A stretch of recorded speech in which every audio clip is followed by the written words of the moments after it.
Martin. Yay. Okay, we are recording. Hello, everybody. I am Spencer, the DM. This is Dice Fables. We are playing Tomb of Annihilation. This is session number 4. Joining us today, we have Mia, who will be reprising her role as the languid Lucia Aurora. We have Abby reprising her role as the exquisite Elspeth Amirasdottir. We have Riley reprising their role of the humble Hope Amirasen. And we have Hannah, who is going to be reprising their role of the livid Levi's last name I can't remember because I'm a bad DM. Oh, pretty long last name, actually. I think we're supposed to know that yet. That's true. Yeah, I don't think we've learnt the last name yet, actually. That's so true. You can leave it hidden. I can. You know, I put it in the YouTube description, so just don't read the description on the YouTube videos. To be fair, you don't know my last name audience. either. In theory. Yeah, we do. Though. I don't think I do, actually. Yeah, I think Olaf's name is the only one that really went out there. There we go. Dice Fables. Make sure I'm in the right campaign. Anyhow, yeah, so welcome back, Hannah. I have a thing for your character Thank to you. do whenever you're ready. But for starters, let's get Hannah up to speed and talk about what happened last time. Let's go, folks, and don't mind the chewing. I'm eating oatmeal. So we finished up at the party, and got a meeting with one of the other merchant princes. This one dealing in armor, weapons, that sort of stuff. Who we thought we could sell the plate to. Her name was Shago. No, that was the boy. That was her son. Oh, I got them mixed up. Yes, you have. If I'm not mistaken, she wasn't. Was it Xanthi? The older woman. Xanthi and Shago. I'll swap those around. Yeah. So Xanthi. She agreed after some persuasion. Technically not her area, with it being mithril armor. She agreed to, and rather than buying it, trade it for a normal breastplate and give us 300 gold on top. We've saved some of that for the party fund to buy some more equipment for traveling, but we decided that when we're going into the jungle, we're going to head pirates. We're going to travel through the jungle and get a boat back if we can commandeer one from them, and get our patron to pick us up. We forgot a small portion of things. Yeah, well, the big majority of the session. Yeah. We forgot the big thing that happened in between the party and the lady. Yeah, I was just going over the important stuff. Right. Yeah, we had a bit of a kerfuffle with the guards. We all got split up, and we all had our separate scenes. And Elspeth, she killed a guard and she went back to find Hope, but was found by the head guard, the veteran, and then was saved by her doppelganger, who killed the guard, and now there are 2 bodies on Elspeth's hands. So, does anyone want to take over with their specific one? Yeah, I mean, I think of note, Olaf was fleeing as well. I think we decided that at that very moment we should just flee in a completely different directions as possible and meet later, just to avoid getting in sort of rounded up by the guards. So Olaf managed to find himself at the Temple of Gond, who he happened to run into an old family friend who was willing to teach him further ways to develop his craft. And he also met a new potential guide who seems to be the best choice financially. Purely financially, no other reasons. There's no other motivations from Olaf whatsoever. Yeah, no other reasons whatsoever. Or I can't seem to remember her name off the top of my head. It's Azaka. This is such a hardy game. it's Azaka. It's Azaka, Stormfang, who said that they'd waive their opening fee if we agreed to retrieve a mask from pirates, I believe? She said actually she was going to waive the fee entirely. entirely. Oh, I thought the If starting you help fee. her... No, that was Shago. Azaka said, you don't have to pay her if you help her retrieve a family heirloom of hers. Yes, from... I don't think it was pirates. It was some Nope. kind of other She said group terror of people. folk, which you have no reference for what those are. Yeah. I'm assuming some kind of, like bandits. Dinosaur people. Maybe. What, like That's PT? what my brain went to. Terrafolk? Terror folk is what she said, as in like terrifying people. Okay. I'm assuming some kind of like jungle-based tribal people of some kind. Or You didn't think no, to there has ask to be some about level that? of bandits. Ask around. Yeah, we'll have to ask around.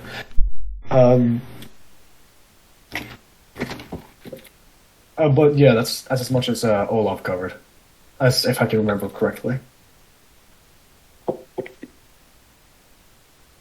What happened to Hope?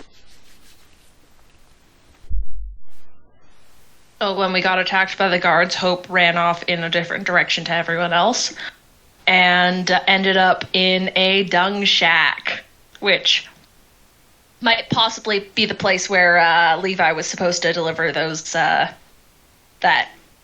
wagon in the first session. He was horrified by the fact that he was in a dung shack, but it was the only place he could hide because the one that was after him was the big scary guy, because there were 5 guards and one of them was much scarier than the others.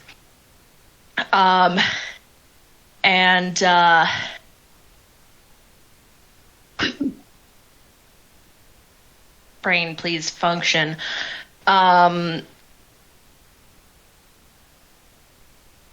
Right, so he started like just kind of tapping his feet because I was supposed to roll a perception check, but accidentally clicked performance and rolled a natural 20 on the performance, and so Spencer was like, "Yeah, you attract some mice with your tippity tap foot tapping," and so I used ritual casting to cast Speak with Animals, and I had a chat with a bunch of little Italian immigrant mice.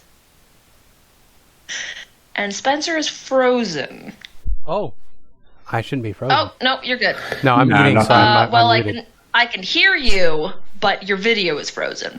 Oh, that's weird. So that's odd. I think that might just but be yeah, on your no. end. Oh my goodness! My cord! It's been... That's not safe to use anymore. No? Is it sprayed? It's been cat chewed Ah, quite yes. extensively, and Yeah, that I can see wires. There's some that have like metal mesh around it. It works quite well. Scarlet got some of those. Yeah, I parts need as to well, I need to and get then a new that wire. didn't get enough. Good grief! I thought I had trained him out of chewing on my wires.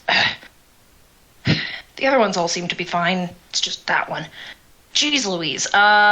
Sorry. Mouse. I met some Italian immigrant mice, and one of them decided to come with me.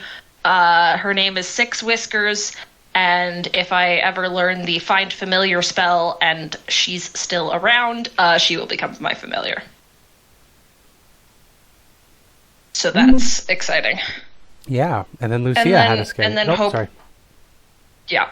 And then Hope, in the morning, went to Lucia's little temple place to get clean, and from there we will...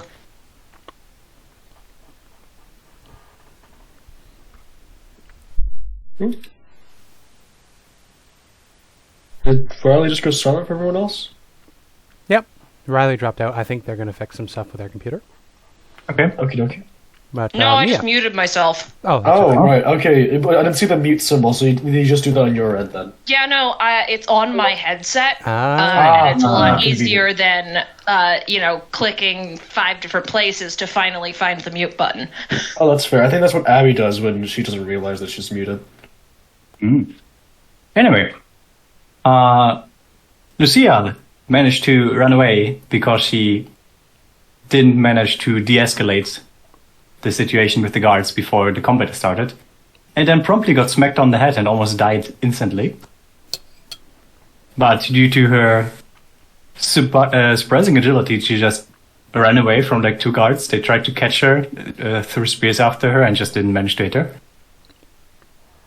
While she was running away, she noticed that something flying up in the air, it was red, followed her and tried to lose it. And thought that she had managed so when she arrived at her temple. And then suddenly a little dragon wormling came down and talked with her telepathically. It showed her a nice summer... I'm missing the word. I have the German word, I don't have the English word. Summerfield, meadow. Yeah, meadow, thank you. So she asked the dragon what his name is, and he showed it again, so she called the dragon Summer. And the dragon basically picked her up a bit. He showed her image, how he sees her, after she showed that she sees herself as a weak and frightened child, hiding in a corner in a dark room. And the dragon gave her a bit of courage, because it saw her as a brave young girl that is on her way to the things she wants to do, and that she can achieve anything. Which helped a lot. After that, the dragon left, and she went into the temple where she met Salida, the priestess, again. And she was weirdly possessive and intimate towards Lucia, like a bit like Lucia's parents would be towards each other, which confused her very, very, very much, but decided it would be time for to think about that on the next day. Because she was exhausted, she was hurt. Salida helped tend to her wounds, gave her a bath. And then she went to bed. And was promptly awoken by Butterscotch, who was chasing something, and it turned out it was a viper that Lucia, together with Butterscotch, quickly disposed of before leaving the temple and trying to be her new, courageous, and assertive self. When she learned that Elspeth murdered the guard, and now she's kind of afraid of Elspeth. I think that was about the end of the... And also that Hope had basically no reaction to that news. Like, yeah, sorry, I killed one of the guards. Yeah, it was a little upsetting. Oh, well. By the way, I forgot to award you, Mia, 25 XP for killing that poisonous snake. Oh, I didn't even think about that. Yeah, I forgot about that. I'm so far ahead now. Actually, it should be half that, because Butterscotch will get half that. To be fair, Butterscotch only chased... No, it's Butterscotch's space game head, right? Yeah. Butterscotch can do it. Okay. To be fair, I feel like Butterscotch is full of on XP anyway. Yeah. The level 20 Yeah.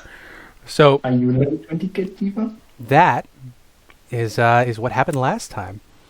So, Levi, you left the party when it became clear that there was a bunch of guards closing in to give them a shakedown for some cash. You're wise to the ways of the city. You're a pretty streetwise person, so you spotted it coming a mile away. So you managed to duck away from everybody. I did make that character decision for you because I didn't want you to get involved in the combat and potentially die. Appreciated.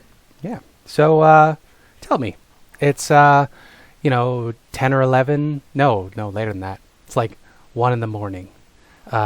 Levi just broke away from these weird strangers who blew up your shipment this morning. What would you be doing? You would hear Olaf yell out, "Meet at the dwarfs," right before you guys split up. I mean, I assume that I would just go there, unless I have... 1 second. Yeah, no worries. You do live somewhere in the city, or at least you're staying somewhere in the city. Do I? That makes sense. I guess I could go to my place. Yeah. Possibly. I mean, if I'm going to be heading out with these folks, I want to make sure that I am prepared to head out. For sure. I imagine Levi isn't really the type to have large amounts of stuff at any point in time. I would guess that rather than having my own home or anything like that, I'm probably somewhere, Yeah. very the word I'm looking for. Like just kind of like living as though it's temporary wherever I am, kind of thing. That is exactly the sort of situation you've been staying in. So in the Tyriki Anchorage, which is down here, great. You recognize the Temple of Timora when people were looking for temples that could help them out. The reason is because it's actually not too far from where you've been staying. So down here, Maller's Throat. No. I fucked up. You're not in Maller's Throat. You're in Tyriki Anchorage. The Temple of Timora is in Maller's Throat. You're even lower than that. Oh, okay. My apologies. You're on the Tyriki Anchorage, where the dinosaurs are, because that's what your job is. Yeah. So there is a bunkhouse in here where you've been staying. The bunkhouse is occupied by very, very low-wage workers who essentially can only afford housing around where they work. So you make your way back down there. Give me a perception check as you're headed home. Okay. For the night, because you have had a long day. I would assume you would want to sleep eventually.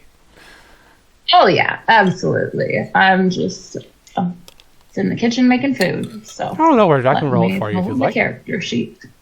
I'm here. Don't worry.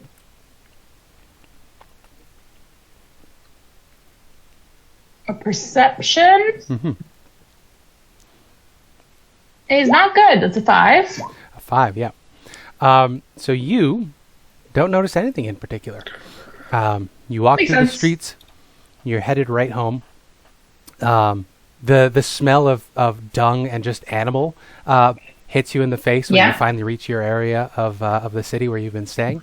The familiar stench of the place accompanies you as you crack open the bunkhouse and you hear the snoring and occasional farts of just dozens of people sleeping in their bunks. Of course. You can head over to your area. You have a nice little cot. It's a bunk cot, so there's somebody sleeping above you. They're up there right now snoring. And there's a little chest where you can keep your things. So would you head right to bed? Well, no, I think what I'm doing is I'm grabbing my shit and just getting out of there. Like, at this point, you know, I've got a new adventure to go on. Seems far more interesting than shoveling dino shit.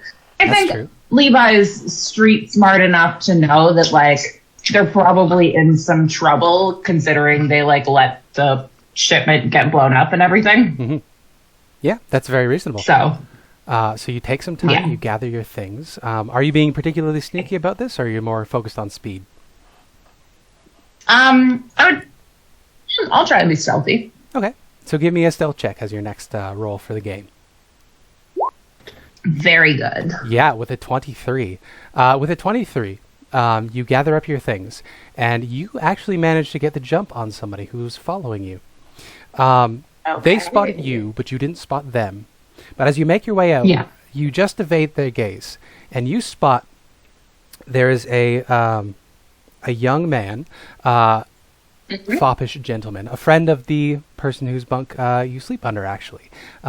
He is standing just inside of the doorway to the bunkhouse. You know his bed is further down. He's got a bottle of whiskey in his hand wrapped in a paper bag, and he's just sort of staring in your direction. You would know his name to be...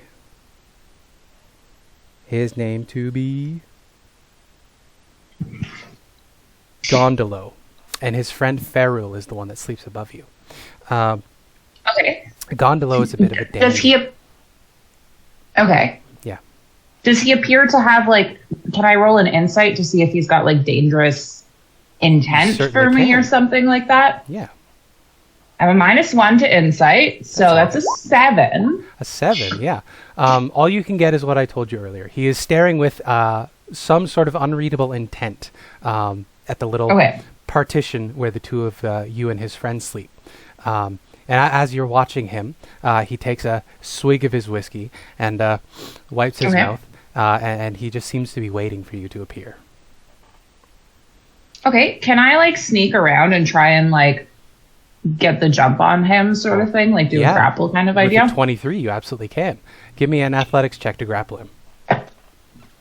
Okay. And I will have him roll one as well to see if he can react fast enough. Probably not, but he can try.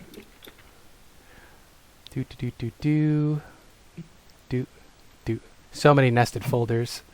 So he is going to be I rolling. understand. I'm going to give him a acrobatics, because this is more of a reaction, so it's dex-based. That is a 16, which does not beat your 24. Holy cow. So with that, you come up behind him, and somehow, despite your height disparity, he's, around 5'9". He's not the tallest of humans, but you hit him right in the back of the knee. You bring him down, get him up in a wrestling hold with your little hands at the back of his head, and he gasps. You hear a clink as his bottle of whiskey lands on the floor and begins spilling its precious amber into the dirt. As happens. Mm-hmm. And he's just gasping. I think, hey, what was his name? Galaro? Gondolo. I will type it. Okay, thank you. His friend is Farul. Farul, by the way, is a big Gondolo. beefy, sorry. You following me or something like that? He says, following you? Never, Levi. You're way too tough. I would never. Of course not. It certainly seems like you are. Well, it's just we lost today. The dinosaur races. It was all we had, and we were. Well, I was hoping maybe you could help. Help how? Well, I'm always happy to help out a friend, Gondola, but you gotta tell me what I'm getting into.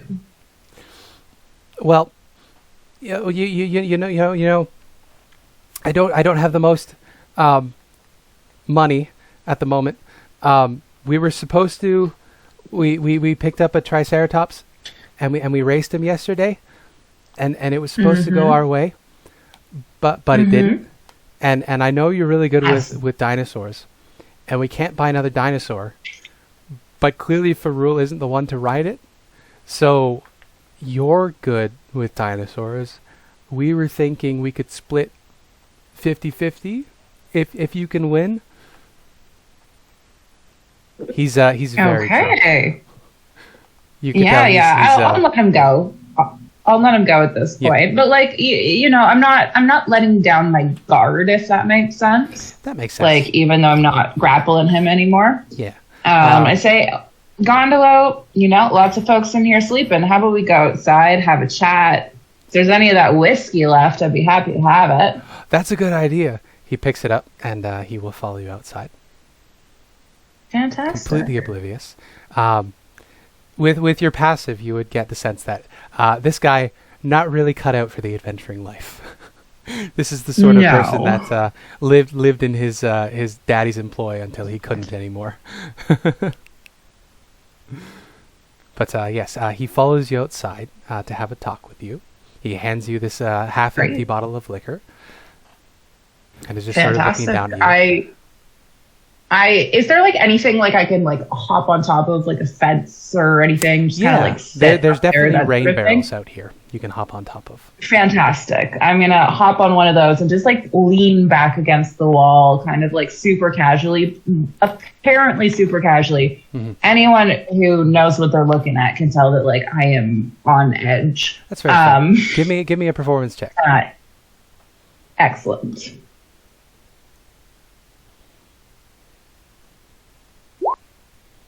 Yeah.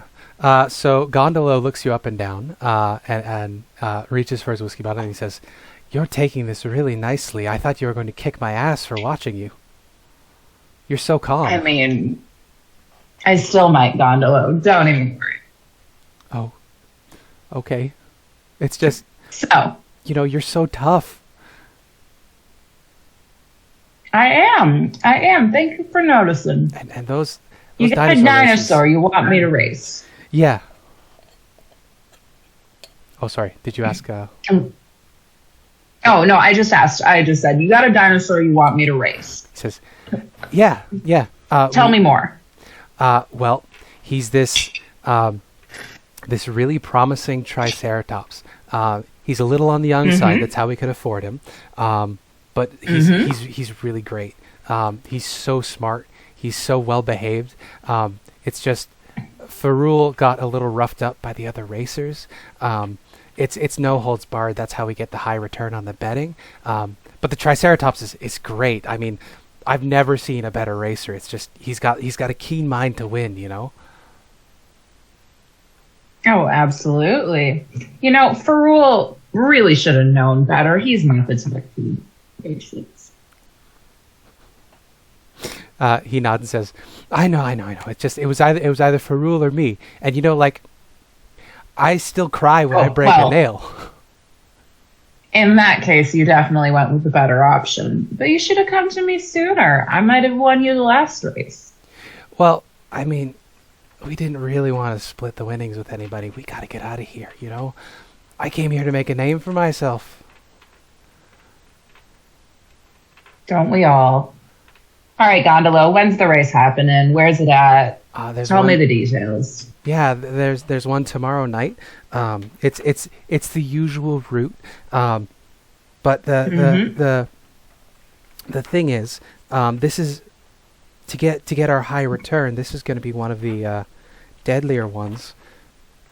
Where is the dinosaur racing section of this book? There it is.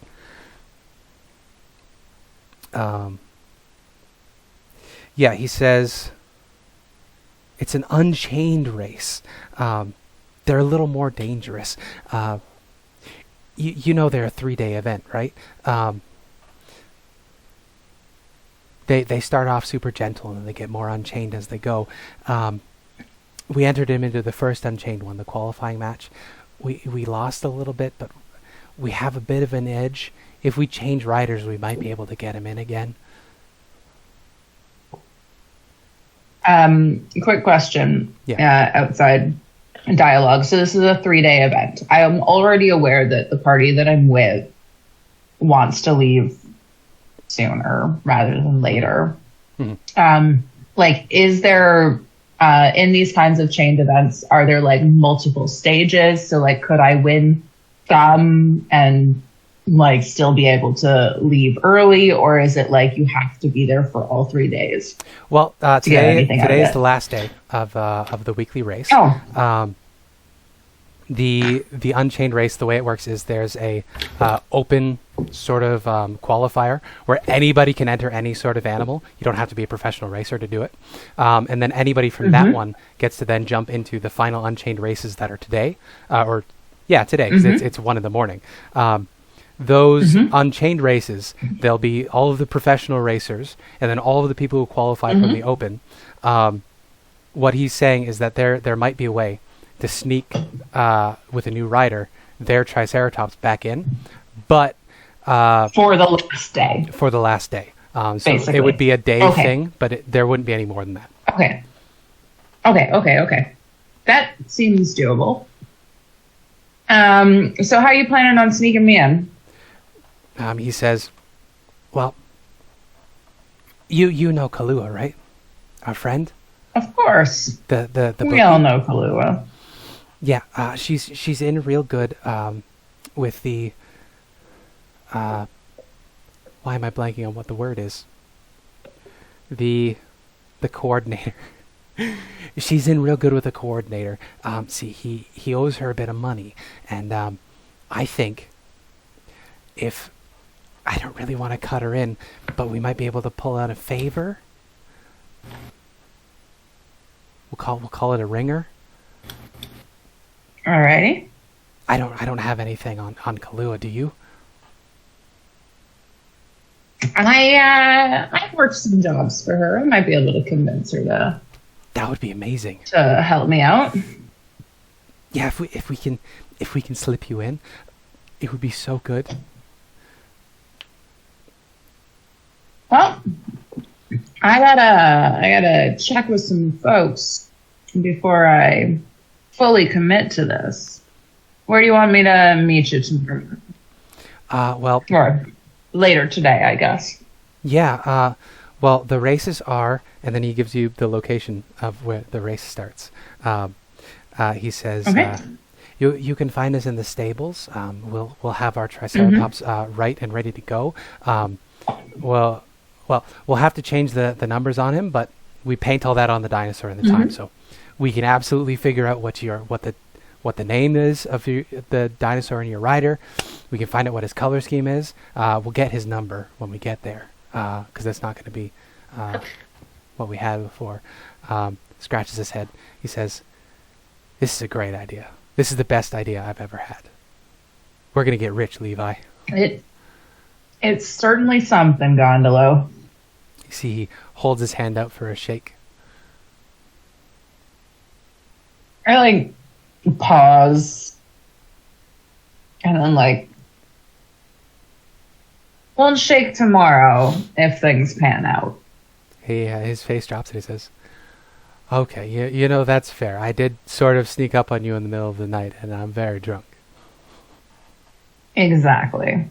I'll see you in the morning, Gondolo. Go get some rest. You're going to be real hungover. He nods and he stumbles into the barracks, and as he's going, he says, "I just don't understand where all the money keeps going. I mean, we game, we drink, we eat, but those are just like normal things. Like, I never had this problem back home." And then the door shuts behind him. Do I know if Kahlua would be probably still up and about at this time of night? Well, you would know she Given- has a shared apartment down the street. She might be. Depends. I know, but if she's not known for being a bit of a late night person, I'm not gonna go and bother her when she might be asleep.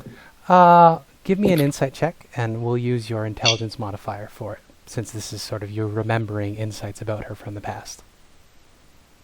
Okay. So, intelligence insight. Not good. Maybe.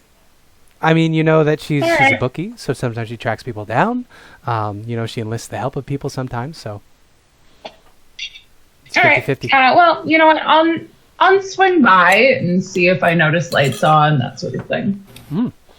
So you walk by the tenement, and you're struck again by how poor this section of the district is, especially compared to the sort of places you've been visiting with this group of newbies. The city itself, significantly richer and better off than anything out here. And this is essentially a buffer zone. Even though they don't come through here very often, the Tyriki Anchorage does have signs of undead combat, and you can see little slashes that haven't quite been cleaned up from wandering zombies that have come through here. So with that in mind, you reach Kalua's apartment, and you can see that there is indeed a little bit of light flickering in the window. Okay. Well, you know what? If there's light on, I will. I assume I'd know how to approach, whether, it's knock on the door kind of thing, or if there's a special way to get her attention. Nothing quite so fancy, but you can absolutely walk up and knock on the door.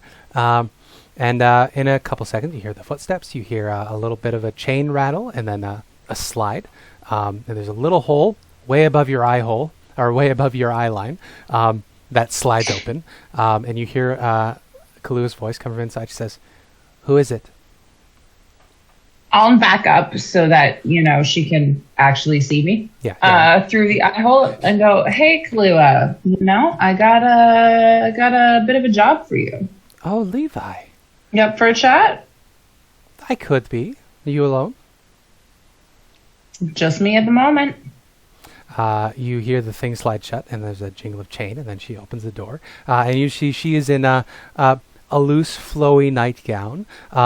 She's got her little lantern held in her hand, and she sort of peers down at you and says, "It's awful late to be bringing me a job, little one." I'm aware, but you know how things are. Sometimes they're pressing. You get presented with an opportunity last minute, and you just got to make sure that you get it all arranged right Story of within my life. time, Story of my life. Exactly. I knew you'd understand. So, may I come in? She smirks at you and says, "It's a Wait, little sorry, late to may be I coming in." retcon something? Yeah, go for it. Do I know if there's any like particular like type of liquor or anything like that that she likes that I could have stopped to pick up on the way? Not with your 9. I'll just carry that over. Okay. As you were remembering Okay, things that's valid. about her. Never mind. Yeah, but yeah, she would look you up and down and give a bit of a smirk and say, "It's even later to be coming into some strange woman's house, Levi." Oh, you're no strange one. She chuckles and motions you to come inside. So go in. Yeah, inside you find a comfortable living space. There's lots of stacks of papers everywhere. Also, just a bunch of gambling things. It looks like she's got her fingers in a lot of different sort of money-making schemes. And she sort of ushers you over to this squat little corner table, which she's using as a makeshift dinner table. And she pulls up a stool for herself, and she motions to another stool for you. She sits down, and she says, "Would you like something to drink?"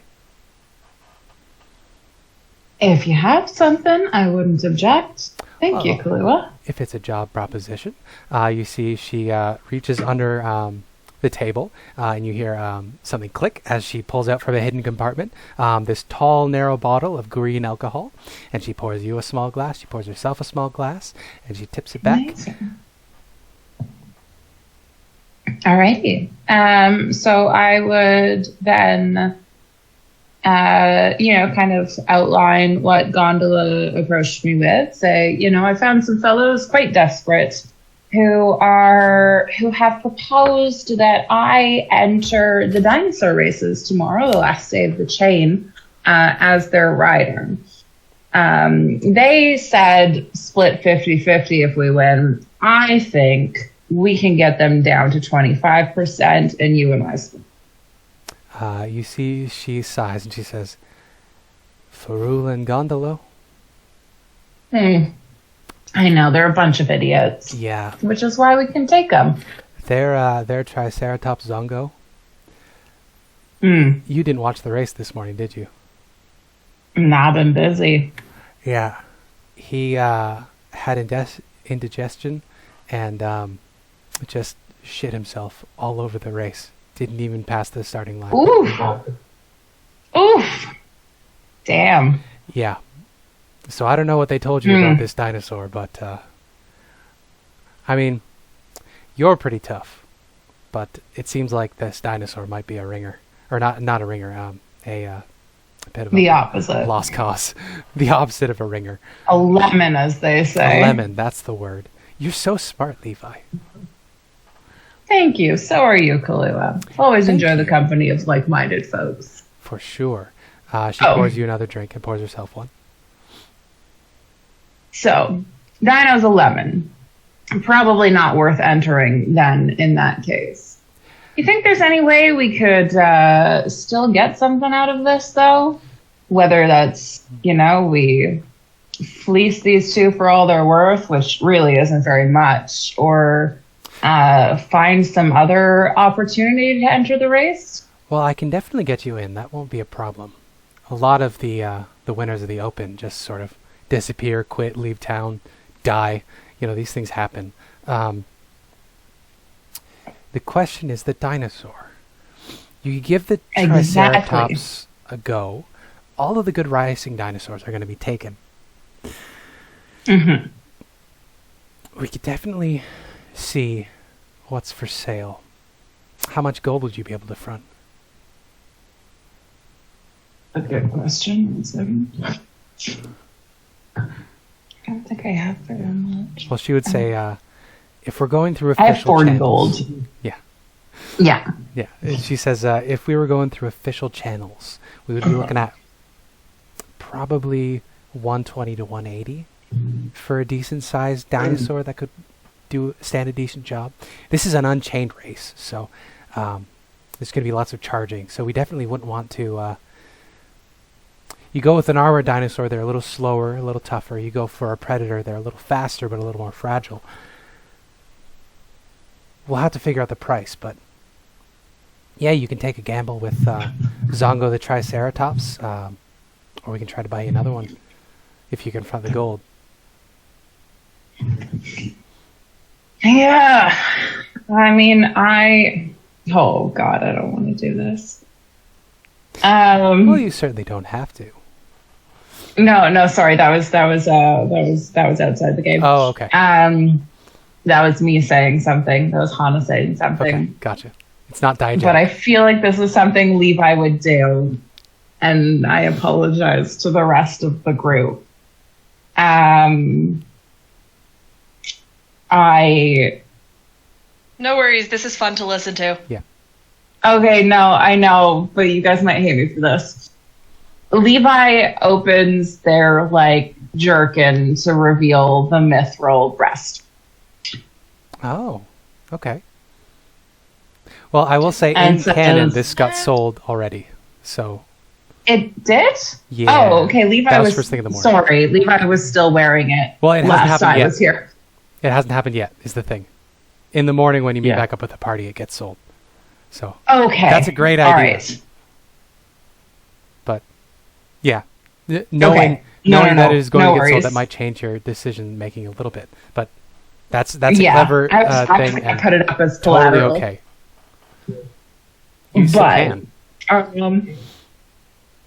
but if we've already in canon sold it, I'm not going to do that because that's weird retcon timey-wimey stuff. Yeah. I say I confront part of it immediately. I've got a sale coming in soon, from what I know, that can give a bunch more gold to cover the cost. Okay. All I've got on me at the moment is 40. Okay. Well, sir, by all means, keep it on yourself if you can. Maybe those new folks you were traveling with earlier have a bit of gold you can muster up for them. All right. Well, if you've got some ideas of decent dinos, keep them in mind, and I can meet up with you tomorrow, and I'll check with the rest of my group, see what I can do. I can have it What? first thing in the morning. Kalua, I'm not really super familiar with the numbers of this kind of. I've watched the race, but haven't really paid that much attention to the numbers. How much am I looking at if we get into one of the higher? Yeah, well, that depends. The odds will absolutely determine what the payout is. You can get as much as 7 times.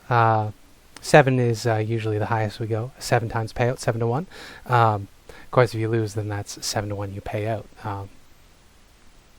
But yeah, as much as 7 times what you bet. We could always go higher. Alrighty. But when you get to that level of rolling, you're outside of my pay range. Absolutely, I Yeah. understand. I'm more just meant is there a prize for the winner, That's a or great is it all question. just betting based? There should be a prize for the winner. That would make sense. I'm reading, sorry. No worries.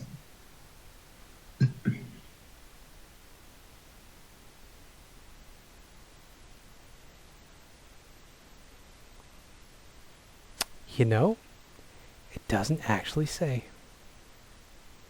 Interesting. Hmm. Okay. So what I'm going to do is I'm going to set the prize for the race at 500 gold pieces, plus whatever you can win by betting. Okay. And All then right. also, I'm going to take that in. Sorry. I cut you. Oh, no, that's good. You keep going. I was going to say it would also make sense that you would get a invitation to have an audience with a merchant prince of your choosing. Amazing. Amazing. Well, I'm going to take that info and I'm going to go to the place that we said we'd all meet. Yep. And So fast forward to the wait morning. for the party. Yeah. So you met up with the party outside of Musha Ribs. You went and you met with Xanti, who you sold the breastplate to. She gave you the map. She told you about her missing shipment. She told you where the pirates are, which brings us to the present, where you're discussing what you're going to do with your time. I think Elspeth is just calculating how much of each, how many supplies we'll need. I'm going to be planning for 15 days of travel, even though it's only going to take us 11, really. That is a great idea.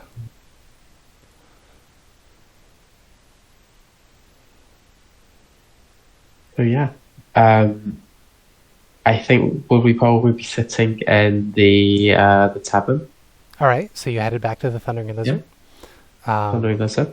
As you're on your way back, you catch sight of a young boy pasting a poster on the wall outside of the Thundering Lizard. It's a big wanted poster with a bounty underneath, 200 gold pieces. You recognize the face on the poster. Yeah. It's you. The hood stays up constantly now. Yeah. Yep. All right. So you're in the Thundering Lizard. You are surrounded by talking and chattering people. Smells are everywhere. There's music playing. A couple tabaxi are up there playing their instruments. You have an effective cone of silence around you for the purpose of narrative brevity. All right. Is there anything anyone else needs to do before we head into the jungle? Well, I was presented. Ooh, we have a fight. Who wants to go first? You can go. I'm good. No, you didn't really have anything to say. Just, I'm ready to go whenever. We just need to get a guide, right? Or guide, pardon. A guide, yes. I was thinking Shago would be a good option politically, but he doesn't. He seems off, so there are probably some better options. Hannah had something to say as well from Levi. Yeah, Levi was just gonna share the racing opportunity with the group and kind of, say what are our finances currently looking like? Because I've come across an opportunity that can be done today before we head out that would at most put my life at risk, and could lead us to quite the cash inflow.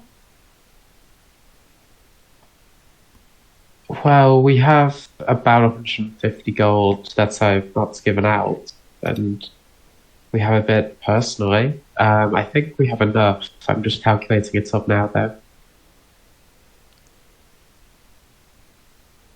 I outside of dialogue, I want to ask, when we sold the mithril breastplate, was there enough for us to buy a regular breastplate for Levi? That was part of the deal. Yep. We got the breastplate for you, and then the 300 gold on top of that. Yep. In addition And then to some other stuff. Yeah. Olaf will just say, I just need to attend to some quick business at the Temple of God, and I think we should probably, looking at the available options, there's Musharib, Shago, and a friend of mine I met, an acquaintance really, I met recently, named Azaka, who said that they'd entirely waive the fee. And they seem capable themselves. They just have to attend to some business for them. What's the business? We have to retrieve some mask from a group of terror folk, as you described them. We probably need to understand exactly what we're getting ourselves into before we engage. Okay. Could you ask her where they are? Because if they are in the direction of the pirates, it could save us a lot of time. Yes, Time. I will hopefully be able to attend to that matter when I go to the Temple of God. All right. I will buy the rations and once you do that, and we can leave tomorrow. So we have. Is Levi going to keep on pursuing the dinosaur race thing in conversation? I don't know.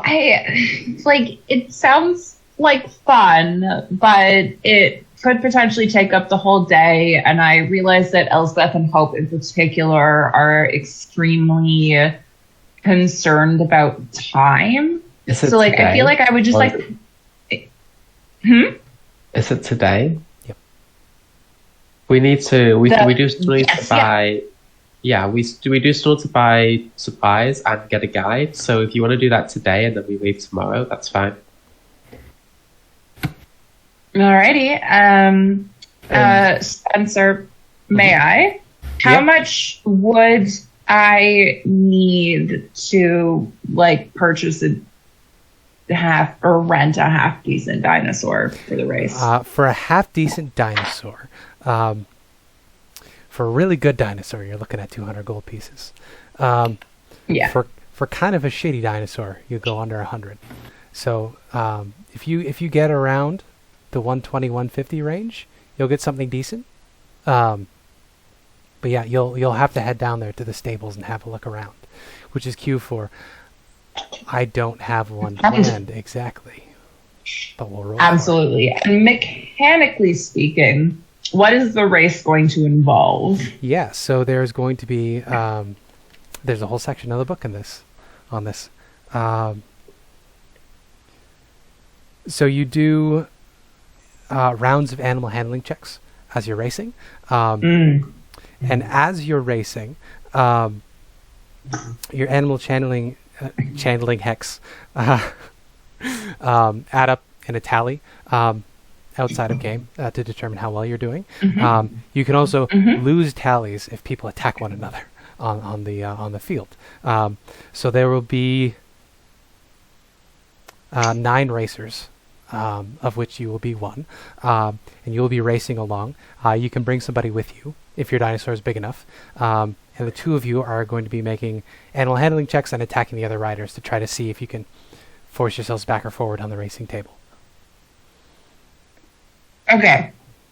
Now, Hana, I'm not a huge gambler, and I have a -1 to animal handling. So my inclination would be to not do this. Okay, that's fair. You know that you do have a free fun. dinosaur. I do have a free dinosaur, which is the intestinally distressed Triceratops called Zongo. This is true. Can an intestinally distressed dino carry 2 people? It would be able to, yes, for the purposes of the fun. Right. Well, then I would say I would explain the potential rules, say that we can have multiple people on the dino, and say, is there anyone who'd be interested in riding this dino with me? If you want, perhaps another person could guide the dino, and I could do attacks on folks to give us a better chance. We thought it was a race. But having the ability to communicate with the dinosaur improve animal handling? Substantially, yes. Hope would kind of make a noise, and they're like, I could talk to it.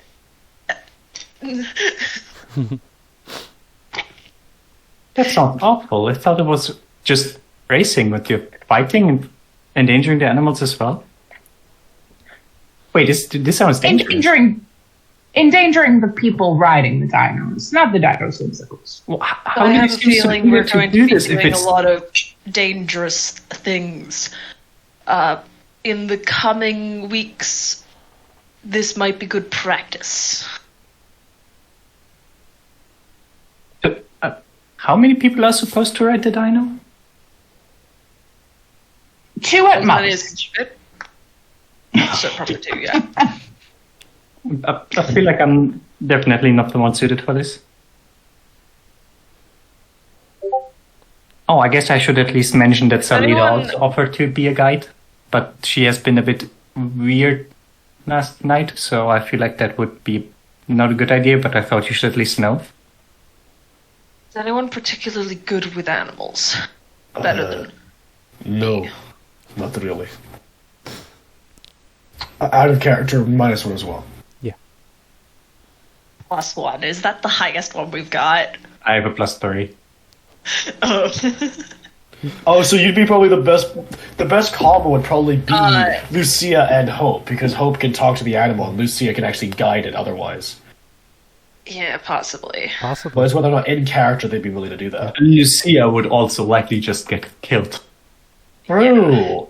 And I mean, literally, not knocked out, dead.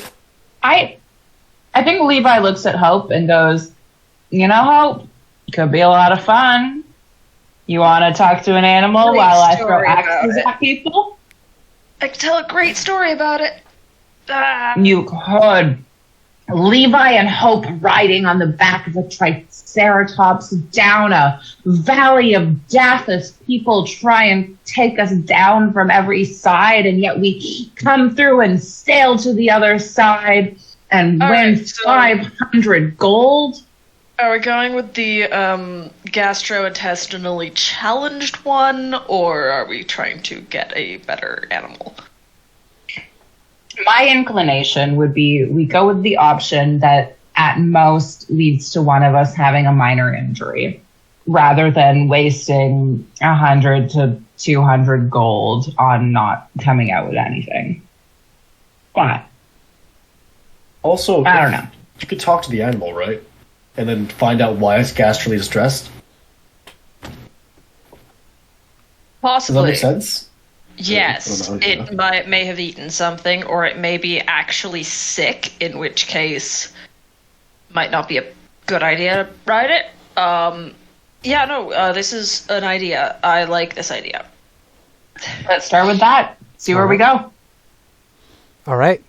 So it is approaching mid-morning. Elspeth has got a shopping list ready to go. She is doing her best to keep a low profile as you go about the city. Is there anything anybody wants to do? You said you wanted to go to the Temple of Gond, right? Yes, because I now have to figure out how to get a steel defender. Oh, yes. Which I'm assuming I'll have to make myself rather than it spawning in. Probably, yeah.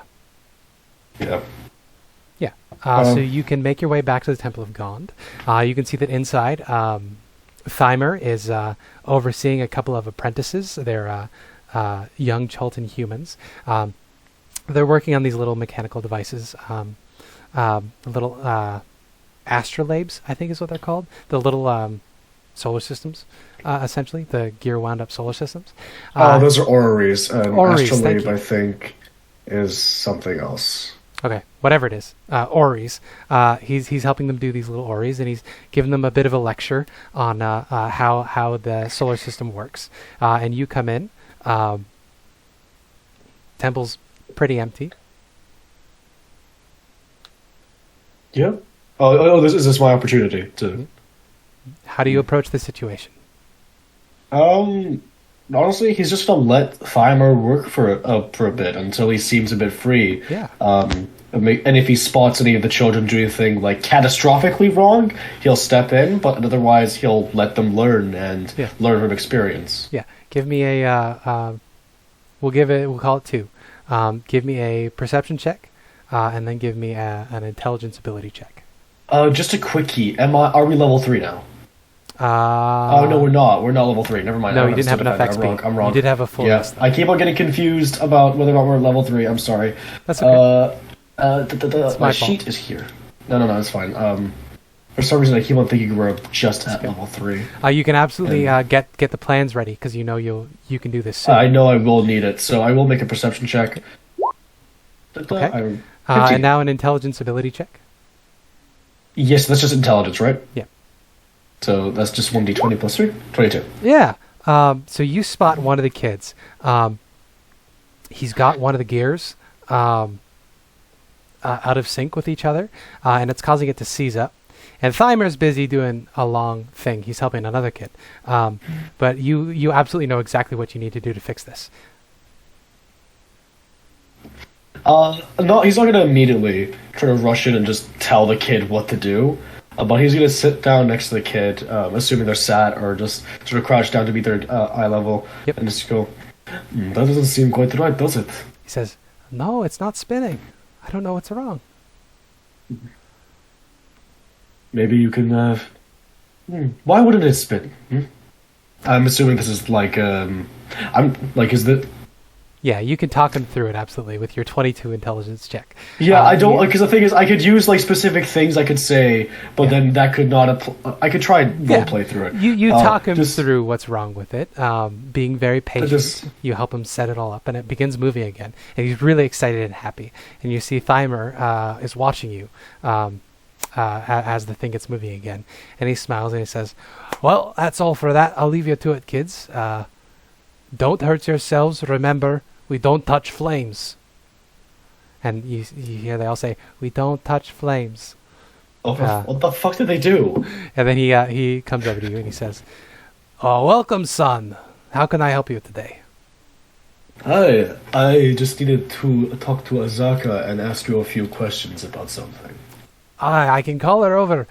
He shouts out her name, which I'm not going to do for the microphone. And then he says, so what are you looking to do? 1 second. My flatmates are just telling me what they want for fucking takeout. We don't necessarily have to RP at all, but... Oh, no, I'm okay with RPing it. It'll probably be brief. I was seeing, as I'm going to be going into the jungle soon, as you know, with Azaka as a guide, I was hoping to continue practicing and working. So I was hoping to have some kind of portable workstation, maybe a small anvil or something along those lines, and some scrap material, a few resources, and possibly some plans to something I heard about, a steel defender? Well, for services like that, they'll usually charge. Understandable. I like you, son, but we can't just be giving charity away. I know, I never intended to get it for free, just sourcing it from here is all. Okay. He says, well, absolutely. So if you're looking to buy some stuff, you're looking for ingots, right? And a portable workstation? Just probably some ingots. I could probably make my own anvil with my metal crafting. That's fair. That's fair. If I had enough ingots. Yeah. Adventurer's Guide. Ingots.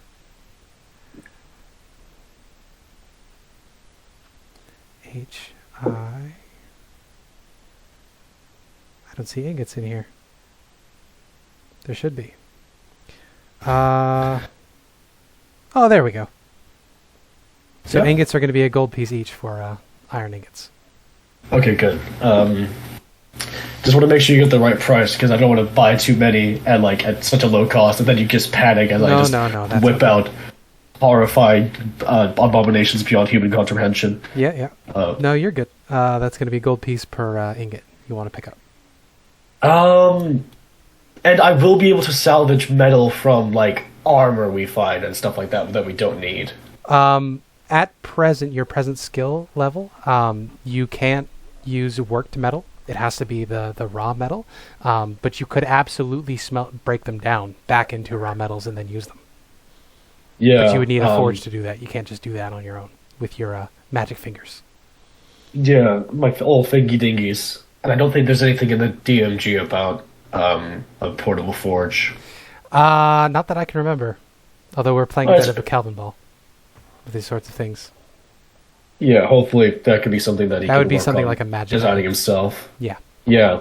I was thinking maybe I have 1 ingot left. And I have about 35 gold. He's just counting the gold in his hand. 1 ingot left. I could buy either 4 or 9. I want to get to a round number of ingots. Okay. Actually, I'll buy 5, I think. I'll buy 5, have 6, and have the 6 on his belt. Okay. In the little slots they have. Yep. So you can pass 5 gold over. He will pass along the ingots for you. And I also understand that there's some thing called a steel defender. I heard about it in some of the notes my father had, but I did not happen to grab any plans on the way out. What rarity of magic item is that? I don't know if it's rare on explicitly a magic item. Let me just look at the feature. I have as my D&D Beyond sheet a little bit more updated. Steel Defender Gotcha. is a medium construct. You just I your gotcha, tinkering I has gotcha, I born gotcha. you a faithful companion, etc., etc. Yeah. He says, he looks up down, he says, well, since you did provide some gold for the temple, I'll give you this one for free. Come along. He shows you some blueprints for a Steel Defender. You get a rough idea of how it would work. Obviously, you'll do your own spin on it when you make your own, but you've got the gist. Yeah. He's gonna look at the long and just short of it. It's like, that looks very interesting. It's going to take me a while. See, he smiles How through mu- his beard and mustache, and he says, I can already see that brain of yours whirring. You're going to do something clever, aren't you? Hopefully. Thank you very much, Steinar. This has been a lot of help. No I'm worries. I going can't to wait the to see jungle, it. and I need to keep on practicing. I need to keep patient with my work. For Just sure, like that lad. kid over there. You did an excellent job. Yes, I could do better. I need to be able to make more. Just make more in the middle of combat. I don't know. It's all a bit difficult, isn't it? Yeah, he nods. Where and is says, Azaka? Thank you. He's very awkward. He just begins to go into, you know, my boy, you need to treat yourself as you treated that boy. You need to become your own teacher and lift yourself up rather than doubting yourself. And just then, Azaka arrives behind you and says, what sort of soft pandering are you giving this boy, Thymer? And he looks up and he says, oh, only some basic self-help and emotional regulation, you know. And she says, why did you call me for? I think my friends are willing to take you up on the offer of having you as our guide and completing that task for you, but we just needed some information about the exact location of these terror folk, or relative location. Really. Certainly, they are at Firefinger. It is an extremely vertical location. It's hard to get to, which is part of the reason why I need people with me. You don't want to be climbing that sort of a cliff face on your own. Let's jump over to the map, actually, so I can reveal it to you. Yeah, I was about to ask, actually, so that we can get a visual representation. Player's map of Chult. This might take a minute to load. It's loaded in for me? Very Oh big god, map. oh fuck, I'm seeing all like the hexes Yep. load in. Yep, enjoy. It happens every time. Mm-hmm. Oh, that didn't happen for me last time. This is really interesting to see, to be honest. Uh-huh. Does she know where Firefinger is? I think she does. She does know where it is. Spencer just needs to find it. There it is. It It is is on like the River Tyriki. You are ish. correct. Oh, How I do I can know? reveal it to you. Maybe because my players also use Sasaka, because she's the best guide. She And is she has pretty some fun things. I mean, to be fair, Overlay. this isn't that bad. Oh, sorry, I'll do it in a different color. Can I undo that? No, I have to select There we it go. and delete it. Wait, is it that little skull and crossbones? No, it's the little X is Firefinger. Oh. This That isn't that just bad. revealed. So Otherwise, the one with there we the go. skull bones in are minor and major undead infested things. I think that is knowledge that is known. Yes. So she would tell you that it is in undead infested territory, but the Like right on it. yes, but it would not be too difficult to get to. Is the point? She can absolutely lead you there. Based on what she is telling you, it wouldn't be too much of a detour either for you. Yeah, that On your trip. doesn't sound too bad, especially considering we'd get to keep a lot of money. And also loot. Also, yeah. loot. Is she willing to take us all the way? No? Yes. If she's She's just a general guide, but this is like an additional quest to waiver fee. Yes. Okay, so this Basically, is her payment. Yeah, her payment is if you can help her get her heirloom back, and then she will take you wherever you want to go for free. Nice. That sounds perfect. And also, we'll probably have some rapport with her if we'd want to hire her again. Also that too. Yes. Also, she's a lot better than Shago.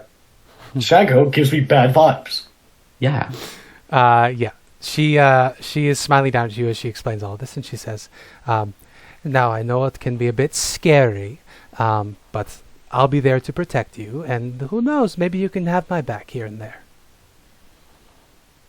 Anyway, I don't know if you talk down to our flirt or two, but I'm gonna just stand there like a fucking manlet. Olaf, all of us. Anyways, Olaf was gonna say, well, that looks very good. But actually intending to end up by Ataz Kahakla? Jahaka. That's right. Yeah. She says, oh, Jahaka Anchorage. That's on the far Yes. side of the jungle. We intend to go through the river, cross over through the jungle, then follow the river again. You see, Seem like the she most efficient route. winces a little bit. She says, following the river is generally a wise choice. It is easier to not get lost. I hope you weren't planning on rowing. That was the original plan. Would you say there's a reason not to? Yes. Once you get in the deep jungle, the ground is fairly level. Once you get into the Right. trees, the rivers don't really move in either direction. It is very hard, and there are a lot of dangerous creatures in the water. I will go by whatever your party wants to do, but I would recommend against sailing if we can, going on the water if we can. Well, I trust your opinion, and you're doing us this much of a favor. I'll discuss it with my party member. She nods. I think that is all sorted. I will deliver that information and come back with more specific details tomorrow. We travel tomorrow, is that fine? Not tomorrow, today. More specific details later this evening, and we're traveling tomorrow. Yeah. She says, I was planning on leaving today, but I can delay it for a day. Would you recommend leaving in the morning or the evening? Definitely the morning. The night is when the jungle gets most dangerous. Then probably it's time to leave tomorrow morning. That would be best, I imagine. Well, Yes. all right. Let's hope. We need to get Olaf- this. She smirks at you. He's 6 foot something. I am. This is funny. Anyways, She's 7 foot tall. Yeah, it's impressive. Anyways, it's like, well, I'll be seeing you then. I'll be seeing you. What's she called? Azaka. It's in the She has a handout. Yeah, Yeah. she's a big, buff, dark-skinned lady who is wearing a lot of studded leather armor that has a lot of wildcat prints on it. So she's got wildcat furs all over. Very much a jungle lady sort of a look. Hmm. Yep. But yeah, you can absolutely rejoin the party. What is everybody else doing? Sorry, Elspeth. one last thing. Yeah. Sorry. Would I be able to buy an anvil, and if so, how much? Like a small, the small working anvils that Yeah. you can just use. Small anvil should also be on here.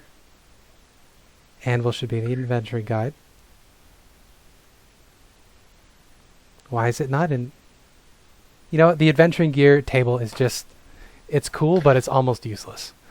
All right. Oh, I have found for Anvil, small steel prime 45, but price. I think that's from a different edition. No, that's what it looks like. That's second edition. That's second edition. 45 for small steel anvil. Yeah, you're probably going to want steel. Maybe 30 gold for an iron anvil. A little iron anvil. That would flush like Olaf dry, Yeah. which is not ideal. So Working equipment isn't cheap. Yeah, so we'll have to work on flash forging and potentially just working by hand for most of it. Yeah. Oh, Smith's tools actually are in here. Do Smith's tools would definitely contain? cover it. It would definitely cover it, yeah. 20 gold pieces for portable Smith's tools. I think he might already have Smith's tools. Oh, in that case, you're already set. You don't need to buy anything. I will check and I'll just deduct the gold if I don't have it. For sure.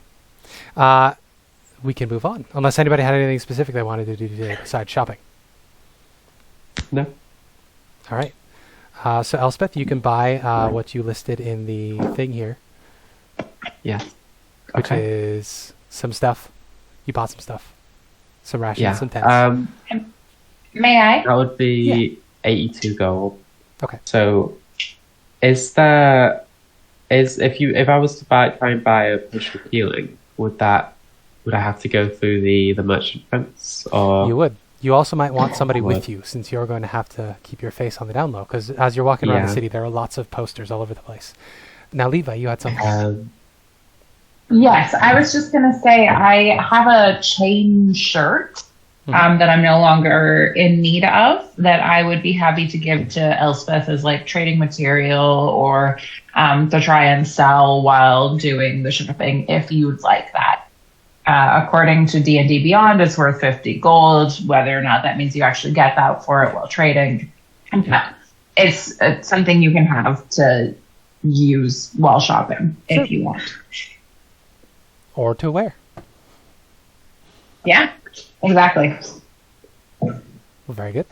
So, Elspeth, who are you taking with you shopping with this chain shirt? Would Hope want to come with me? I feel like Hope and Levi are going to do the dinosaur thing.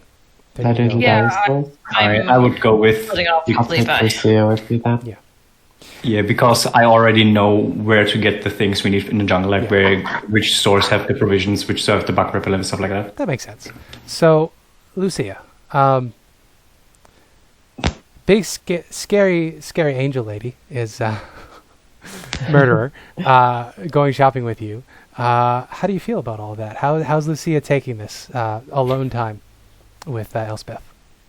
Not great. She is, first of all, not holding her hand like she did the other day, and fair. she's Yeah. keeping a bit of distance. She's looking down a bit, like occasionally glancing over to Elspeth, but not really looking towards her most of the time. Mhm. And she's just fiddling around with her fingers the whole time. Maybe has like a little thingy to fiddle around with, fidget around with. How is Elspeth taking all of this? Yeah, I think if she's able, it's pretty obvious. So I think she's able to notice. She'll just after they've visited their first stop, she'll just say, "Is everything all right, Lucia? You seem a bit distant." Yeah. Everything's fine. Just thinking about things. About what? I mean, about what you said this morning, the thing with the guard. That I don't. Yes. I'd try and keep this quiet because we are in public. Yeah. But Yeah. well, You seem so not worried about it. You just took a life, and both you and Hope just played it down as if it didn't really mean anything.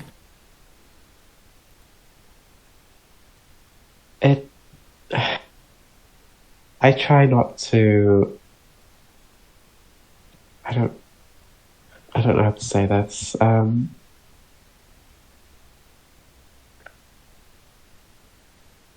I was trying not to worry you too much, but I thought I suppose I had the opposite effect. I didn't enjoy it, if that's what you're worried about. It would be a bit weird if you enjoyed that kind of stuff. Yeah. I mean, there wasn't much else I could do. I wasn't as fast as you. I couldn't escape. I just had to stop the threat in the fastest way possible. Was there no way for you to... I mean, you're pretty strong. You seem very capable. Was there really no way for you to stop him? To escape from him without taking his life? I was all out of any other magic, so I could do, like, I can't restrain people in that way. That's not what my magic does. It's not gentle.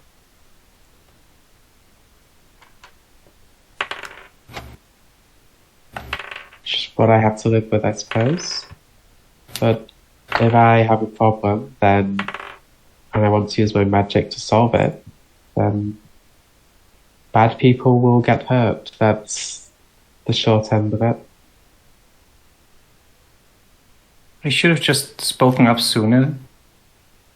I feel like if I just talked with the guards, they would have not noticed that it was you, and we could have just gone on, and all of this wouldn't have happened? I'll admit, maybe I was a bit rash speaking up myself, given everything. But ultimately, the way I see it, we weren't in the wrong there. It was them who were harassing us. They Could didn't have still to gone with stop them it. and tried to clear up the misunderstanding. We don't have time for that. Why not? Why? I mean, I have an idea why you're here and why you feel like you don't have time, but Well, clearing up a misunderstanding is still faster than being on trial for murder.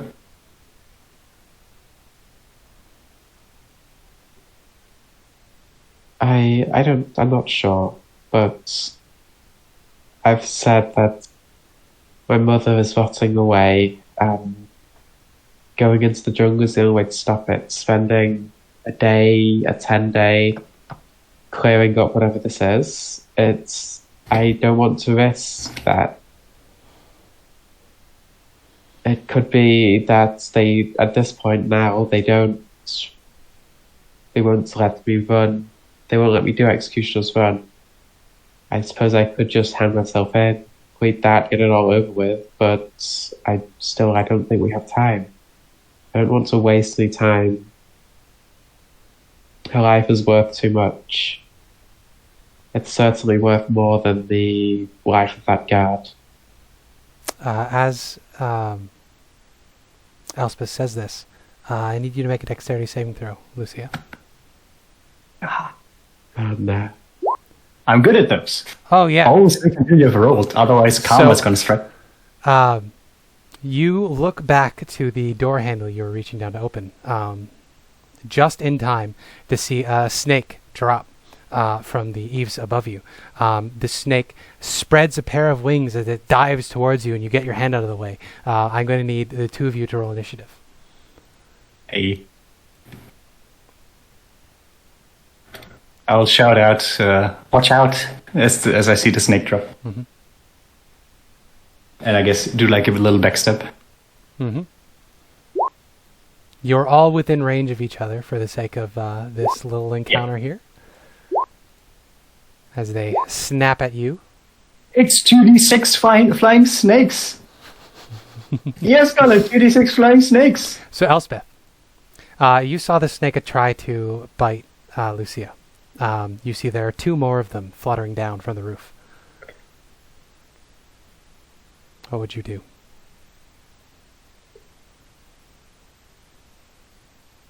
Oh, did we lose Abby? Did you beat yourself? Is Lucia not first? Sorry, what was that? Is Lucia not first? I'm sorry, you're not playing a drow anymore. Mia, I'm you get to a go drow. first.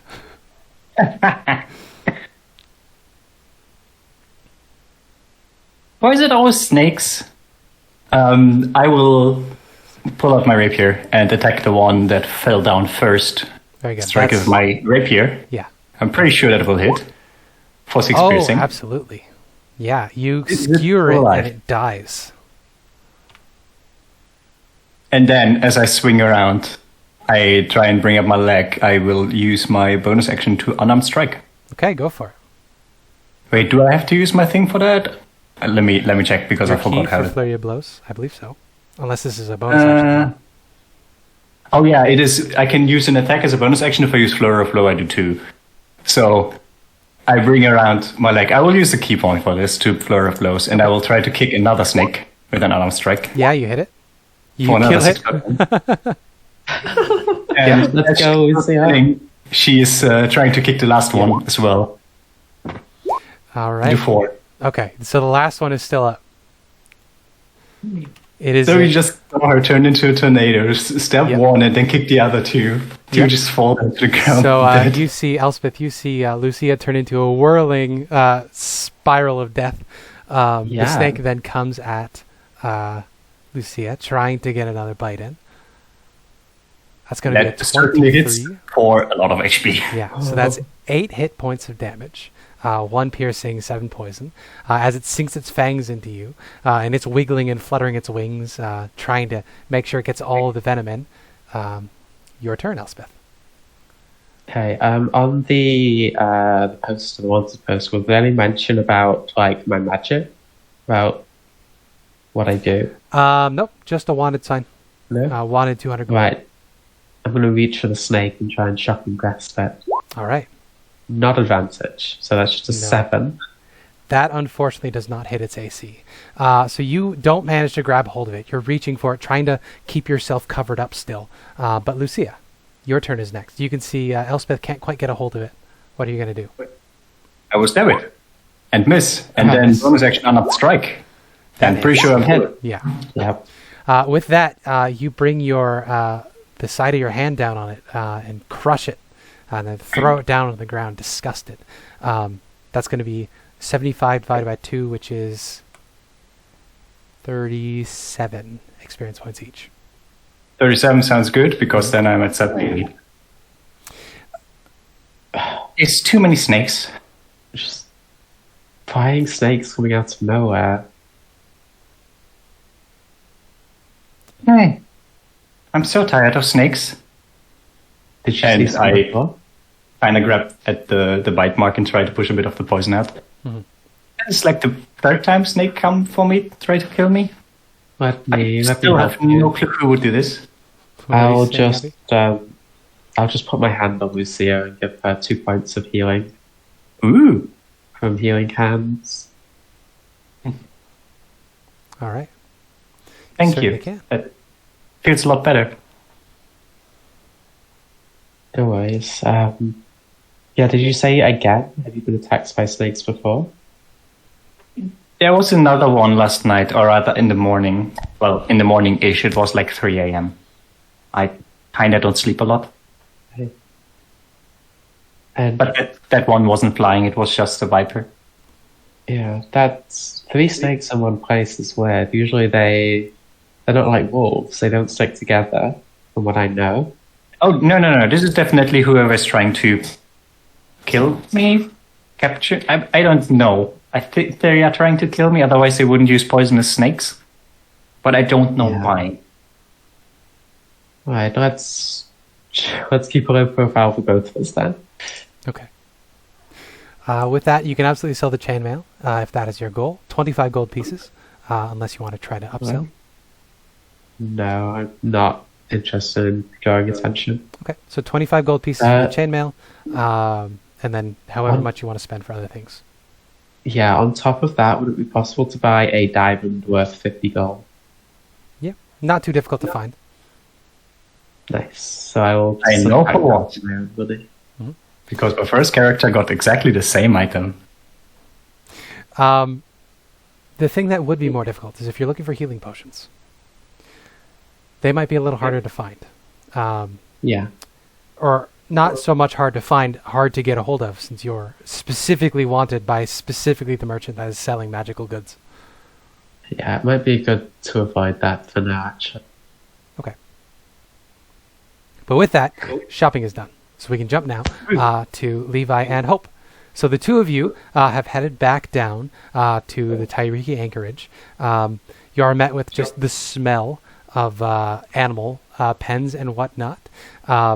You walk down to this bottom left corner here, and you see there is the procession of all the dinosaurs lined up for the race. And in a little stall in the corner, you can see Ferrul and Gondolo arguing with one another outside of a closed pen. I turn to Hope before we approach them and say, so these are the two idiots that initially, attracted my attention to this race. I'm thinking there's a good chance that we can get more out of this race if we end up going with their dino than they initially suggested. How do you feel about pretending to be a dino expert? I feel great about that. If you will just give me a couple of minutes to prepare. Amazing. Take all the time you 10 need. minutes. Yep. So he's going to ritual cast Speak with Animals. Okay. So he's got that for the next. I think it lasts. It either lasts an hour or 10 minutes. I forget. Speak with Animals lasts duration 10 minutes. Okay, so ritual cast it, however long that takes, Uh-huh. and then walk up. Gondolo, nice to see you again. Levi! Levi, you came. I'm so happy.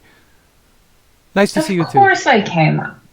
I said I'd be here. Now, this is a friend, Hope. He is known for his experience with dinos, and he came along with me to just, make sure that, we know what we're getting into here with this dino. Because, Gondolo, turns out you didn't tell me everything about what happened with the initial race. You see he pales and he says, "Did you go to Kahlua first?" Of course I went to Kahlua first. Do you think I'm an idiot, Gondolo? You gotta know better. Yeah. Farul gives him a long-suffering look and smacks his shoulder and says, "I told you just to tell them everything." So, now I think that this whole 50-50 deal that you suggested is really not going to cut it, especially if I'm racing with a dino that is known for gastrointestinal issues. So I think it should be a 75 or an 80-20%. Are you crazy? We won't have enough money to sail out of here, let alone fund, my lavish lifestyle. That's cute. That's not my some concern. kind of persuasion or intimidation. Your choice. Hope, are you going to contribute to this? Alrighty. I am putting most of my attention onto the dinosaur. Oh, sure. In that case, you can push your way forward as Levi is having this conversation. You can see the bigger, beefier human. He's from the Sword Coast. He's got shock of red hair, pale skin. He nods at you as you approach. But he's got the door of the dinosaur pen firmly under his control. So, Levi, persuasion or intimidation, your choice. Gondolo, let me just say, if I don't race, you don't get anything. So, just saying. Yeah. He's listening. Give me a persuasion check. Charisma persuasion roll.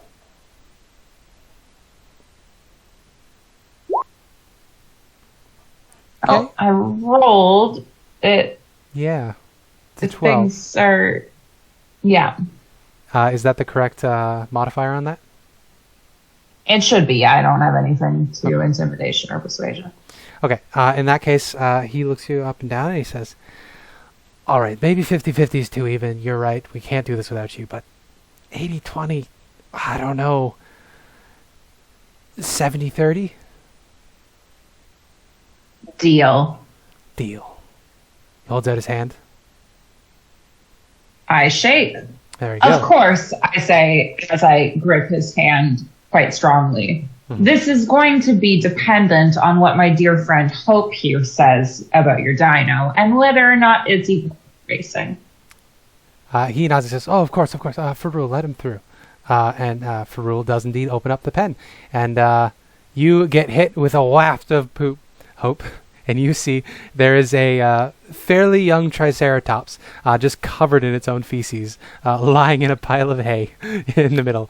He's snoring, occasionally farting as he lays there in the dirt. You can see there's a giant 43 painted on his side. Hope. What's the word? Cringes, I guess, internally and steps into the pen. "Hey there, little guy." There's a Big snort, guy. and the Triceratops wakes up, and What a are they lazy feeding eye. you? Yeah, a lazy eye rolls over to you, and he says, "I don't know what they've been feeding me, but whatever it is," and a protracted fart. He says, "It's not agreeing with me." You've been feeling this way. How long have you been feeling like this, buddy? I don't know, but it's not getting any better. I love him. Hope kind of like does that thing when you're about to do something that you do not want to do, and like he clenches his fist and then he stretches his hand out and he like puts his hand on the little guy's horn. He says, "Oh, gentle touch. That's so nice. Thank you. No one's touched me in so long." Oh, you poor thing. You see, he shifts to try to get a little bit closer for more pets. I will scratch like his temple, like right behind his ear, or right behind his eye. Right. He very quickly just completely overtakes your space. He's way bigger than you. Of course he is. He says, "Do you have treats?" They give me treats. Actually, I believe you're supposed to be eating hay and not people food. Unfortunately, all I've got is this. All I've got is hot cross buns, man. You see, he huffs I and really he says, don't think. Sorry. Yeah. I really don't think that'll do any favors to your stomach at the moment. You hear he huffs and he says, fat. "I don't want hay. I want bread. That's what they've been giving me. Those tasty little breads covered in honey." No wonder you're sick. Hope kind of turns to the outside and looks at Levi. Get some proper feed for this animal. They've been feeding him bread. Levi goes to get some proper feed. Sure. Is there like a dino vet around? You could certainly try to find one. Yeah. There would definitely be a dinosaur vet. You would probably know who they are, where they are. Yeah. I'm looking for some like probiotics or anti-nausea meds or anything like that.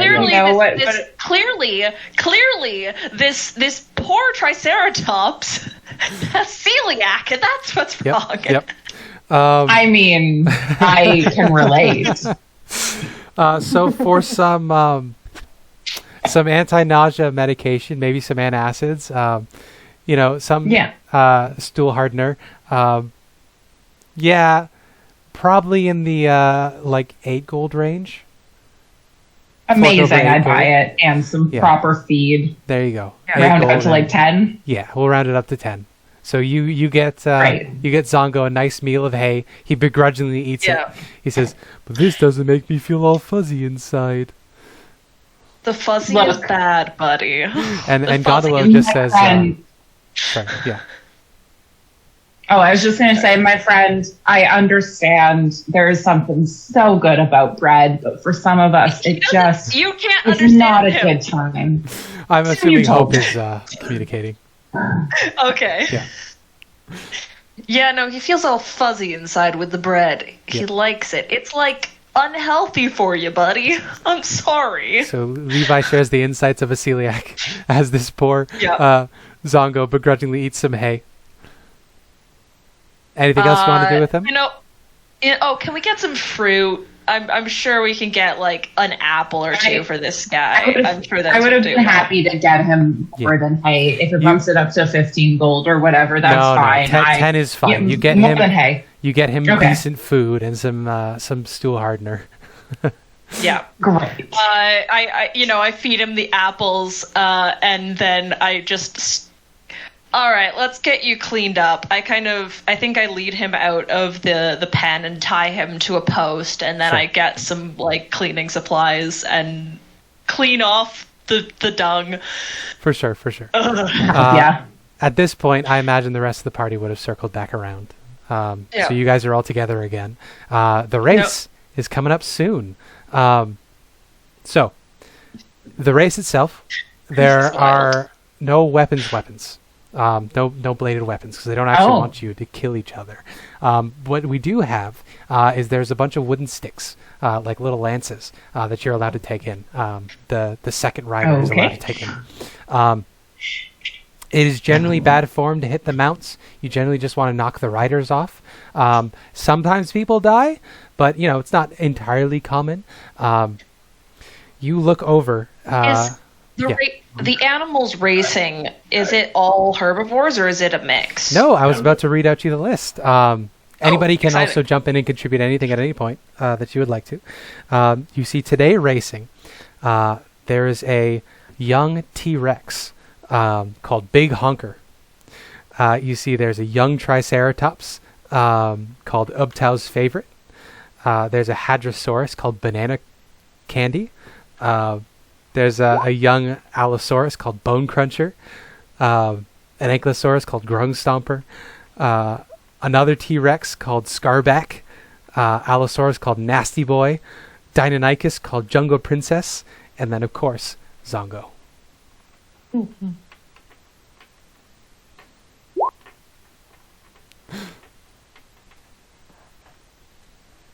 That's a good idea, Riley.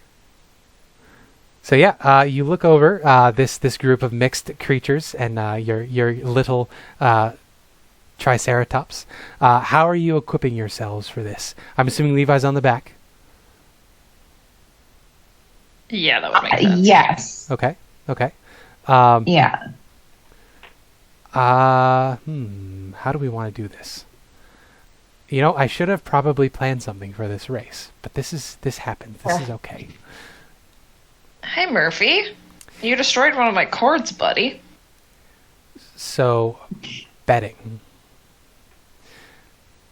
As you look out, is anybody interested in betting? I should ask. Hope. Lucia is very much not the betting person, but she feels like it is a way to show support and trust in her teammates, so she will bet 5 gold on her team. Okay. 5 gold. Okay, Alright, do we all bet 5 gold now. What are the odds? That is a great question. Considering it shit itself on the other race, and this is a hard race. Looking over Maybe not Zongo, the people say that it'll be 7-1 is the payout. We'll get 7 to times our 1. money. Or you pay 7 to times 1. if you fail. If they fail. Because Zongo is the ringer here, the dead ringer. So, wait, that means if Zongo loses, Lucia has to pay 35 gold. Yes. Wait, what? Right. Yep. 7-1. Is that how Isn't it betting supposed to be works? that way? You give them 5 gold. If you lose the 5 gold. If you win, you get 7 times the amount. Yeah, I think. Yeah, I thought I'm pretty that's sure the that's way how you betting did it works in happen. IRL.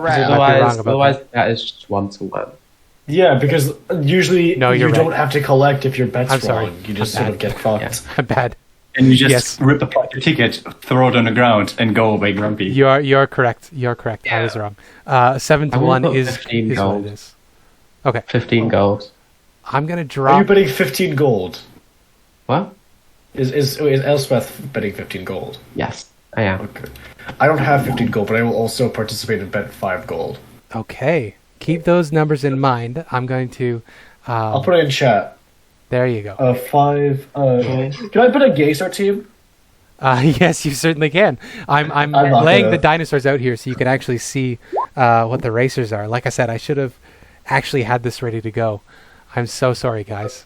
I'm sorry, but Big Honker fucking distracted the shit out of me. That's fair.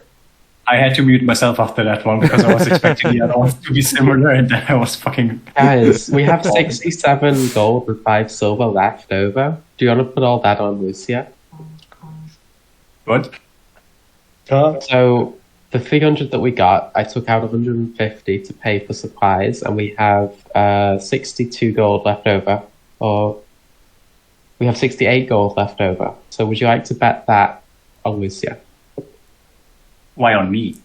I don't think Lucia is racing. I'm hoping Levi. Sorry, yeah, Hope and... Yeah, would you like to bet it on Hope and Levi? Levi? I mean, we wouldn't use it on anything else before we go for the jungle. And if we come back from the jungle, we would get a lot of gold from our task if we manage them and don't die. Maybe not all of it. Maybe 30 gold would be like a healthy amount. Okay. Like, does that seems reasonable, because then we still have money afterwards. Have we calculated the extra time we need traveling to get to Firefinger first, by the way? I don't think we did. Oh, no, I didn't. Because there will be like extra week or something if we then have to go through the jungle. I'll bet 30 gold. We'll do 30 gold from the party fund then. All right. Yeah. Also, Lucia already has like supplies for herself for more than enough time. So she was relatively fine. So yeah. Not rations-wise, though. Rations-wise, you would have to search for food. All right. So, Olaf, you wanted to bet against... No, Joe, that was a joke. Okay. No. 5 gold on our team. I have faith. Okay. And also, maybe we can sabotage people before the race starts. That's a great idea. Tau's favorite. Does anyone have any like spells like guidance only lasts a minute, but like bless or anything like that? I just thought of something. Bless, but I'm going to be concentrating on speak with animals. I don't. Yeah. Oh fuck! I don't have heat with metal. I was thinking what would be very funny is that if Olaf just jumped onto other people's fucking dinosaurs, melted the fucking bolts and harnesses, and then let them fall off, and then jump back onto our main dinosaur. But I can cast Hope. What's your armor class? My animal handling. No, your armor class. My armor class is 14. What's your dex? I'm a weak little guy. Pardon? What's your dex? My dexterity is 16. I will cast Mage Armor if you take off your armor. Okay. Is that 2 plus dex? It's 13 plus dex. Oh, okay. 13. Okay, so then that's shield. So you would have 16. I would have 16 instead of 14. Okay, yeah, I'll do that. It looks like Speak with Animals is not a concentration spell. So I can cast Bless on Would it make any difference would it make any difference to cast Bless on the dino as well? Because you can cast them on 3 people. Ooh, Yeah. Yeah. It might have to make Constitution saves because of its gastrointestinal issues. If you don't shit yourself, we'll get you all the hot cross buns you want. Oh, really? No, way. No. He doesn't understand me. He's a fucking dinosaur. Also, I like that he sounds like Eeyore without the bass boost. Yep. Really? A Zongo I was also snack? thinking. really not sure about it.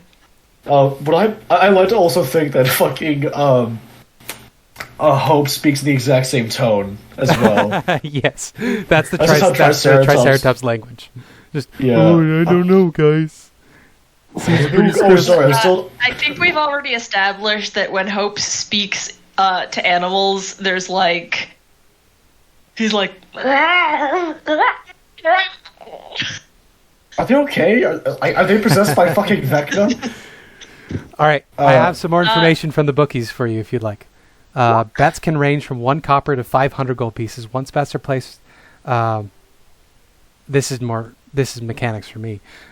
Losing bets cost the full amount of the wager. Winning bets pay out according to the table. Bets can be for a dinosaur to win, place, show, or do something specific during a race, like to attack another racer or throw its rider. So many bets can be won. So you can bet for something specific outcome, or you can bet on somebody to win. Can we bet on it shitting itself during the race? That's a lot. That's a 1-to-1, honestly. Yeah. Okay. He's got a reputation.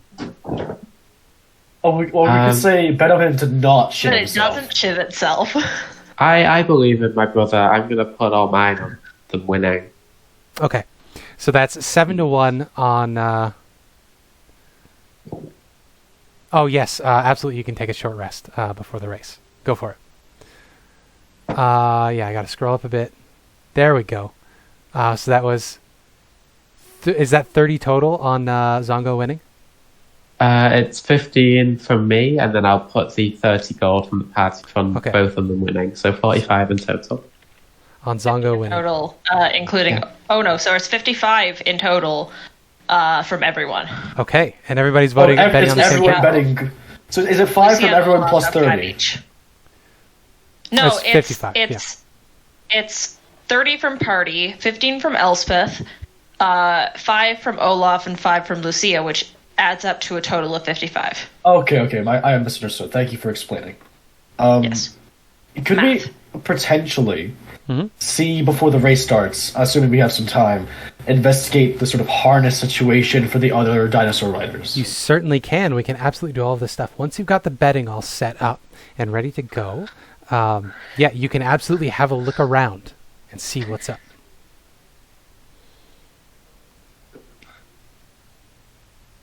Yep.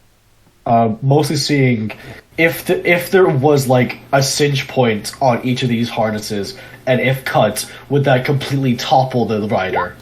You might be able to do something like that. You wouldn't be able to do all of them. So you got to Oh pick no, just somebody. Who amongst these would you like to investigate and learn more about? Because you're going to be looking around at these guys. well, there was betting pools with odds. There is betting So pools I'm with gonna odds, look at potential underdogs and whoever is looking the best. Yeah. So you know that Zongo has the worst odds to win. Other than that,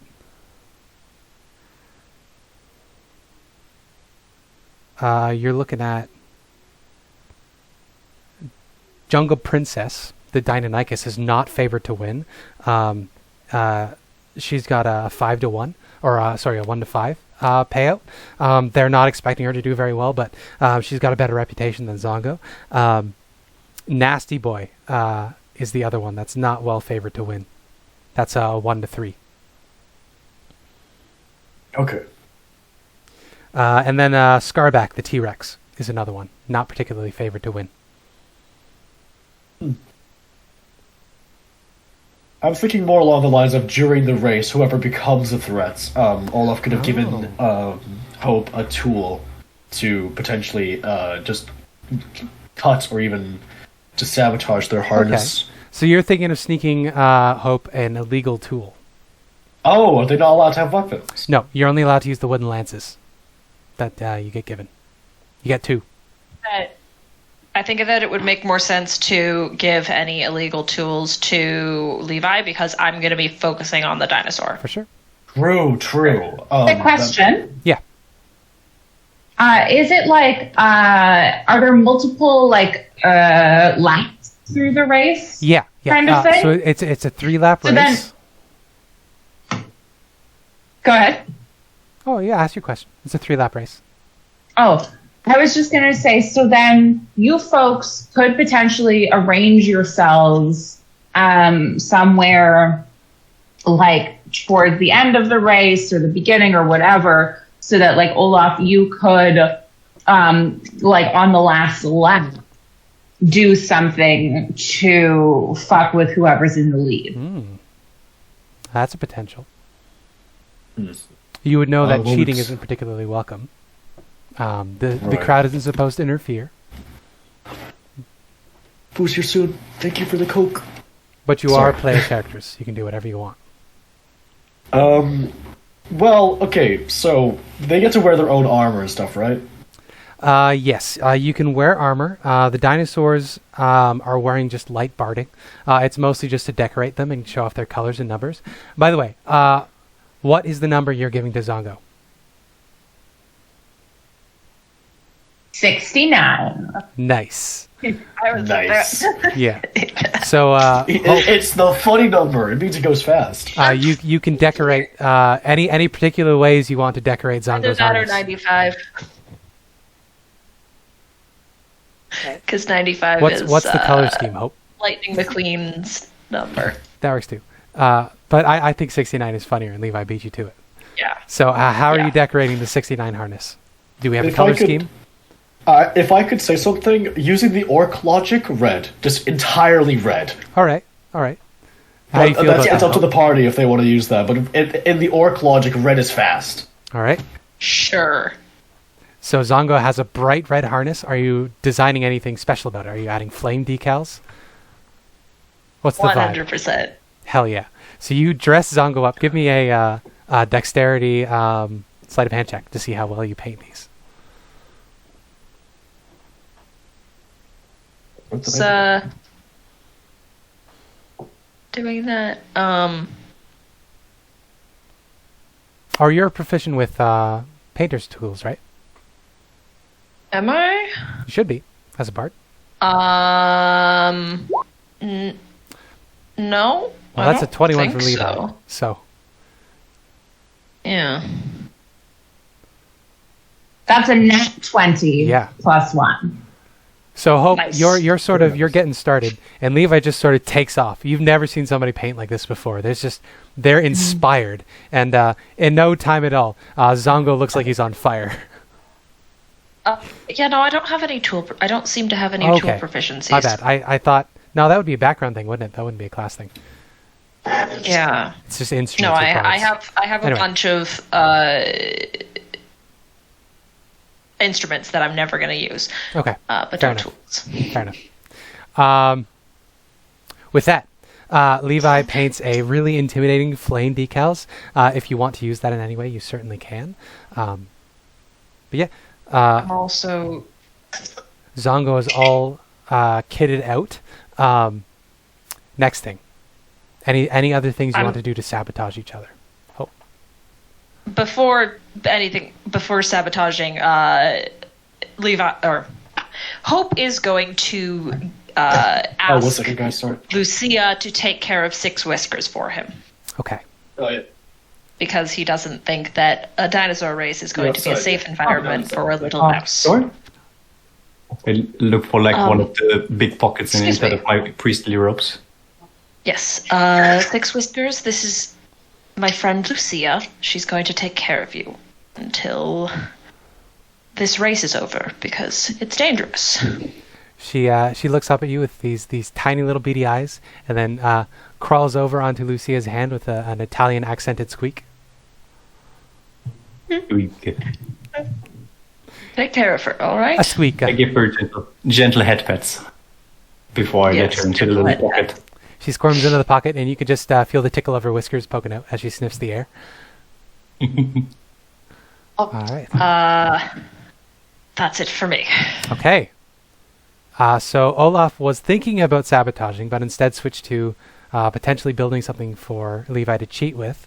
What about everybody else? Elspeth, do you want to weigh the scales in any way? I don't know if there's anything I can do other than give Hope mage armor, so I'll just sit in the stands and hope for the best. Okay, very good. Lucia, do you want to cheat in any way? Mia's muted. Nah, Lucia is not the kind of person who cheats. She would just Okay.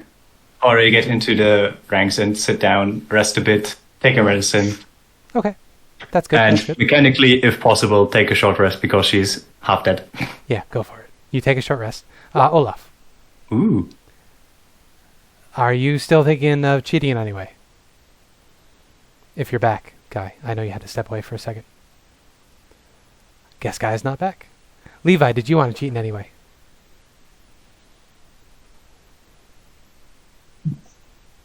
What I can do?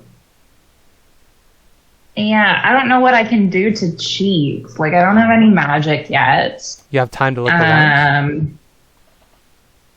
Yeah, can I what does my wooden stick look like? Is there any way to toughen it up or So you can that see, sort of thing? Add a metal spike through it. You know what I mean.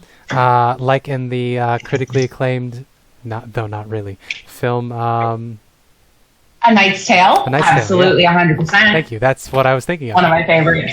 Yeah. So you Heath Ledger your way through all of the equipment. Yes. Here, and you have a look. Except not Heath Ledger, the person who was anti Heath Ledger. Yes. Sorry, it's one of my Rufus. favorite movies. That's the Most actor's well name. Yeah, you have a look around at all of the lances. You can see that the lances they're completely wood. It's a pretty lightweight, not balsa wood, but it's very much like a tropical wood. It's pretty light, shatters really easily. And there's no metal on it whatsoever. These aren't designed to kill people. Yeah. No. I don't want to kill anyone. I just want to have a little bit of extra weight to the wood. Okay. You know? Want my wood to be a little bit harder, you know? Yeah. I get what you're going for. I get what you're going for. I'm a child. Yeah. So, Olaf, you're hanging around. You see Levi going about this.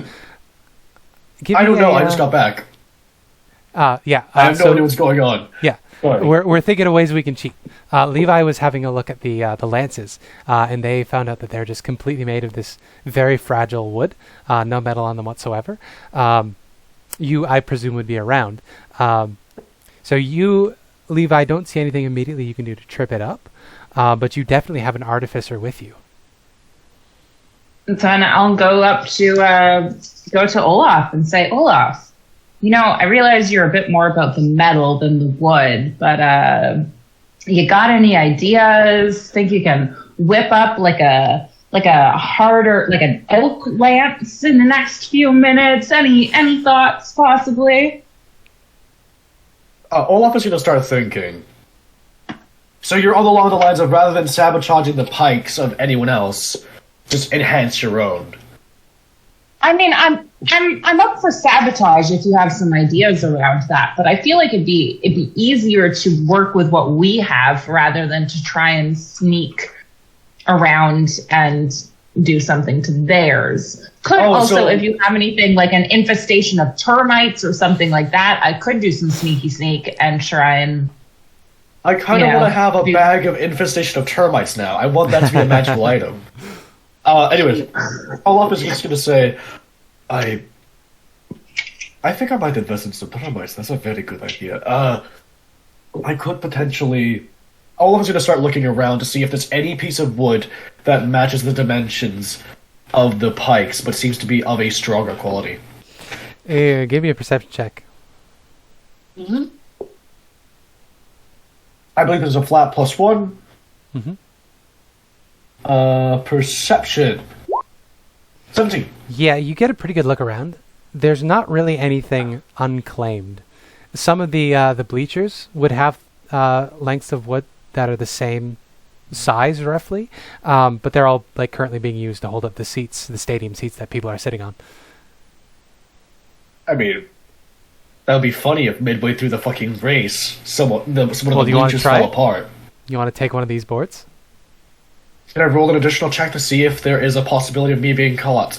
Like, how wary are people being? Oh, there are definitely a lot of people around. If you, I don't know what your stealth is, but I have a +5 to stealth. So if you want me to go and grab something, let me know. I have a 0 in stealth. Cool, I can do it. Yeah. So Olaf, why don't you provide a distraction while Levi tries to steal one of the support beams from the stadium seats? The best way to distract is not to become a nuisance in the sense of causing a problem, but become a nuisance in the sense of becoming overly invested in something random. So a nuisance is what you're saying. Yeah. All right. So am I rolling with advantage then? A nuisance tunity. Yeah, you'll roll with advantage. Let's go on it. As Olaf gets weirdly interested in something and gets everybody's attention. I'll get really invested in one of the other riders, saddle, and be very impressed with the craftsmanship or something. You probably pull out Nasty Boy's rider, because Nasty Boy is a really famous rider. It's a new mount for him, but he's got this fancy, well-decorated harness. So you start pointing out and getting really invested in it. Everybody's oohing and awing. A 21. Rich Corinthian leather. Exactly. Did you roll with advantage already? Guys, I'm the rogue. Yeah, I rolled with advantage. Beautiful. So you find a loose one. You yank the nails out, maybe with a little crowbar you got from Olaf or in your own equipment. You pull the nails out of this thing, and this tiny little gnome has this long length of wood, and you just sort of trot away in the background of this scene. And absolutely unimpeded. I love that. Yeah, you get away with it. So Olaf, you now have this length of pretty hardy, well-worn, weather-worn wood you can make a forgery out of. Okay, so what could be funny is that in the base of this pike, there could be a hidden blade. If you want to go that route, you sure can. Yeah, so how long would that take Olaf to do? Not very long, especially with your artificing ability. Yeah, so he's gonna try and... Okay, I have an idea. How about we have a pike, and he starts sketching a little design in the sand, but so that he doesn't have any evidence later and he can just rub it out. Pike, dagger and scythe. Sound like a good idea? Also, you probably should keep the original pike in case you have to dispose of this one. Well, you get 2. You get 2. Yeah, then each that's rider fine. gets 1. All How's right. that sound, Levi? You're muted, by the way, Hannah.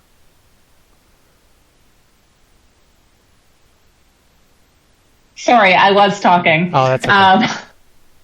I was just saying, fantastic. We got 2, so we give the legit one to Hope, and on take the cheaty one, and then if we gotta ditch the cheaty one at any point, easy peasy, we dump it, and our dear friend Hope, I take theirs. All right. So in no time at all, Olaf, you whittle down this this thing. Give me a Smith Tools check. So that's dexterity check with proficiency. Oh, I didn't realize they're using dexterity. Well, that makes sense. So I think I just roll a d20 plus... What's our proficiency bonus? 2. 2, yeah. Oh, is your dex a 0? My dex is a 0. Yeah, that makes sense. I had Go for to balance everything out. Yeah.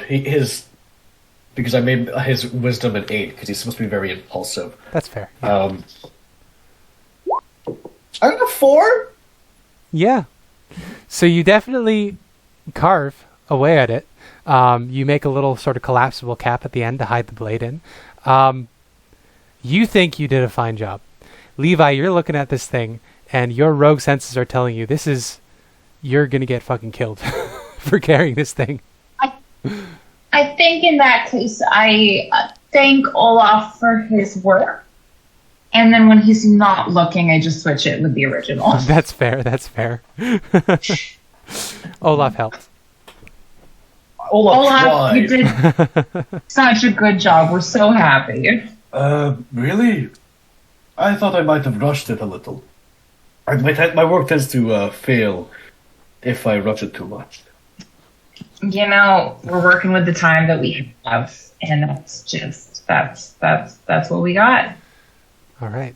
With that minor disappointment, the announcer begins announcing the start of the race. So you line yourselves up. You get on the back of Zongo. You take your places in the crowd. You guys are probably going to be in the cheap seats since you're not of means. It's a silver piece to enter to be a spectator. Would you pay this silver piece to enter? Yes. Yep. All right. So mark off a silver, the 3 of you. Yeah, and you can get seats around the middle of the arena. You're not in the nosebleeds. But yeah, you've covered yourselves up. Lucia and Hope are sort of all bundled up with hoods pulled tight over their faces. And then there's Olaf just sort of bare-shouldered and broad-chested facing the world. It's quite a sight to see the 3 of you. There are people hawking big turkey legs and caramel-covered popcorn in the stands. Everybody's cheering and yelling. The racers come out and they get introduced one after another. And we can take a pee break and start the race when we come back. Olaf would like a turkey leg. Copper piece. Yep. Mark off a copper. You can have a turkey cheap leg. or double leg? It's a Deinonychus leg, so it's like the size of your arm. So cheap. Not nice. Yeah. Well, bathroom break. Be back in 10. Give me time to eat.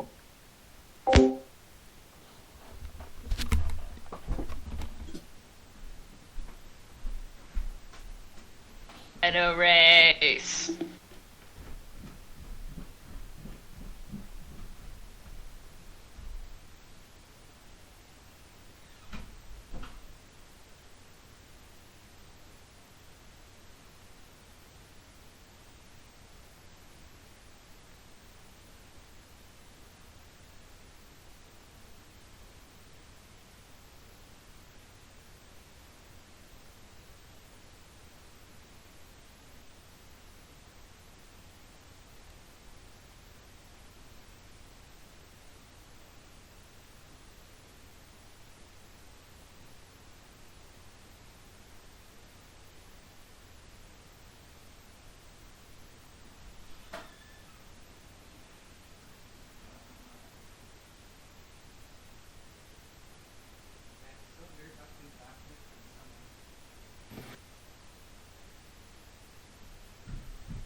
Hello, whoever is here.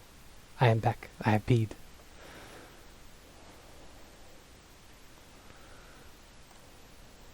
I'm here. Hello. How are you doing, Hannah? I'm good. This is fun. I'm enjoying the dino race. I'm glad. I feel I'm a also little here. scatterbrained today. Hello, Guy. Sometimes Okay, I'm well, You're scatterbrained. doing great, Spencer.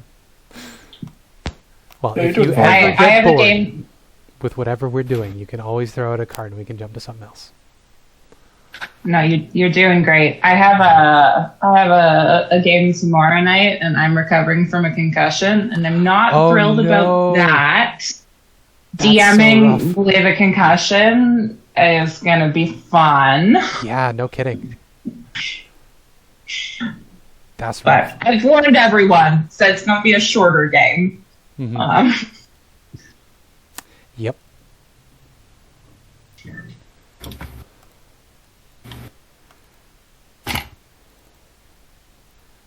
Well, I hope that you recover from the concussion. That is scary.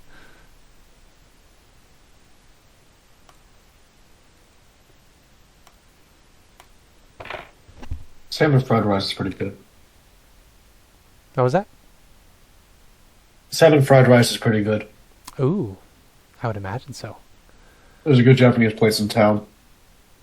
Nice. So I got salmon fried rice and sweet potato croquettes. Very nice. So, having a good time. Nice. I can't seem to make the tokens show their names. That is weird.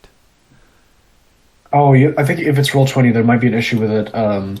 You having to click confirm that you changed it or something like that, Yeah. like save token. I don't know. It's not that important. We have the initiative tracker, which is the main way we're going to do this. Save settings. Nope. Oh well. It's not that important. Alright. Racing.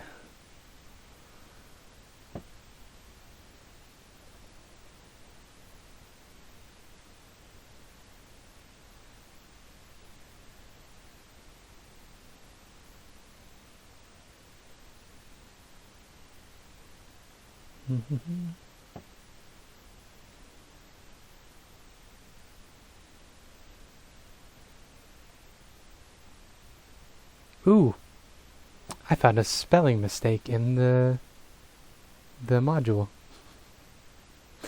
They forgot to put feet. The sentence says, dinosaurs can attack other dinosaurs if their tallies are within... Oh no, I just misread the sentence. I am a dumb. It's okay. The usual aha! It's like, oh no, wait, I'm illiterate. Yep. Story of my life.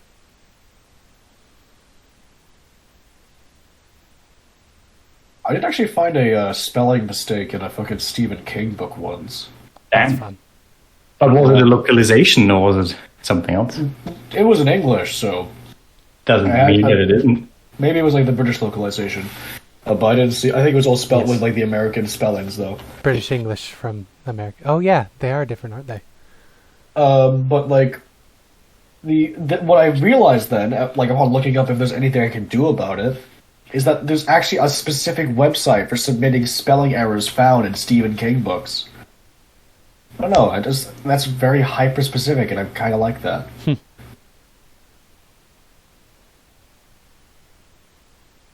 we go. All right, I feel ready for this. Yeah? I'm just rereading the race. So, rules who's here. gonna die? Hopefully nobody. If Lucia was there, she would die. I'm gonna give. You can pick those of you that aren't Hope and Levi. You can pick a different dino and racers to play as for this. What was the one that fucking made me lose my shit? The first one? Big Honker. Big Honker. Can I be Big Honker? You absolutely can be Big Honker. There was another one that was funny towards the end. Big Honker is most favorite to win. He's a crowd favorite. He's got 2 riders, young T-Rex. The other one towards the end is Jungle Princess. Nasty Boy. Jungle Princess. Jungle Princess? Okay. That's a Deinonychus with a scared jockey. Oh. Rather skittish. Do we get to roleplay the riders as well? Oh, if you want. Speeve! Speeve is the rider for Big Honker. This is canon now. Yeah, I don't know why, but I love the name Steve. But you know what? Fuck it, Speeve. Steve. So remember these numbers. That feels like a reference. Guy, for Big Honker, Steve. if you are going to attack another dinosaur, it's going to be a +6. Okay, +6 attack. Yep. And you'll do 1d12 +3. Sorry, 1 second. So +6 attack. 1d12. Sorry, or did you just send me? Oh no, is there someone else? 1d12 +3. Yep. Actually, you know what? I could just give you the fucking token. Stat sheet. Control for the token. Oh. That's what I'll do. Controlled by... Oh, I can't. God damn it. I need to actually open the T-Rex character sheet and give it to you.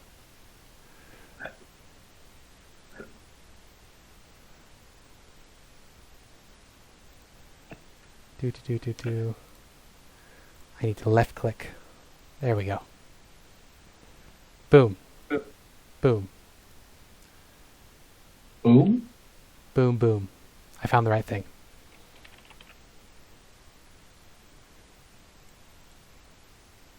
Oh. Weird. It doesn't give me a young Tyrannosaurus stat block. But this is a young Tyrannosaurus. So, there we go. Edit. This is for Guy. Save changes. Oh yeah, all these stats are wrong. God damn it. Why would they not give me the actual stats? Oh yeah, because +10 to hit, 4d12 +7 piercing damage. I'm fixing it real quick. Yeah, that seems fucking dangerous. Oh my god. 3. To crit and kill a friend. Yep. The AC is correct.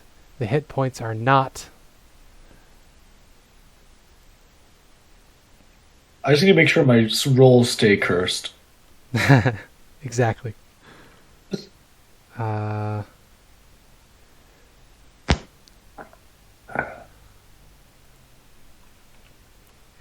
we go. Big Honker is fixed. The honk man. The honk man. Big Honker is fixed. So now when you click on that one, left click on it, you should pull up the right stat sheet. I don't think I have access. It might be hidden. Yeah. Tyrannosaurus Rex, you mean? Yep, Tyrannosaurus No. Rex. There you go. Updating? Should be able to. I'm just loading again. I think it's because you've altered it. Yep. I'll get back to you if it works, just to handle other people. And then Jungle Princess is Mia. Ooh. And this stat sheet should be fine because it's just the normal stat block. Deinonychus. Yeah, that's correct. So Deinonychus is ready to go. Abby, you back?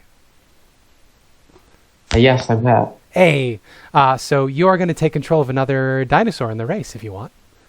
Okay. Who would you want? We got Jungle Princess and Big Honker are taken. You could pick anybody else. Oh.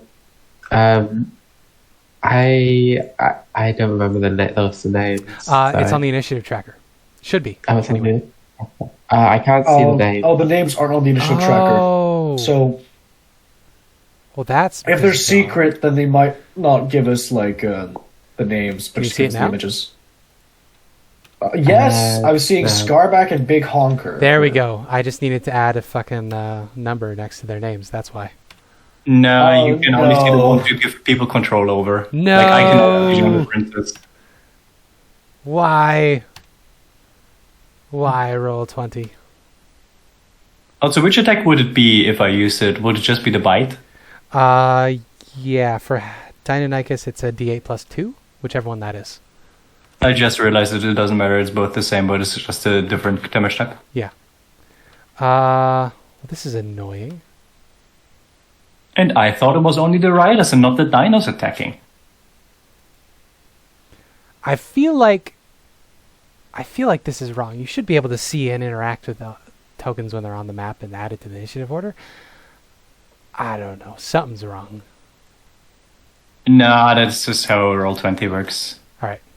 Like in Try most this. games, you cannot see other characters' names in the tracker either unless you feel full control over them, which you usually don't. But you do when you put enemies down, right? No, only the DM. Oh.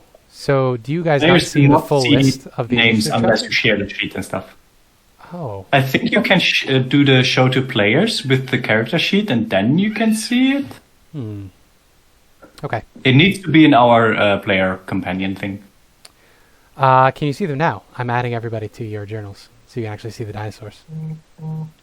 I still only see Giant Princess. I see them in the token list as Allosaurus, Triceratops, Tyrannosaurus Rex, but I only see Big Honker and Scarback as names. Bizarre. I feel like this is just taking it. I feel like just saying the Yeah. names and then going from them is better. Yeah, this is annoying. Yeah, otherwise we'll get caught up with just technical issues. Okay. So, Abby, sorry about all that. Remaining is there's another T-Rex called Scarback. It's an older T-Rex. Got a very experienced rider. This T-Rex has been through a lot of races.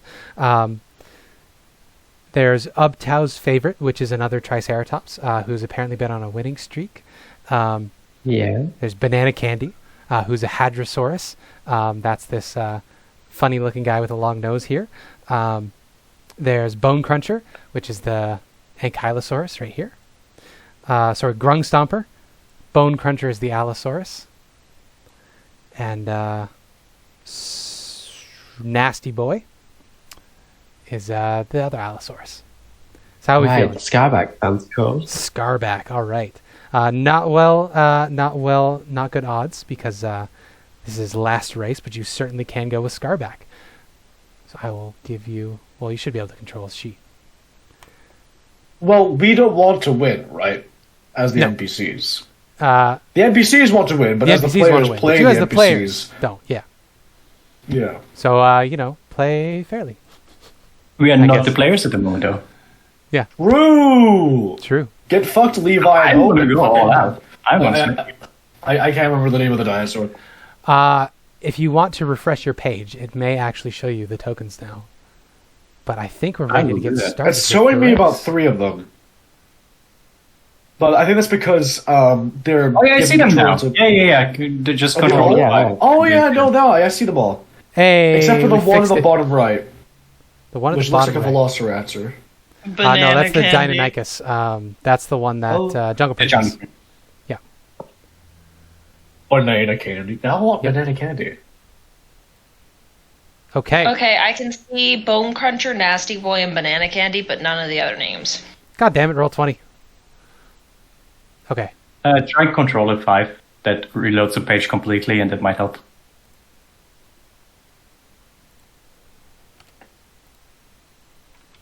If you want to.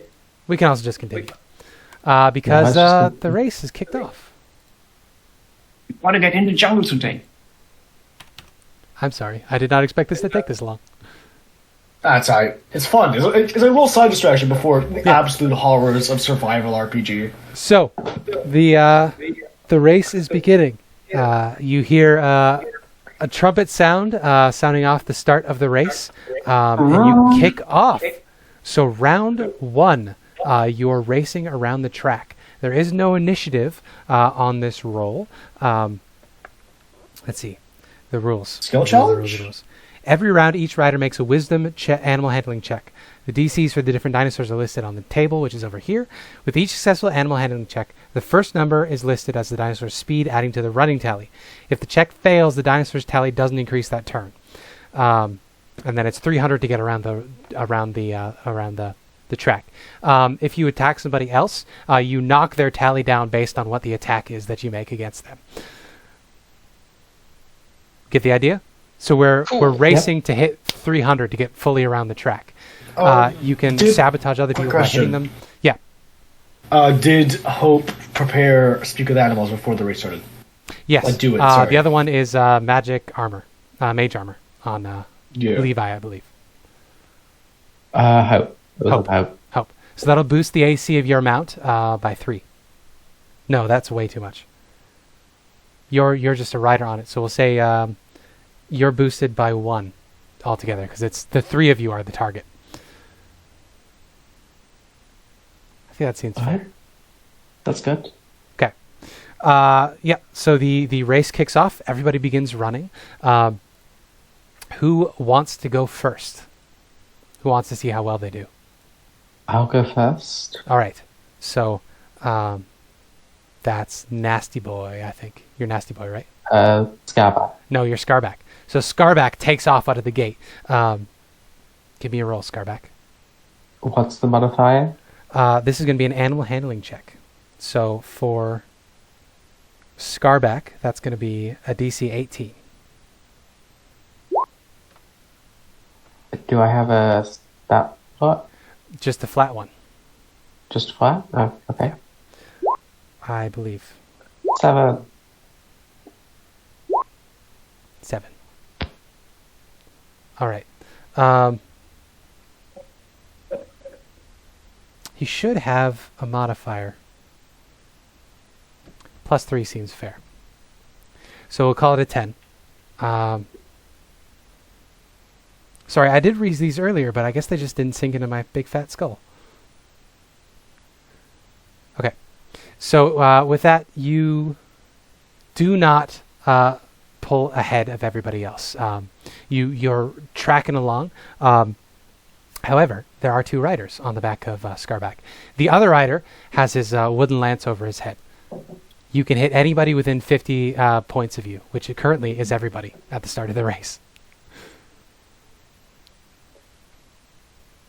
Also, I might change the way this works. It says not to roll initiative for anybody, but that's dumb. I might just go in descending order. So Scarback, you'll go first. I'll move you up here. Okay. You can hit anybody you want. Who would you like the other rider to hit, Abby? Gonna go for Big Honker, because he's the other T-Rex. Very good. So you can make That's an attack rude. roll. Nat 20. Nat 20. All right. So yeah, you can roll your damage on that.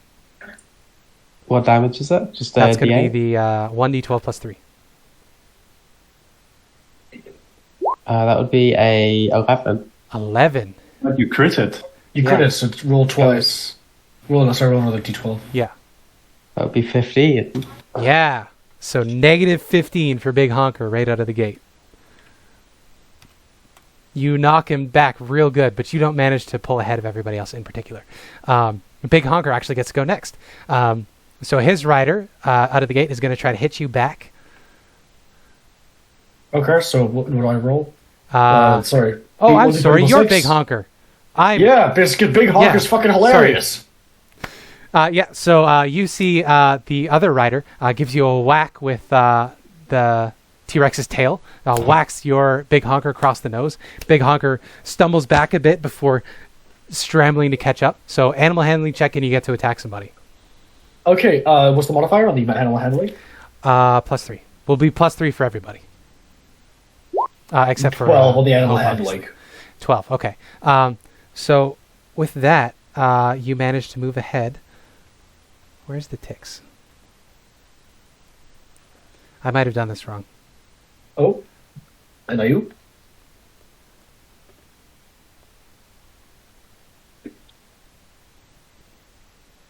I'm sorry, but does someone just write Jungle Princess like there when it's not even the name tag? 'Cause that's very Yeah, funny. no, I was looking at trying to make your dinosaur go faster is the one you need to get above a 10 on. So I'm so sorry, Abby. You rolled a 7. So you gain 7. Big Honker gains 12. So But I lost 15, so -3 right now. yeah. Who would you like to attack, if anybody?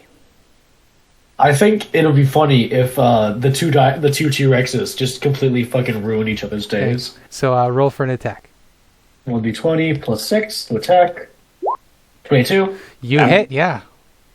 So chomping at Scarback's heels.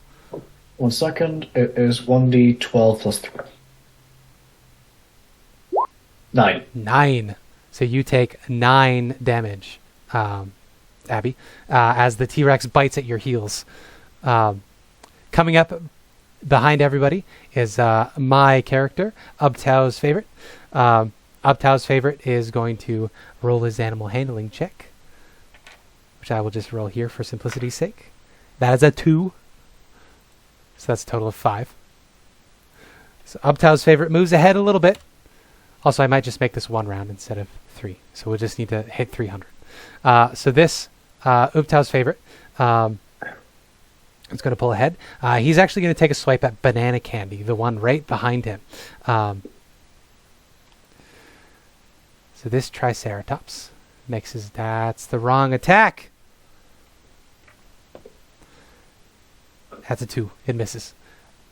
Banana Candy gets to go. Banana Candy is going to race ahead. That is a 19. So Banana Candy, pulling ahead of everybody.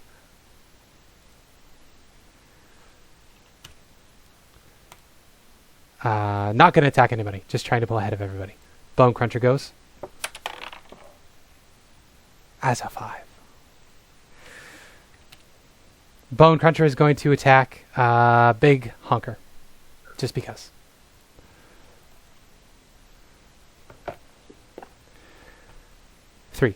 Miss. Grung Stomper. This is a lot of NPCs. I did not think this was very well. I'm sorry. That's right. We have to get to 300. Yeah. I don't know if I like this way of doing it. Maybe we should just all roll at once. I feel like if you should at least gain like X amount each turn, otherwise this is going to take hours. Yeah. And it is... I like the theme, but it is not exciting enough to do this. No. Yeah, I'm just thinking, I'm realizing this as we're going. This is a mess.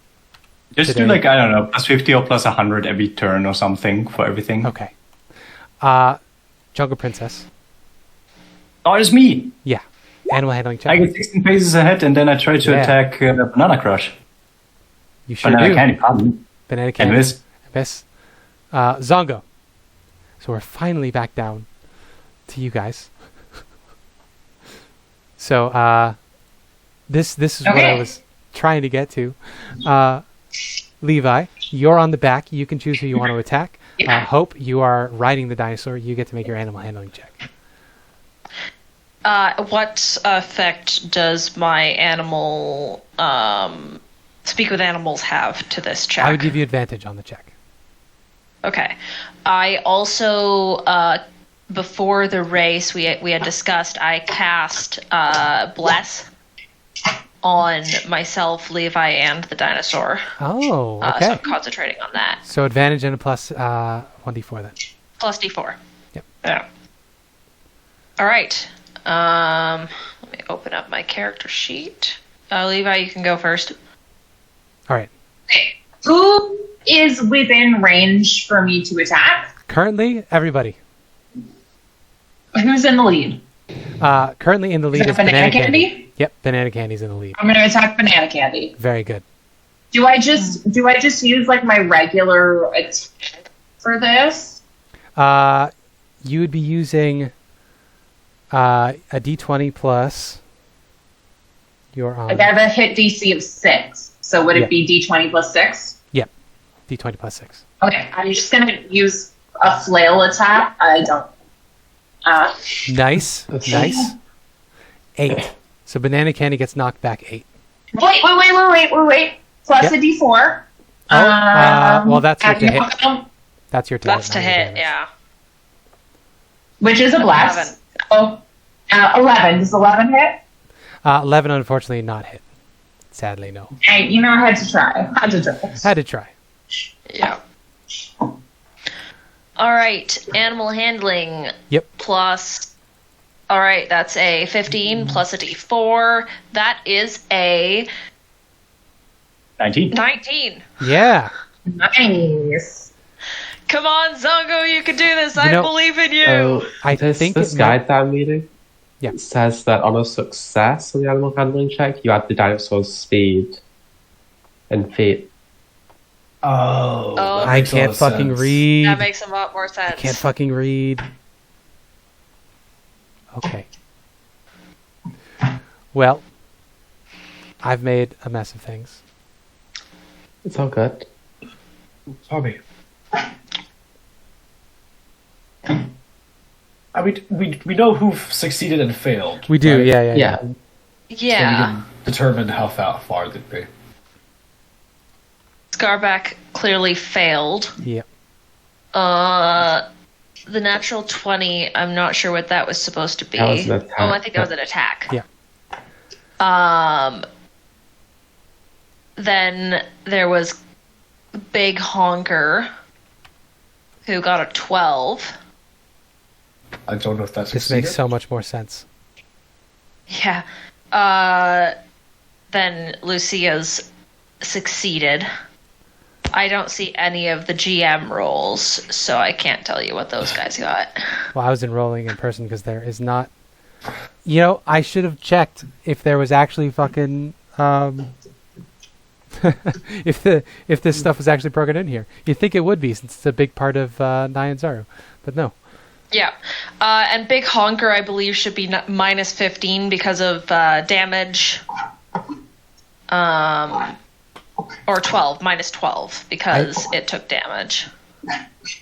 No, it was minus 15. doesn't That was the damage say after that. the resolution. It doesn't say that in here. I think I just fucked this up. Oh.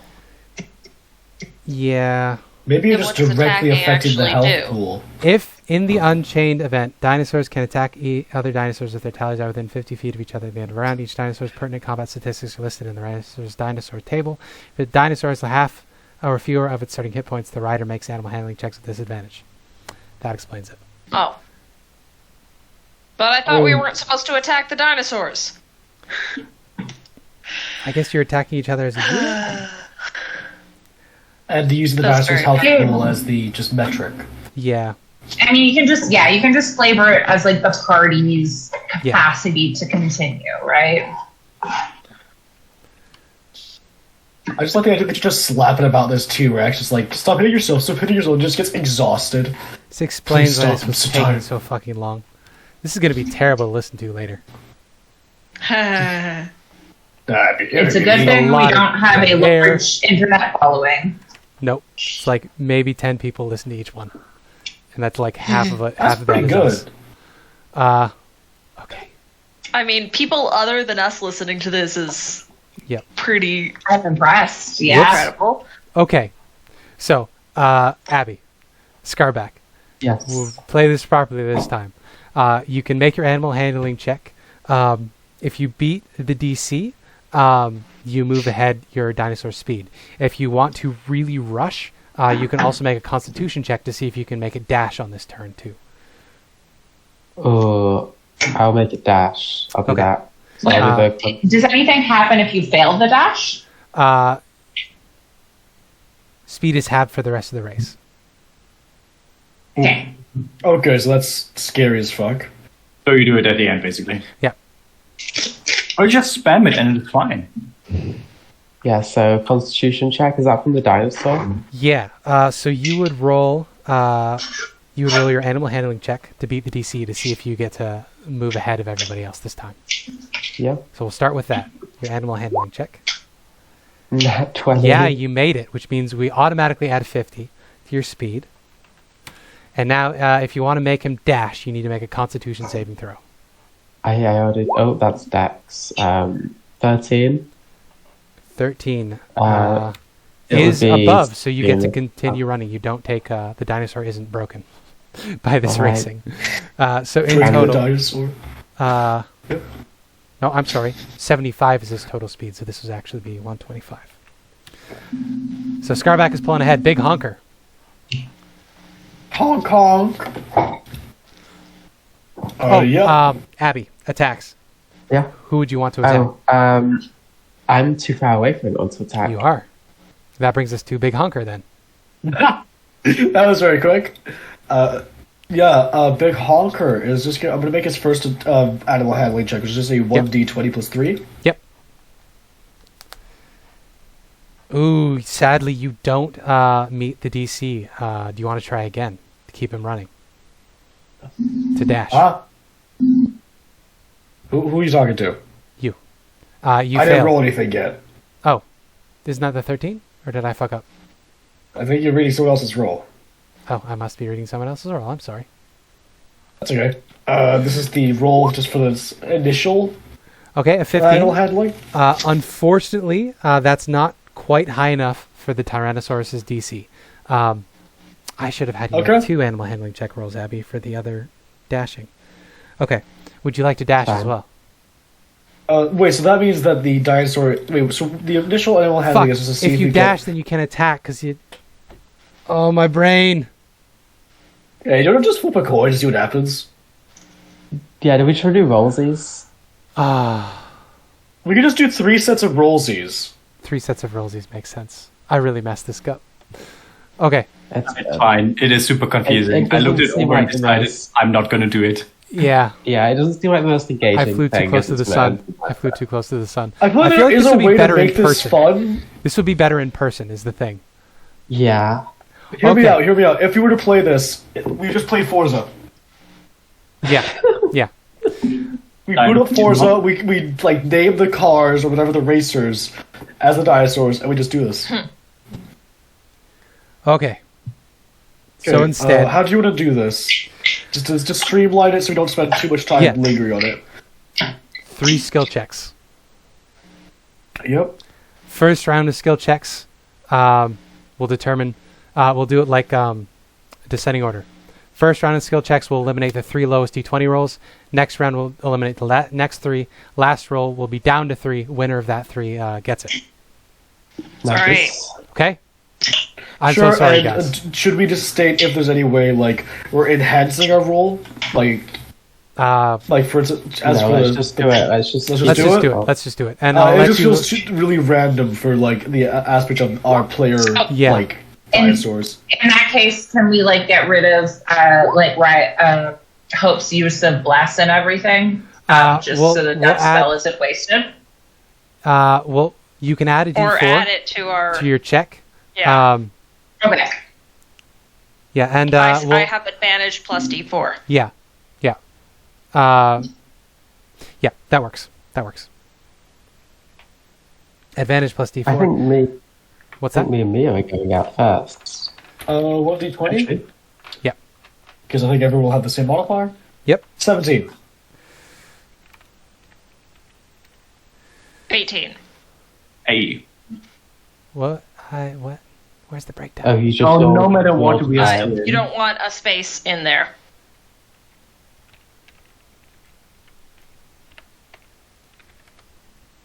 There we go. Alright, it looks like number Elspeth, 5 you are is still out. in. Or number 4 is out. So that's Lucia's number 5 and number 4 of or 4 and 3. I'll make a box of the ones that have been eliminated, I guess. So we can just, like, put them to the side. So Scarback, what did you roll? Abby? 7. 7. Okay, that's pretty low. And then Big Honker, that's Guy, got 17. Jungle Princess got 5. So I believe... I think the 2 sevens need to be rolled. Right?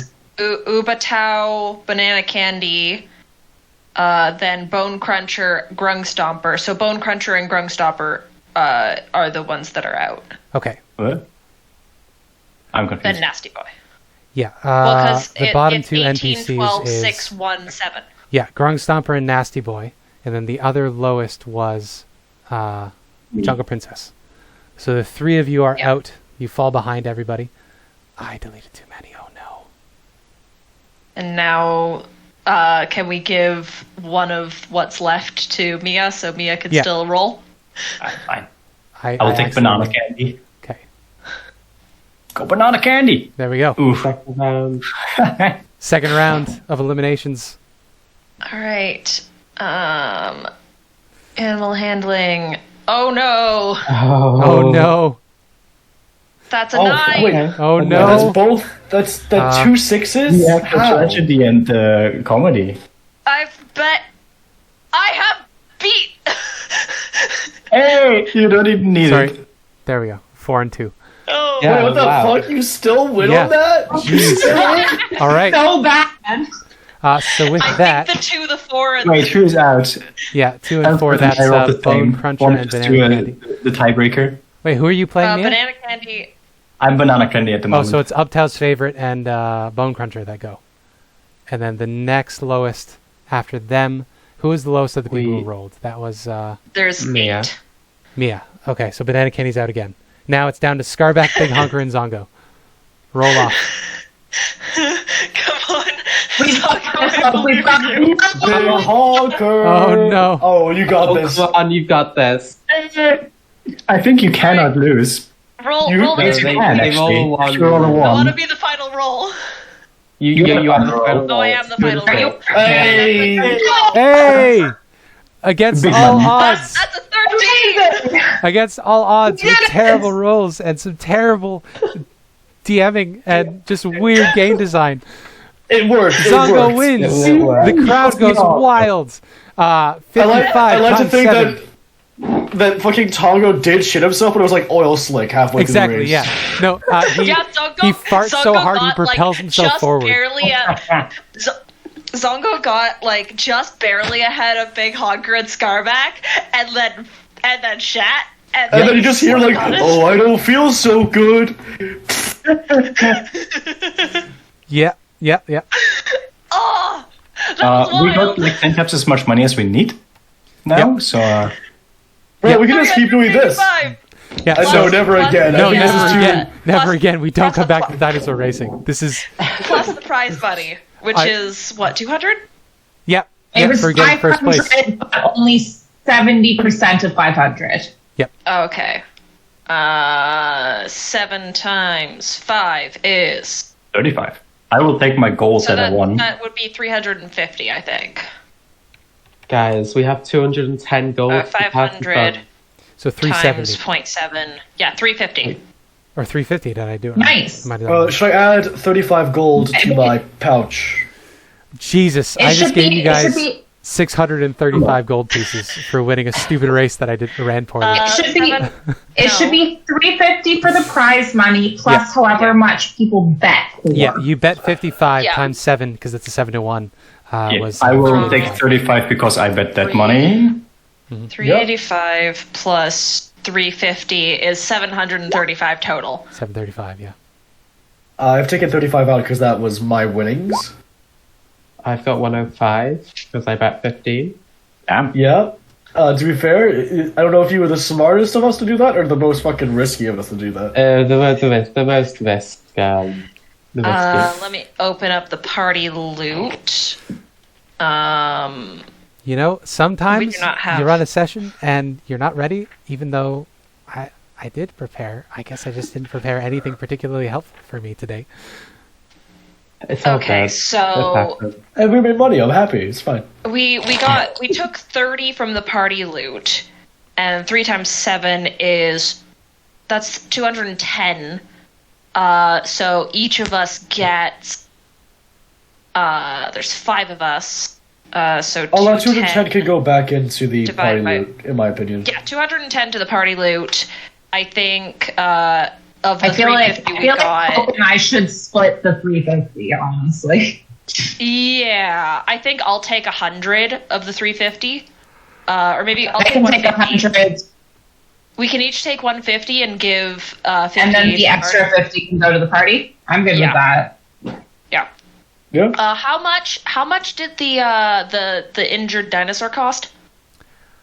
It was only 10 gold Oh, for the food and stuff. No, Oh, you mean the the Allosaurus. Allosaurus. Oh, Yeah. He's not 150. going to sell it to us yet.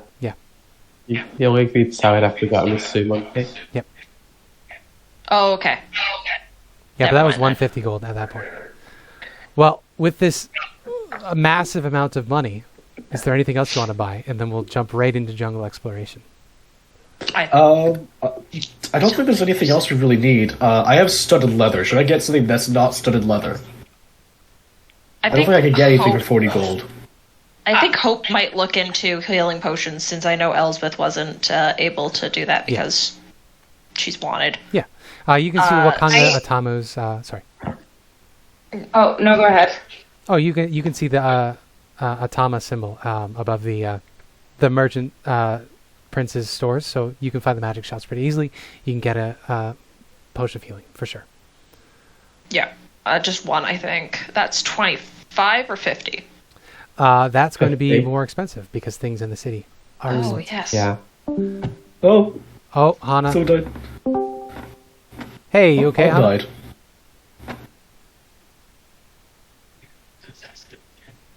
How much will the potion of healing cost me? Yeah. I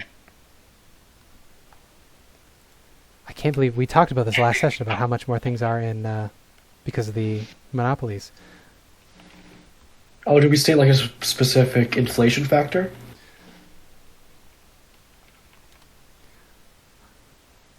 I think it's I think generally it's been twice as much as the PHP. yeah, so it should be 100 per healing potion. Jeez. However, once you Is become there any way- friends with the merchant prince, it's back down to normal prices.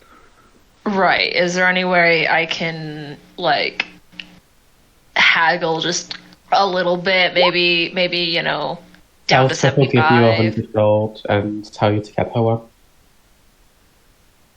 Sorry, what was Can that? I haggle? Can Hope haggle down to 75 each You certainly can. for 2? Give me a persuasion check. Persuasion. God damn it, I forgot 22 to turn off. bards.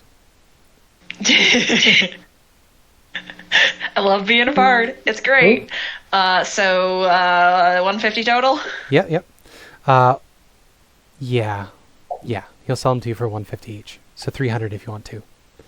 No, Um, it costs 100, and I'm taking it I'm down to sorry. 75%. Yes. No, So it's okay. 150 total. 150 total for 2. Yeah. Um, And Ellie gave me 100.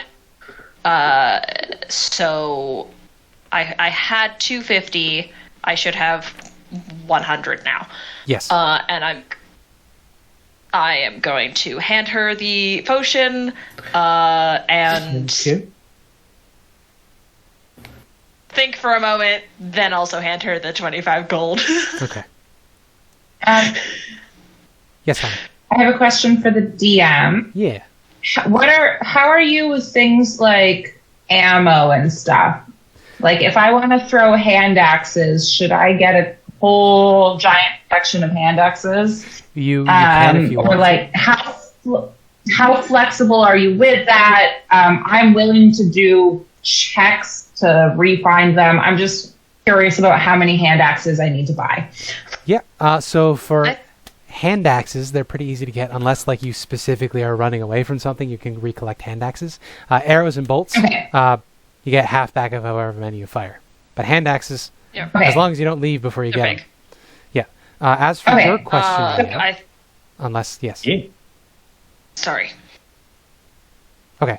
Mia, as to your question, we'll price cures for the other afflictions at the same as the salves. So if you want like really decent medicine, where's buying a special item?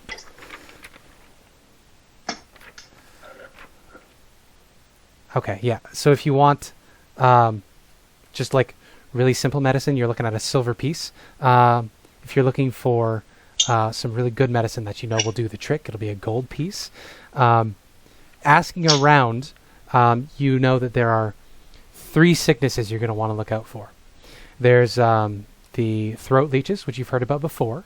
The solution to which is just a drinkable thing.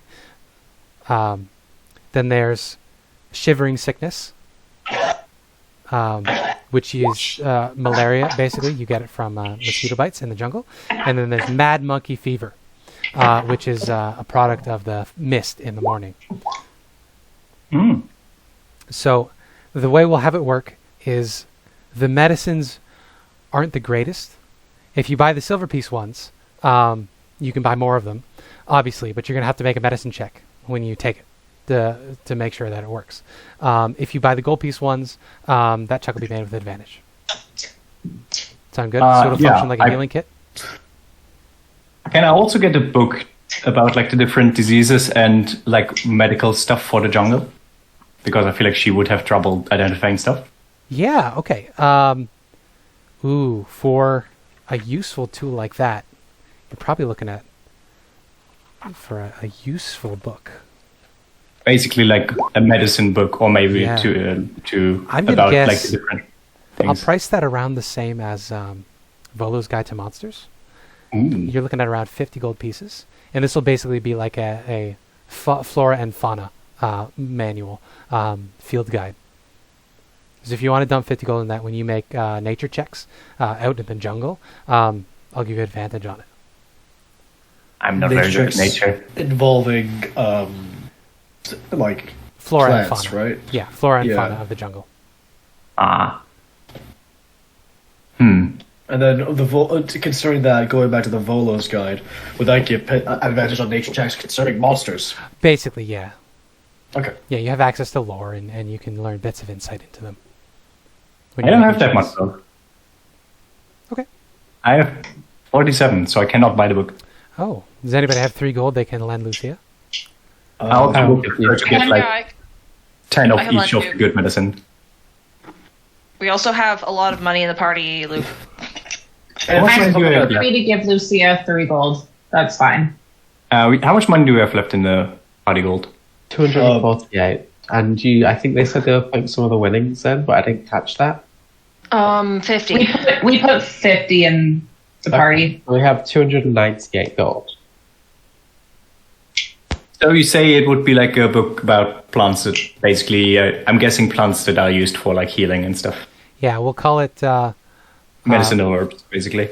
Wanda's Wondrous Almanac. Jungle Almanac. If the party is okay with me getting that, then I would get that with the 50 gold from the party loot, and I would spend 30 of the gold that I have on disease medicine, the good one. Yeah, that makes a lot of sense. So you need to buy ones for the specific sicknesses. So which because they all have different I will buy treatments. 10 of each of the good ones. 10 of each of the good ones. Okay. So And I'm guessing I mean, my idea was that I have a book that helps me discern these, like no symptoms and stuff like that. Yep. But I guess it would be a bit different than that, right? no, that's more or less what it would be. You know how to So recognize it has them. that in, you know and how a to bit treat of them. mechanical bonus. Yeah, basically, you know how to recognize them. You know how to treat them. Okay. Would that give me any bonuses if I try to treat them as well? I think so. I mean, I already get advantage because better medicine, right? What are you spending the 50 GP of party loot on? Oh, Party that's gold the on? Wanda's Wondrous Jungle Almanac. Okay. Wanda's. Dress. Yeah, you can't get double advantage. Want to just make it like an item bonus, like a +3 or something? Yeah, +3. Or maybe the That's good +3. medicine is +3. Yeah. Good medicine is +3, and you have advantage because of the Jungle Book. Yeah, then I will just become the medic. There you go.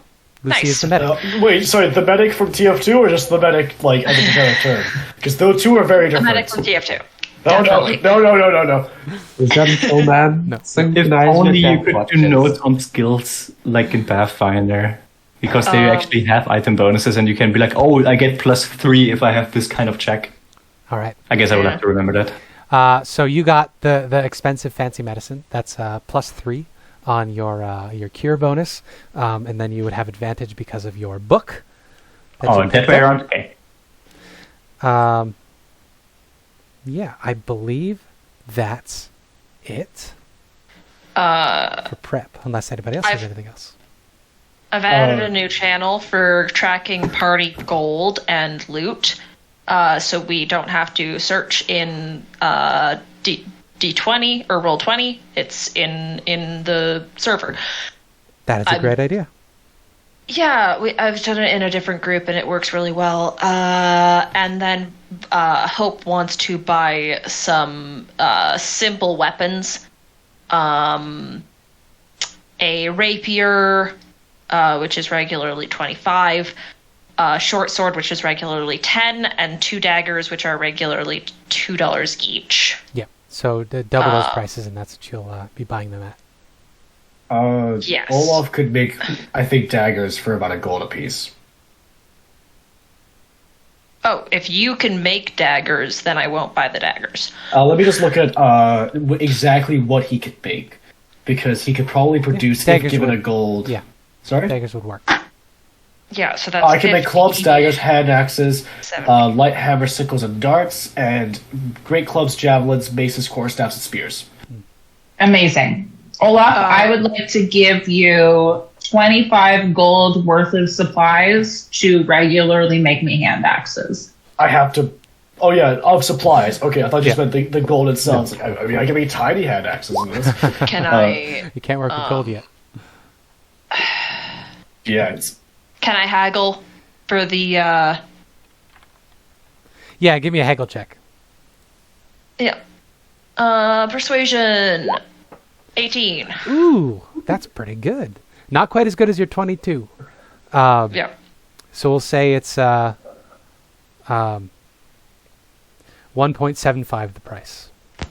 Should I add 25 ingots to my inventory? 1.75. Oh, yeah, no, I get it. 1.75 times, and then I had a 70. I had a 25 and a 10. So that is 61 gold plus 25 copper. With 25 gold pieces, that's going to be wooden handles for hand axes aren't going to be that too hard to come by. So you could probably make about 20 hand axes with that. 3. Okay, so should I call that 20 ingots added to my inventory? Yeah. 25. And then 20 axe handles. Can we just call them generic weapon handles, or do they have to be axe handles? Not necessarily. Well, just let's call wooden 20 sticks. axe. 20 handles Yeah, for handles. weapons. There you go. And these are for more long-term use stuff. Yeah. Okay. Anything else before we head out? Can I also give him supplies for daggers? Those are just the metal themselves. You don't need an extra handle for a dagger. Okay. If you wanted to give me gold to buy more ingots, then I'll put this in inventory. If I want like 5 daggers, how much do I need to 5 give golden that? ingots, and then probably not that much more for handles, right? Well, you won't really need them for... the thing with the hand axes, you need wooden handles for hand axes, because otherwise the True, because most of the body of the axe is the handle. Whereas the dagger, But, it's just a thing wrapped in leather. yeah. Yeah. And I'm assuming I could buy like a good amount of leather for a gold. Yeah. 6 gold pieces then, for all of your daggers. I will give you 6, and I will have more daggers. Yep, I will add. So I have 32. I'll make them straight away. Do you want me to make them too? Or rather bank them? What? I can make them straight away, or Olaf can make them as you need them. You can make them later if you don't have time right now. Let's get going. Yeah. Yeah. I'll just put in a separate line 6 ingots for daggers. Okay. Yeah. Or 5 Well, ingots 5 for ingots. daggers. Oh yeah. Yeah. And then some Okay, leather. I need to add my short sword.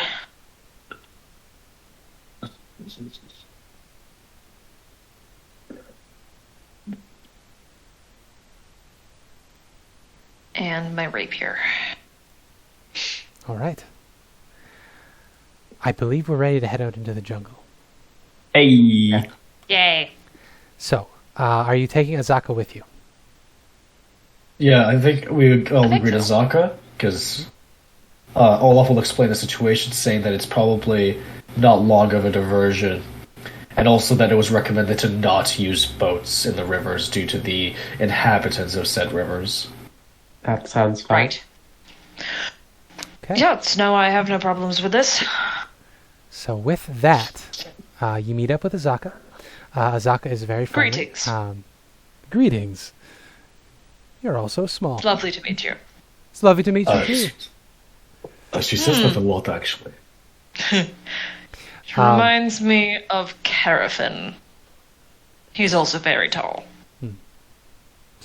God, I am completely lost. This session has been a mess. We go into the woods. You go into Into the the jungle. woods. As you are making your way out of the city, another horn sounds. Oh no. Sounds like a level up combat. Wait, you were going to leave in the morning. So Yes, after the morning, race, yes. after the race, you've done all your shopping. The horn sounds. Yes. You wait. You listen. It sounds like it's coming through Malar's throat again. There's another undead incursion. Would you like to intervene in that? How many horns are... So, we've determined that the location of the undead incursion is Malus Throws. Yeah. Would you Yes, like to intervene where in is that, that? or would you like to just go to bed? I would like to at least try and help out, Okay. especially since the Temple of Tamora is going to help us. Because I We am can out help of with steam. evacuation. Yeah, let's go. Helping out does not necessarily mean fight, but if it's needed, then... And I obviously don't want to force anyone to come with me.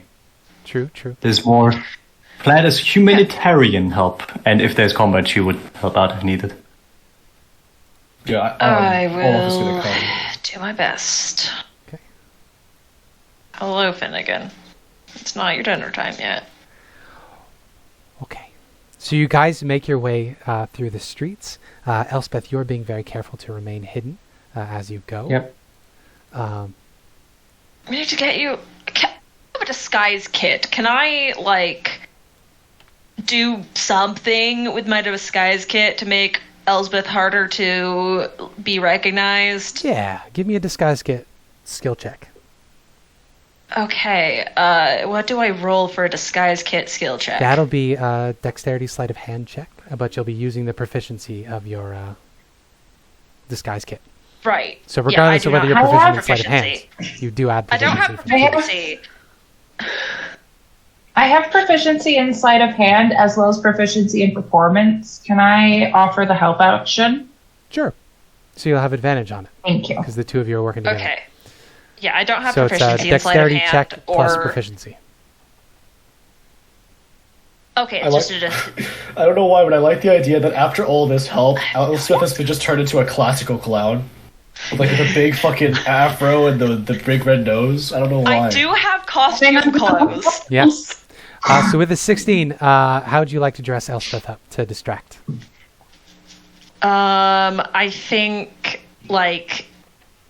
a wig, because I do have costume clothes. Okay. So, her hair is white, right? Yeah, start fight. Yeah, so, a black wig, and makeup to, make her face, a different color that is not, a natural color, but, a tiefling kind of color. So body paint? So, yeah, a pink. And then I've got in my costume kit, I've got some very small nubby latch on horns. So I make my sister look like a tiefling. So we look even more like twins. There you go. Hey, There you like go. that. So Wait, isn't Elspeth, this racist as fuck? Wait a minute, this is just blackface. Making her look like me. True. But I was And you know what? Well, let's intentionally ignore it. avoiding blackface, guys. no, it's pink face. It's different. Or maybe purple, because I'm purple, and that would make more sense. And we already have very similar facial features, so it would But make maybe a the lot of pink could be sense. like a thing of different, how different genders are burned up different plumage and so on. I don't know. I don't know how tieflings Good work. grief. all right. I don't know So, how tieflings work. Go on. But yeah, no, she looks like a tiefling now. okay.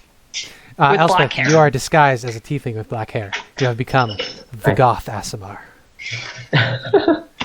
The five of you head through the city, and you see that the Temple of Timora is being besieged by groups of undead. There are other undead here. The guard are fighting them off, but it doesn't look like they're too invested in the city. They're mostly keeping themselves safe. So the Temple of Timora, I will draw up here, and you can drag yourselves on to the map. Yay. Okay, where is Hope? There he is. Have no fear, for I am present. So that's the Temple of Timora right there. Oh, shit. Do I drag myself on? You should just be able yeah. to drag your token, or your... So if you go to the third tab, there should be a tab called Player journal. Characters. Okay, yeah. And then there should be a thing called Player Characters. If it has a plus on it, you click on it and open it up, and there should be a token for Levi there.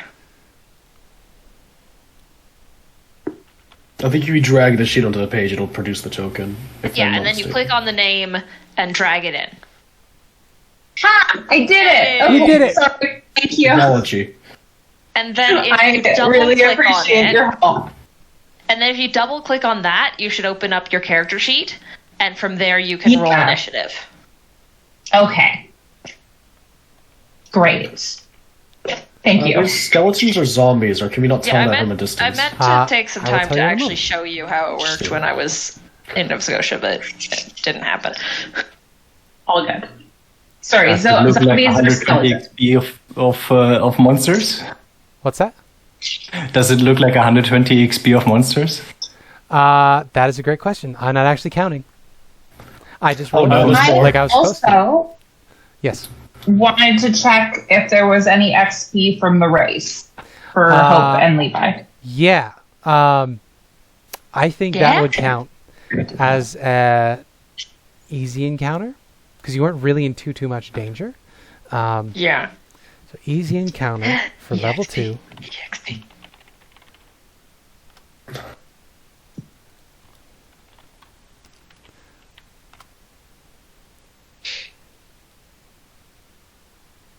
We're all going to have slightly different EXP. I thought it would be Hopefully fun. you we're all already at the do. same time. Also, Elspeth and Lucia should have gotten some for the flying snakes. We did. They did, It's yeah. only Okay. divided by 2.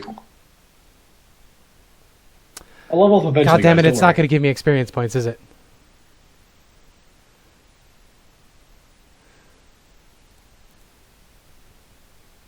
This has just been a mess of a session.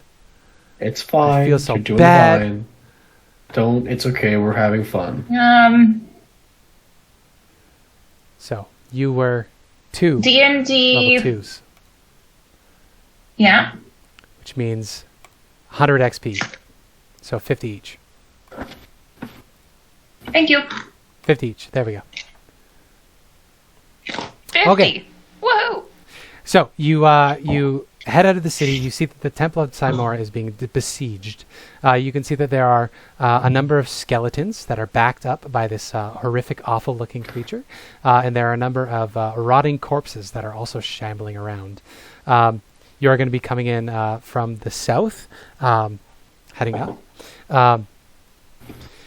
Make a perception check, everybody. Is it currently still bright sunlight? It is the evening because you did your race already. So this Thank is God. around dinner time. Perception. Errol. So you don't have disadvantage from the sunlight because it's dusk. What? I got a Why 4. did that pop out? Yeah. So Hope, you see most clearly. What you see is the creature that looks like it's commanding the undead. It looks more intact than the other ones. It doesn't look like it's rotting away. The thing that you notice about it is it has a number of tattoos across its entire corpse. And as it turns to look and command people, you see there's a glowing blue triangle with a line under it on its forehead. That is what you see. Do I know what that means? You do not necessarily. What do I have to roll? All right, everybody. And when can I do that? Behind this purple line, and then we'll roll initiative. Something like that. More like Or like other way. It's like a pyramid and then Yeah. a line. more like this. Ah, okay. Oh no, we're being attacked by the pyramid aliens. It's the Well, that's Illuminati. just a part of destiny. Oh lord, they are 5 feet too far away. Boom. No. So, initiatives, everybody, please. Additional thing, can we see civilians in danger immediately? There is no one directly in danger. There was enough warning that people got inside. Oh, okay. What's Okay, my dex is 16 and Ellie's is what is Oh, it Ellie's should do that automatically. Also 16. dex? Wait. Okay, so I guess we No, have to it's do not. It's rollies. 12. It's 14, sorry. You can go first. Okay, Oh, so no. first. Oh dear. Yeah, because my initiative automatically adds my little point 16 for. Yeah. Okay. Oh my goodness, dear. there's so many enemies. This might have been a mistake. Have to Why explain where the what point are you doing, group? Not all of them are Group, enemies. Some of them are people, it looks like. Oh, wait. One of them is No, No, those are I have zombies. zoomed in. Yep. There's like 3 zombies, 4 skeletons if I'm not mistaken, and then 1 ghoul. That's not that many. So, And I will have to ask to do a check to see if I know these skeletons' weakness, because I know it as a player, but I don't know if I know it as a character. It's pretty well, obvious. you had a minute. You rolled very poorly on your perception check, Olaf, so I won't give it to you. Wait, where were the perception checks? There they were. No, perceptions, there we go. So Levi got 7, Elspeth got 12, Lucia got 9, Riley got 4, Guy got 4. So, yeah, the only one that would get any clear sense of things is Hope. And Hope could tell that this more intact creature with the sharp teeth and white eyes has a glowing thing on its forehead. It is its turn first. Yes. Yeah, he'll point out to it. That guy seems like the commander. Maybe if we take him down, it'll reduce others or something. That might cause more disarray if they lose their commander. They might not have no cause or purpose, just hunger. I'm already just attacking everything. Yeah, it looks like they're trying to break into the Temple of Timora, and you can hear screams of panic from inside. The ghoul is going to turn and see the rest of you. It is going to yell out guttural commands. Do any of you speak Abyssal? I don't think so. So, I would be very surprised if I did. I don't think so. 'Cause I do. Commodore Restraint. You do. I speak. So you hear, Elspeth, it tells the zombies to go up front, and it tells the skeletons to circle around. This thing's intelligent, so it's giving out orders like it's like a general or something. It is then going to rush forward. And it is going to be ready to attack. So it pulls out in front of everybody else and sort of holds its fingers out. You can see that the skin at the end of its fingertips is sort of split and the bones stick out and they drip a gross black ichor. And it just sort of snarls at you. This fellow is going to follow the instructions. And it's going to take a shot at Hope. So Hope, you see it pulls out this this creaky old short bow and fires a little arrow at you. There's no tip on it, it's just a wooden arrow. Flies through the air and pierces you for 8 piercing damage. That's maximum damage, damn. Ow! Youch. Hope, you get to go next. 1 second, I'm just calculating my HP. Oh, Azaka should be with you. Because you were with Azaka. Oh no, she wouldn't be No. because it's the evening and we went in the evening, right? You're right. You're right, because you were going to see her in the morning. She is not with you. It would be unfortunate if the small people died. Okay, what is That's the the only range one on that this? got knocked out so far. Well, 60 feet. Okay, I'm within 60 feet of this. You are. Yeah. I'm gonna just do my what at this point is probably just like my signature move and cast Dissonant Whispers. Right. Do you have a poem for that or not on hand? I do. Dissonant Whispers. I call upon my mother's tongue, your mind and ears be cursed and wrung. This is in Infernal. Okay. So that's a wisdom save? yes. And does the creature have to be humanoid, or is it just any creature that can hear you? It is a creature. Okay. In that case? Also, I cast this on a dinosaur earlier. Oh, true. That's a 5.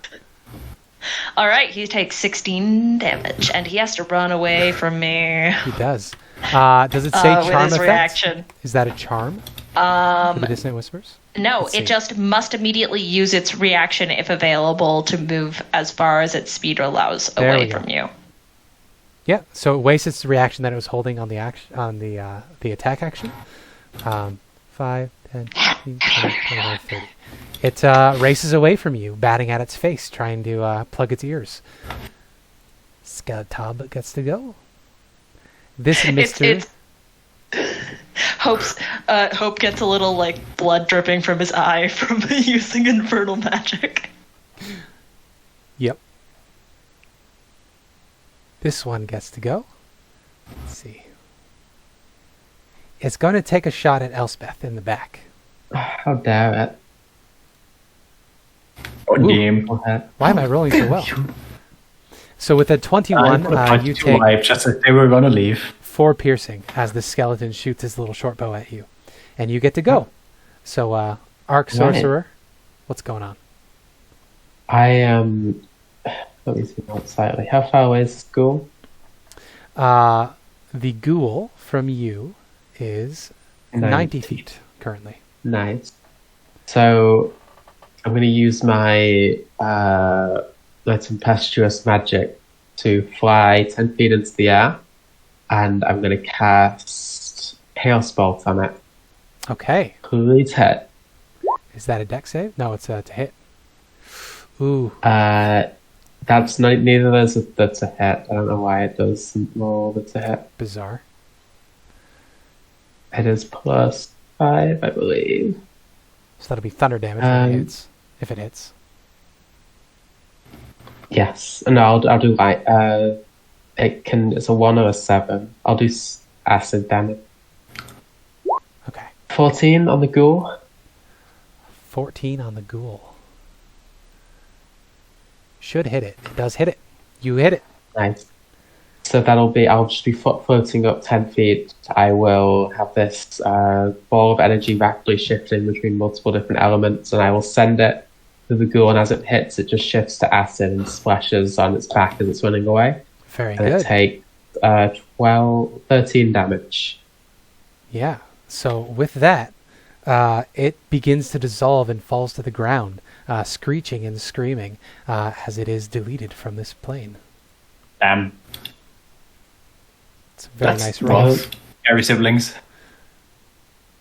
I would say something to skeletons and zombies, but I don't think they can understand me, so I'm just going to end my turn there. Okay. You end your turn there.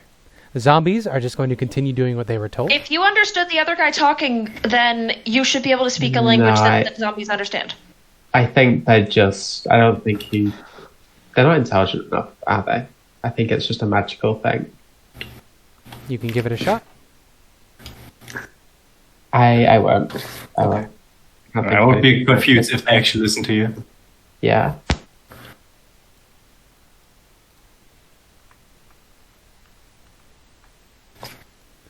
This one is going to fire at Lucia. Oh no. She's the next closest. Well, it was nice knowing you, Lucia. No, he misses. That's a miss.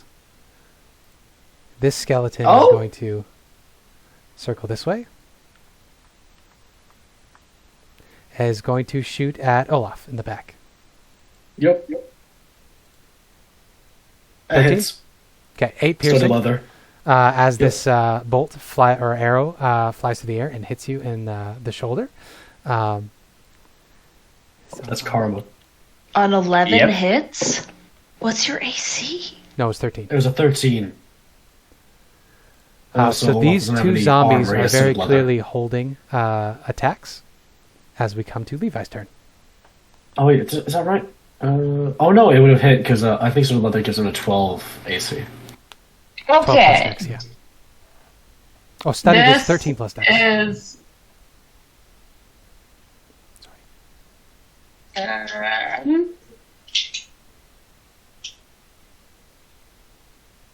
Sorry, I'm.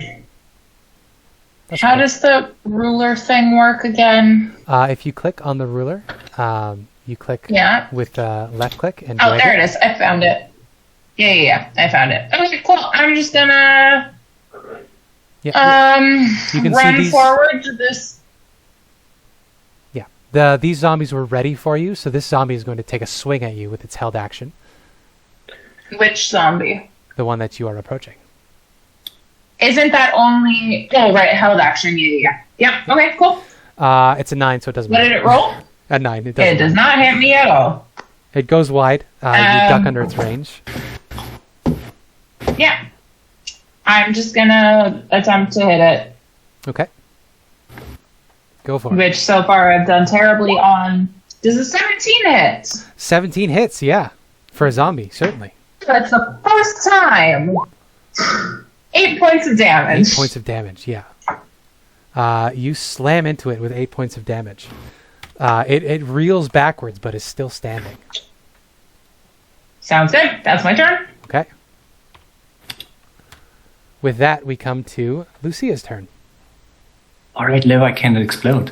I will use That's a bonus true. action dash Yeah. to get in between these two guys because I know that it is hard to hit stuff with a ranged weapon if you're close. Yeah, you do. And then I will attack the bottom guy with an unarmed strike. Okay, go. Punch. Oh, yeah. 24 will definitely hit the Rushing. skeleton. What the fuck was that like ninjutsu shit? Yeah. Excuse me, I would like to point out that damage-wise, Lucia has still like 3 times as much damage in combats than I attacked the bottom one, not the top one. That is the... Oh, yeah, I get you. There we go. That Lucia has done like 1 billion damage in Yep. the like so- 2 combats she actually fought. Yeah. No, just read the movement, not just the punching. Just fucking fast. Monks are fucking busted. With At low level with a especially. burst of uncharacteristic speed, Lucia dodges and weaves between all of the enemies. You hit the skeleton, and it just crumples under your fist, and it surprises you. Actually, you maybe jump a little in fear. I mean, my thought was, in character, they don't really have anything to stab, so stabbing is a bad idea. Fair enough. Fair enough. It crumples. under And your bullet. that's the end of my turn. All right. We come finally to the last zombie. Thank God he's too far away. I didn't think about Also him. holds an action to attack.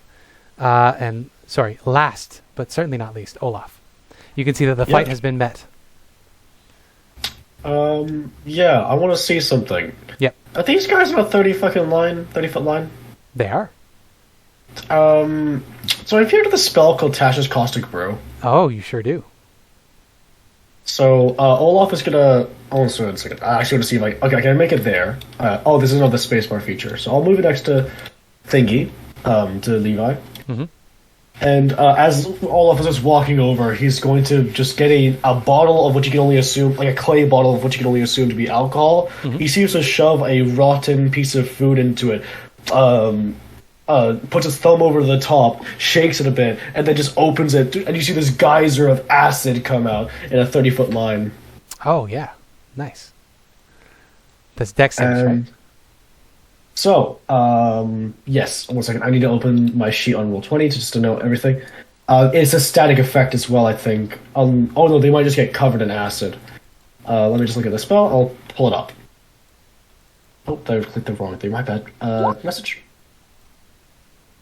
Achieve acid damage save between the line. Each creature must receive dexterity saving throw. Yep. Okay. My spell save DC is 13. Well, amazingly, creature- zombies are not very dexterous. So we'll go descending order. This is top one to bottom one. 1, 2, 3. Okay. So that's 2 failures and a success. It will be covered in acid for the spell's duration, which will be a concentration of a minute. And it must use an action to scrape off the acid off itself or another creature. A creature covered in acid takes 2d4 damage at the start of each of its turns. Okay. So no initial damage, but at the start of its turn. Yeah, I thought it would do some initial damage, but that's my mistake. That's okay. And I believe that was my action. So, would I be able to intuit that like a bludgeoning weapon would be needed for skeletons, or would that be an additional That's check? a great question. You saw Lucia destroy something and look surprised at how quickly she destroyed it. So I think you can determine that whatever she did is One probably force the way to go. trauma. Yeah. Yeah, so I will use my bonus action to make, I think, a club. Unless I already have a club. 1 second. Character sheet, bio. He has a club already, so he's just going to whip out his club ready. All right. Because he can't do anything else. All right. With that, we'll jump back up to the top. But first, Olaf and Levi, could you make perception checks for me, please? 1 second. I'm just seeing if I needed to be that close. Could I be here? Sure. That's okay, just like a square back. Ooh. Perception? Oh, fuck yeah. Yeah. I'll roll anyways, but I think Yep. we'll, as a party, see what's happening. Nat 20. Yeah. That's not bad at Another all. one. I got Okay. 13. So I don't you think don't that's so catch great. it, Olaf. But Levi, you're familiar with a brawl. You hear footsteps from a space that you don't see anybody in. It doesn't take you much to determine there's a creature you cannot see in this direction. You're on GM layer. Oh, I'm sorry. There's a creature you cannot see in this direction. Exciting. Oh, that means I get enough XP to level up, because I think I would be 10 short otherwise. So this is what Levi learns. You can shout that out to anybody at any point, because talk is a free action.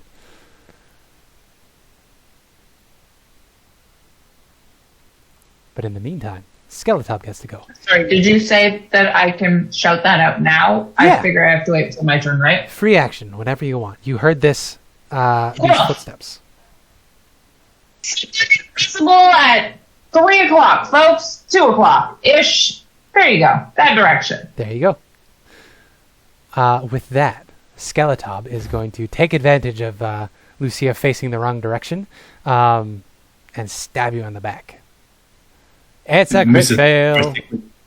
My big pointy ears hear the whoosh, and I just gently turn around. The Skeletop does not hit you. Hope gets to go now. If All you're right. Hope is going to open up his character sheet.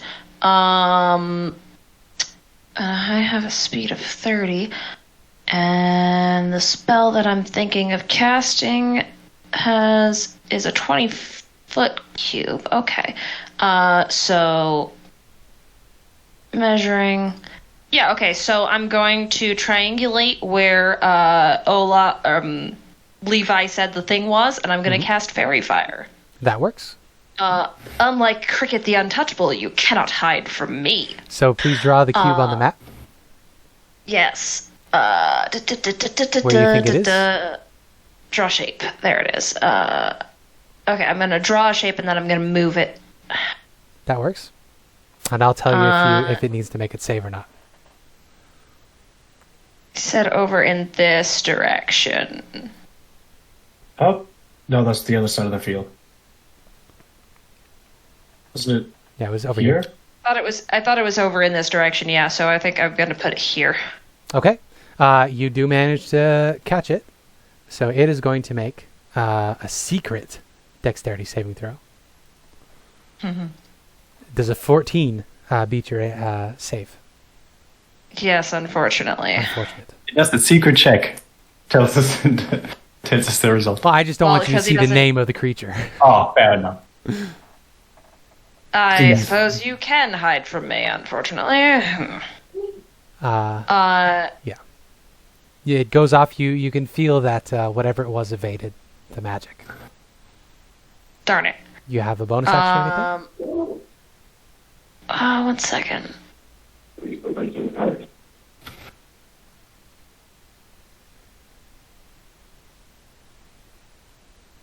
For movement, I think he's going to 10, 20, 30 and come over in this direction.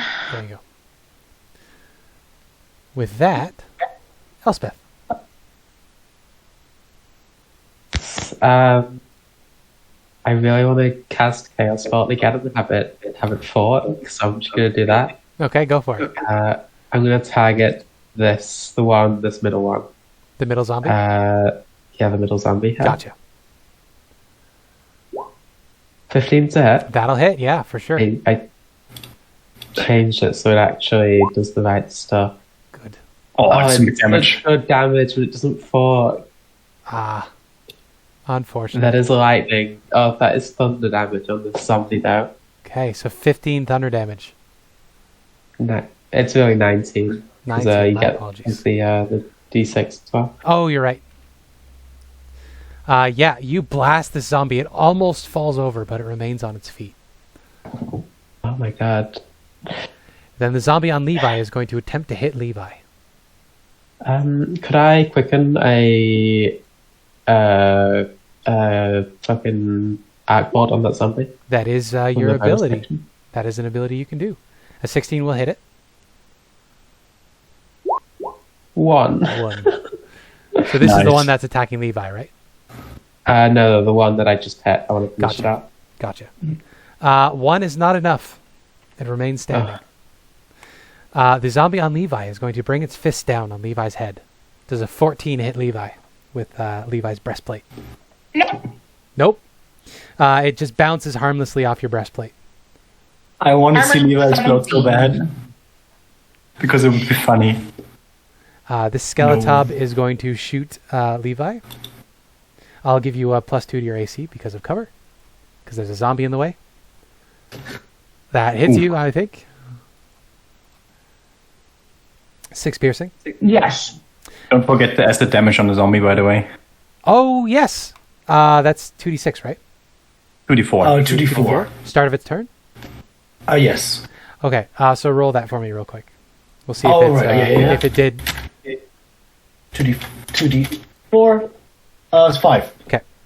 It's still burning. Skeletab shoots you, Levi, for 6 piercing. Mm-hmm. Which should, Does I that believe- do the does that trigger my item? It should. Yep. Bludgeoning, piercing, or slashing damage. The ring explodes in a 5-foot sphere centered on you. So please make Okay. a dexterity saving throw. You have disadvantage. Mm-hmm.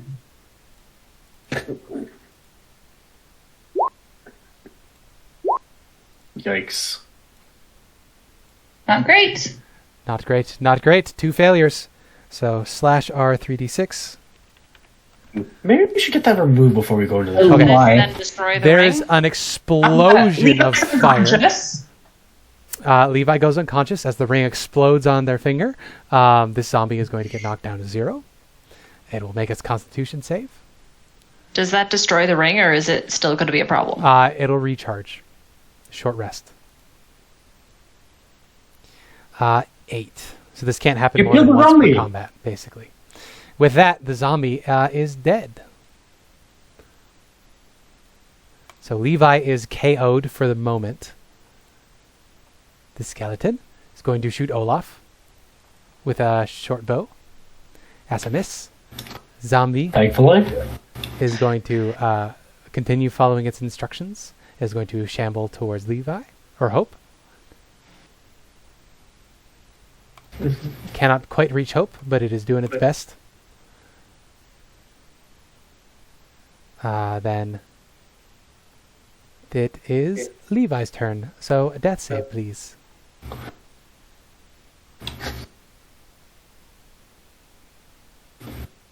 Dang it. That's a fail. Ooh, Oh no. 1 failure. Yikes. Lucia. Fuck. Oh, You can see Levi went down in an explosion of fire. First of all, shoot. I will punch this this fella here really hard. 13. That does hit the skeleton. Wait, ties go to defender, so it doesn't, because the skeleton's AC is No, you have to meet AC to beat. Oh, never mind then. You do hit it. Or for bludgeoning. Ooh, it is still up. Let me check if I can get within the reach of something. I can. So I will use my other key point to do flurry of blows. One against the skeleton. I'm pretty sure it's gone. It's gone. You hit it, it disintegrates. I just kick its head off. Mm-hmm. And then, with the momentum, turn around towards the zombie and smack it in the back of the head and miss.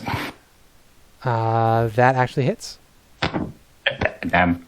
Zombies. Yeah, Right, zombies. I need to remember I have Bardic Inspiration. Yes. It's important. Please, people, remind me. Okay. This zombie is going to lurch forward. Takes damage. It does. It takes damage at the start, I was and it going to might say, die. it was about to eat Levi. Roll your 2d4 guy. Actually, twice, because I 2d4. forgot for the other zombie, too. So, okay, so this is for the other zombie previously. 2d4. Previously on 6 acid. 6. Okay, it's still up. But the one that's about And to the come and eat new one Levi. is 3. Oh, Okay. fuck, wait, what? It Wait, had that'll 2 just hit kill points. him. Yeah. I don't dead? know if the zombie takes from acid damage. Is the zombie It still happens. It still has the constitution save. in that case? It is critical radiant damage or hits. crit Radiant that or kills it critical, yeah. instantly. That beats a 3. So it's down. to It one is hit point. 3 plus 5. It is 5 plus damage, but yeah, it still beats. Yeah, so it is feeling that burning. It's actually going to change tactics. It was headed towards Levi, but burning, its face is going to swivel towards you, and it's going to lurch towards you and take a swing. Yep.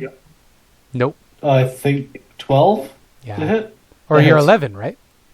I think so because I'm wearing studded leather. Aren't you instead of I'm 11? wearing 12. I have 12 AC, so it just hits. It just hits, okay. So 4 I bludgeoning take. hits you in the I face. survived that, so I'm okay with that. Does it look bloody? Very much so, yes. The Okay, acid is so- almost melted it to nothing. Yeah, I kind of just wanted. I have cure wounds. I kind of want to save Levi, but it's not my turn yet. So. You can do it is. You can do whatever you want. It is. You also have to do a concentration check for the attack. Yes, thank you. 4 damage. So I just have to beat 4. No, it's DC 10. 10 or half the damage if it's higher. So, Yep, so 1d20. beat a 10 with Constitution. Sorry, for some reason, double clicking my token is giving my. Constitution. No, my sheet. Constitution saving throw. Oh, yeah, you're good. Easy. With a crit, you keep your concentration up. Yep. So what would Olaf do in this situation? His surly friend or take out the zombie? Or I save think his he would surly try friend? to try and save his friend would be the most impulsive thing to do because there's no guarantees, and also that gives Levi a combat to attack. True. So he's gonna go ahead and sorry friend, I don't think they're quite done. And he's going to cure wounds Levi. So I'll roll the amount of healing you get. And if I'm not mistaken, that's 1d8 plus my intelligence modifier. Should be. Sounds right to me. So 9. 9. So Levi, you come back to consciousness with 9 hit points. Actually. I'm scared. Goodness. The invisible thing has not done anything yet. And that's It scary. is last in the initiative order, so it goes next. 1 second, I'm thinking if I want to use my bonus action for anything, if that's alright. Sure.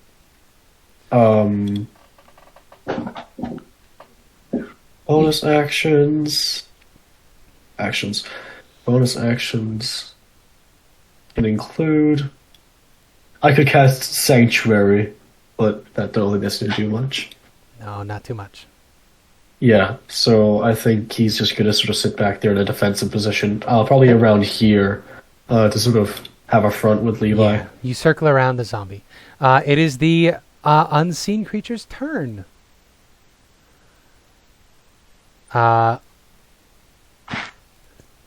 You hear some more words in Abyssal.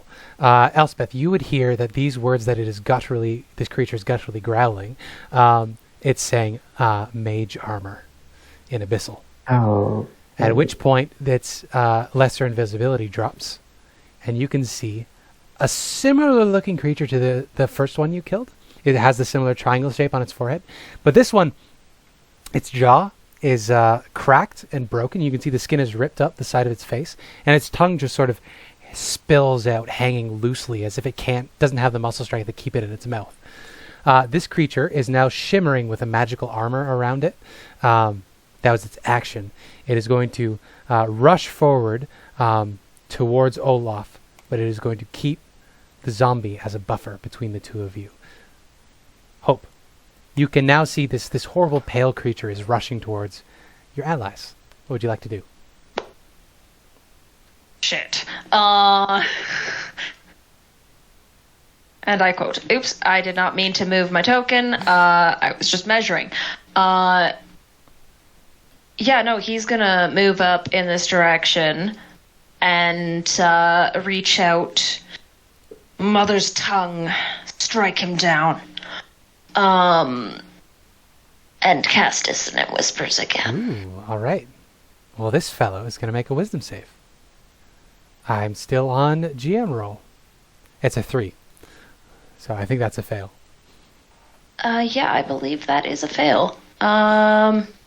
What? Why is this not working?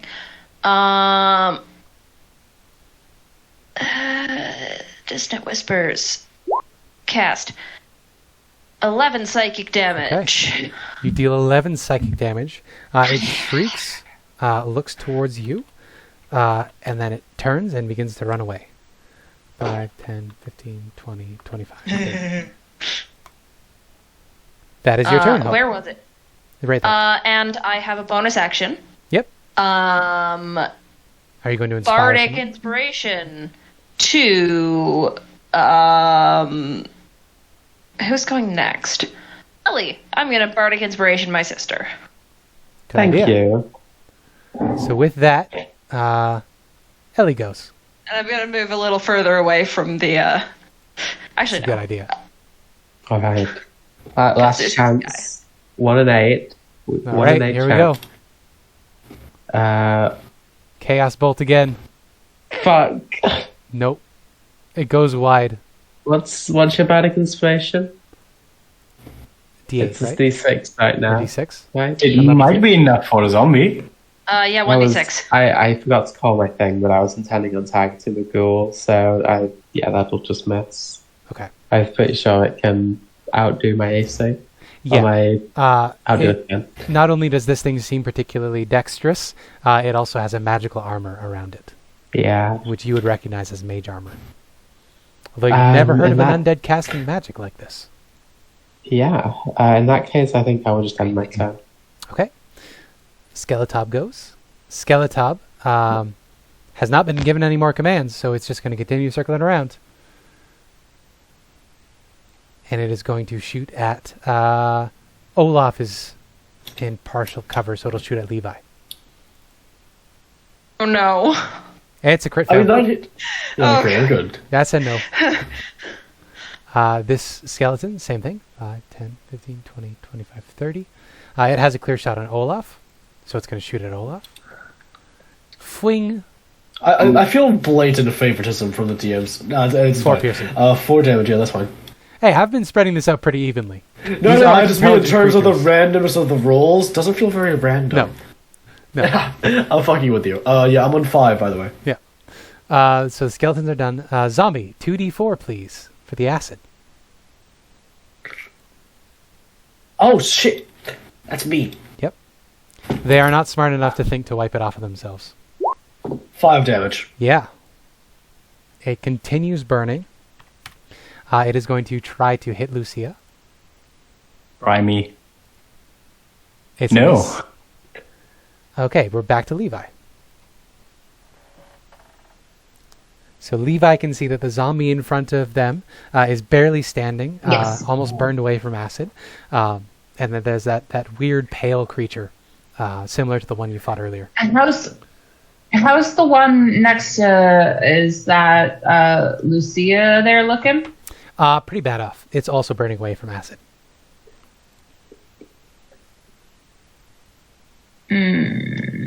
Both of them are basically like a hit away. Yeah, you do know that the one that Okay, is cool. right next to you Yeah. can hit you if you try to run away.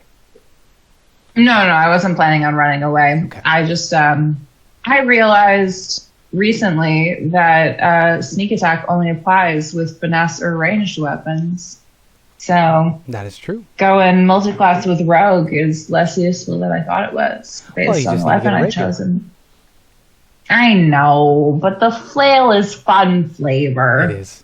I'm gonna attack the one in front of me. Okay, you certainly can. 17? Yeah, you hit. Awesome. Roll that damage. That was decent. Yeah. Nope. You knock it down, and you are horrified to see, despite the crippling blow you dealt to this thing, it continues moving and pulls itself back to its feet at the beginning of its It's turn. Cedric. It's a Cedric, yes. Uh, This zombie, though you killed it, continues to animate. Well, the Cedric. Alrighty. It's Well, a joke from a that's my different turn. campaign. All right. Okay, Lucia, you are up next. The zombie on you is going to take its 2d4 acid damage. no, because it's not its turn yet, right? Oh, you're right. I'm sorry. Oh, Its never turn mind. is I was next. so I mean, I excited. already took it before. Yes. I'm going to pull up my rapier and gonna stab it in the head. That didn't work, so I use my unarmed strike bonus action, and I That hits. think an 8 might actually hit. 5. Yeah, it's barely up. It's holding on Damn. by a thread. And I wonder if I want to reposition. I would like to reposition, but then Hope is in danger of being attacked by things, so I will stay for now. Okay. Reminder, we have flanking rules. Okay. It's going to go down. So the zombie's turn is next. This is the zombie with 1 hit point. So please roll me your 2d4, Olaf, and Okay. I will make the con save preemptively. Damn. I'm telling you, it's a It Cedric. remains. It remains at 1 hit point. Oh, the It is going uneducated. to. Sorry. Cedric was a zombie that survived 6 turns Hmm. against level 5 characters. There we go. This Because he just zombie rolled over 20 every time. is going to pull itself up to its feet. It is going to lurk at the last person that killed it or attacked it, which is Olaf. Wouldn't know because of the acid. Oh, that's a good Maybe. point. Either way, does a 15 hit you? Either way, I'm down. Okay, Olaf is unconscious. What were you concentrating on again? Acid. Okay, so the acid effect ends as you become unconscious. Yep. It's my turn next turn. Yeah, so you get to make a death save. Hopefully, it goes well. All right, that's a success. 1 success. Now the magic ghast is going to go. It is quite freaked out by the spell that Hope cast on it. So it is going to turn to you, and Elspeth, you hear it shout in Abyssal, magic missile. And then a bunch of bolts shriek towards you, Hope. I just need to double check how many. 3. Oh no. If this rolls a 4, then I think you're down, right? 12. You roll it once at a 1 and multiply it by the thing. They all do the same, so they all would do 3. Okay, my apologies. Yeah. So that's /R 1d4 plus 1. Okay, that's better. That's 6. So you take 6 force damage as bolts of energy shriek out from this ghast and pummel you. In turn, this ghast is going to skirt around and take cover behind the skeleton as much as it can. It's your turn. Hope.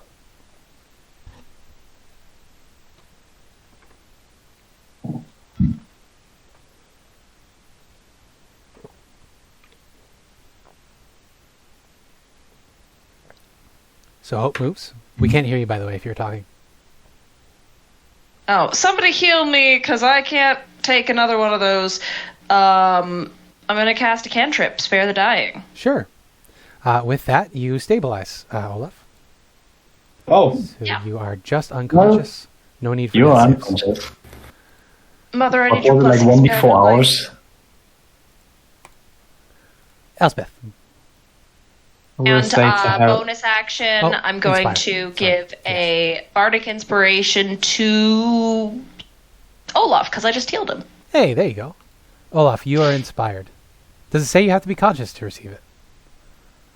I think you have to be able to hear it, right. and you can't hear it when you're unconscious.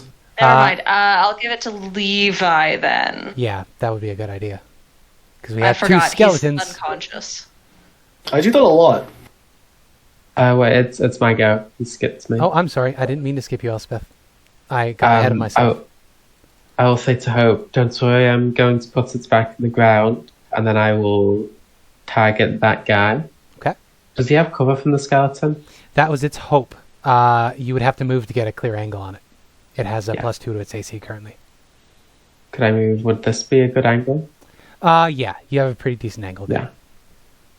I'm going to use one of my BS homebrew thing Ooh. and do Tempest spell, which is one of my meta magics. Hey. So I will change my arc bolt to thunder damage and just send a sonic boom towards Alright. this thing. How do you make that sonic boom? Do you just like click your fingers? Yeah, I clap my fingers, my hands together vertically. So it's like Superman or Hulk. Yeah, You slam your and hands then I'm going together. to add. That's a 14 to hit. Okay. 14 does not hit its AC right now. Fine. You see it has mage Never armor on. mind that. Yeah. It's too hard to hit at the moment. All right. That's the end of my turn. then. Okay. So it deflects off the magical shield around the creature. Skeletons get to go. So this skeleton is going to continue circling around. 15, 20, 25, 30. It can't quite reach you for melee, so instead it's going to shoot you with its short bow, Elspeth. That's a 6. That's I like nothing. that. This Yep. one continues circling. 5, 10, 15, 20, 25, 30. It is going to shoot at Hope is the clearest shot for it. So it is going to send a short bow shot at Hope. Does a 14 hit Hope? Yep. All right. So I think Hope goes unconscious with 5 piercing. Yep. Okay. So Hope is down. Zombie goes. Watch it crit. Yep. We are due a crit. Zombie on Lucia. 15? No. Nope. Does Misses. not hit. Levi. What is up? Not Olaf. I mean, Levi's a one-trick pony, I'm afraid, at this point in time. Yep. Is going to attempt to hit the zombie in front of them. Flail the zombie one more time. Yeah. Should hit. Yeah, for sure.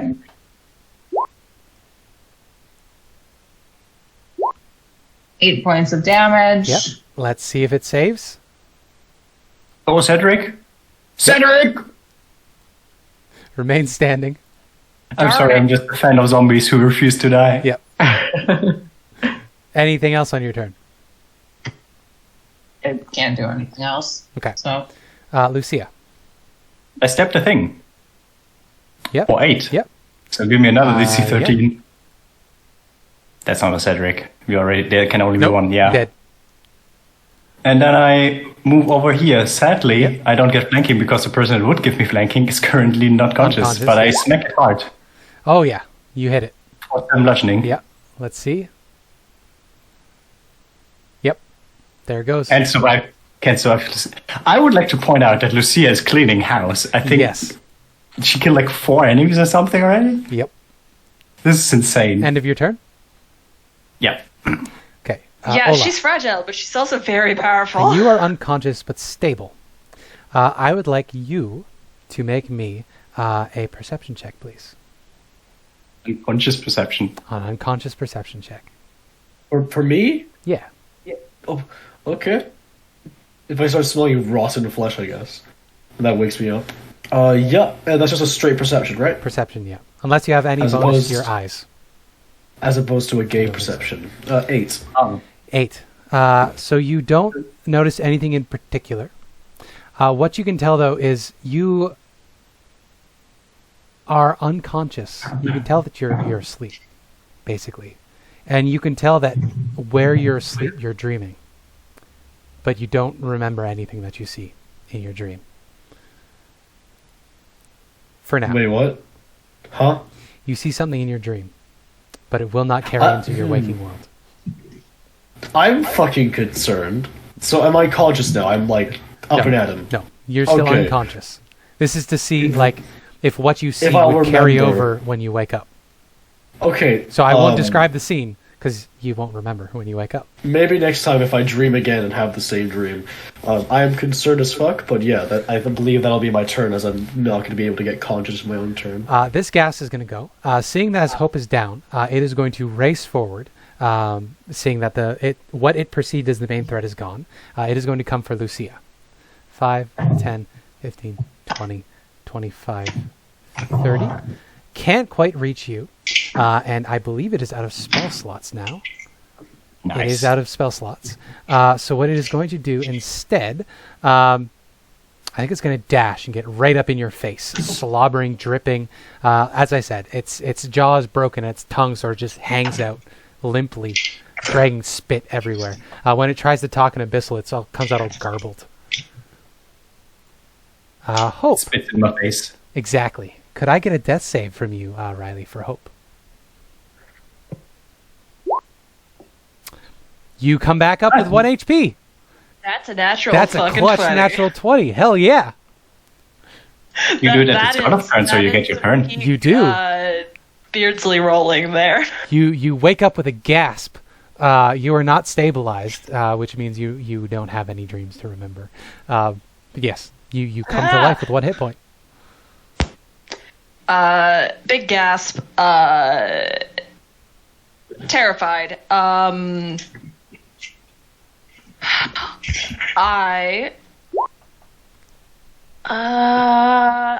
Oh fuck, my leg fell asleep. Oh fuck, no. Ah! That's not going to do anything. Hope is going to pull out his rapier because he doesn't have any spells left. That's okay. Actually, no. Pull out a dagger and throw it at this jerk. Go for it. Dagger. Hey! Yeah, with a 20, Gonna you hit. will certainly hit it. I haven't been making concentration checks for this ghast. I'm sorry. 6 piercing damage. Mage armor is not a concentration spell. You're right, it's just 8 hours. Never mind. It was concentrating on its invisibility and it used this other spell slot for the magic missile. So. Oh. Then I should still have mage armor. Which means my Oh, you AC... should, yeah. Oh, well. Yeah, I That's think too late one to of them fix, hit but- me on a 14, but it's too That's late okay. It's too late to fix that. wreck on that. That's okay. Yeah. Do you have any bardic inspirations you want to give? I will give a bardic inspiration to... Lucia already has one. You know your sister Wait, next. right? Not that I know of. Levi had one. Oh, yeah, I gave it to Levi. Levi and Elspeth have one. Levi has one, so I'll give it to Lucia. There you go.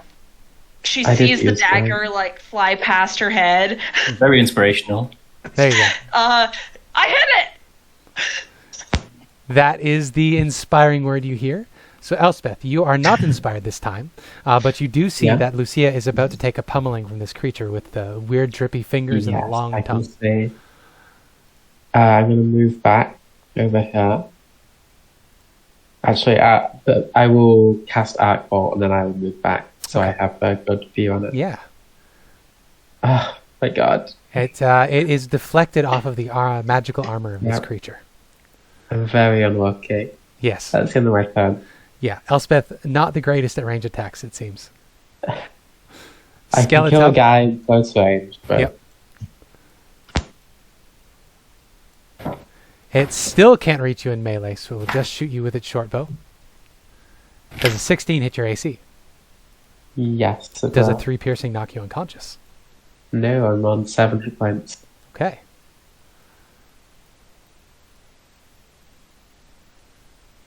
Okay. This one has circled around further, looking at its available targets. I think it's gonna I think it's gonna conclude that Elspeth is the best target at the moment because you're the most menacing. So that's gonna be another 3 piercing as it rolled got a cumulative 23. Piercing. All right. Levi's turn. We did hear you fall. Are you okay? Yeah, it was very funny. Yep. It was embarrassing because I immediately stood up and I was like, "Oh wait, my light is asleep. Oh, my light is asleep." It's okay. It happens. Yeah. No worries. Okay. Yeah. So one thing I forgot that I could do, oh goodness, was to short rest. That's okay. So as a We would've bonus had time for that. action, Yep. second win. I mean, a bonus action, second win doesn't really matter. I Rolled only a got 1. 2 hit points back. Yep. Ouch. But then we've got this. We've got the 2 skeletons and then the big guy, right? Yep. Is Lucia within 5 feet of the big guy, or how far apart are they? 5 feet. Yes. Lucia is 5 feet away. Okay, cool. I'm gonna throw a hand axe at the big guy. Okay, go for it. It's not gonna hit. Possibly. Wait, how much of a? How much is Bardic? It's a D6. 1d6. Yep. Ooh. Oh, that's Does, tragic. 16 hits. Its AC is 16, so it's not actually So tragic. that hits. It hits. Amazing. Its AC is 13 plus 3, so you hit it for sure. Fantastic. So 1d6 plus 6 for the weapon, Mhm. plus an additional d6. So 13 points of damage. Okay, 13 points of damage. You hit it real good. I would say Lucia would have given it a bit of cover, so you probably would have repositioned for that. How do you have Yeah. a +6 on damage? I think we've been over this before. Just high strength. How do I have a plus 6 on damage? I fail. have a plus 4 to my strength, Proficiency and bonus does not hit. I'm a roll. fighter. Proficiency doesn't go It's towards not damage. efficient. It's the fighting style. Dueling. Oh, I have a okay. fighting style. I got you. Oh. I got you. Sorry, I was just So- confused because +6 sounded really fucking high because I have +3. If you had 1 square to the north, it wouldn't have cover, so you're good. If you had 1 square up. Okay. Yeah, I'm a dealer, so if I have a melee weapon in one hand and then I gain a +2 bonus. There you go. Does that work for ranged attacks though? I don't think so, right? Or would that just be I for don't the, know. just for the range? Because it sounds like it is a melee weapon thing. This is the... You're welcome to look it up. We can do that later. It's not that important. This is the last enemy, so we can just... We're also There's 2 more overshot. skeletons. Oh, I'm sorry, you're right. Lucia. The Hello. ghast behind you is menacing you. What would you like to do? I stab it and I smack it. I think the smack hits for 5. As I Smack hits for 5. That try to smack its chin up and then realize it doesn't have a chin. Yeah. So an just 18 smack will its tongue absolutely into hit it. Yep. It is still up, but barely. I was so tempted to dash down to the skeletons and then smack them because it would potentially just make them Yeah. crumble, but I'm too scared of the opportunity attack. Any more key points to do anything with? Nope. I'm out. I only have 2. So Olaf, you are snoring. Give me another perception check. Sorry, snork me. Yep. There we go. Give me another perception check. And a 10. Nope. Still dreaming. Still no memories of it. Ghast gets to go. It is going to bear down upon you with its claws. Does a 13 hit you, Lucia? No. Okay. It does not manage to find purchase on you with its claws. Which means it's Hope's turn with 1 hit point.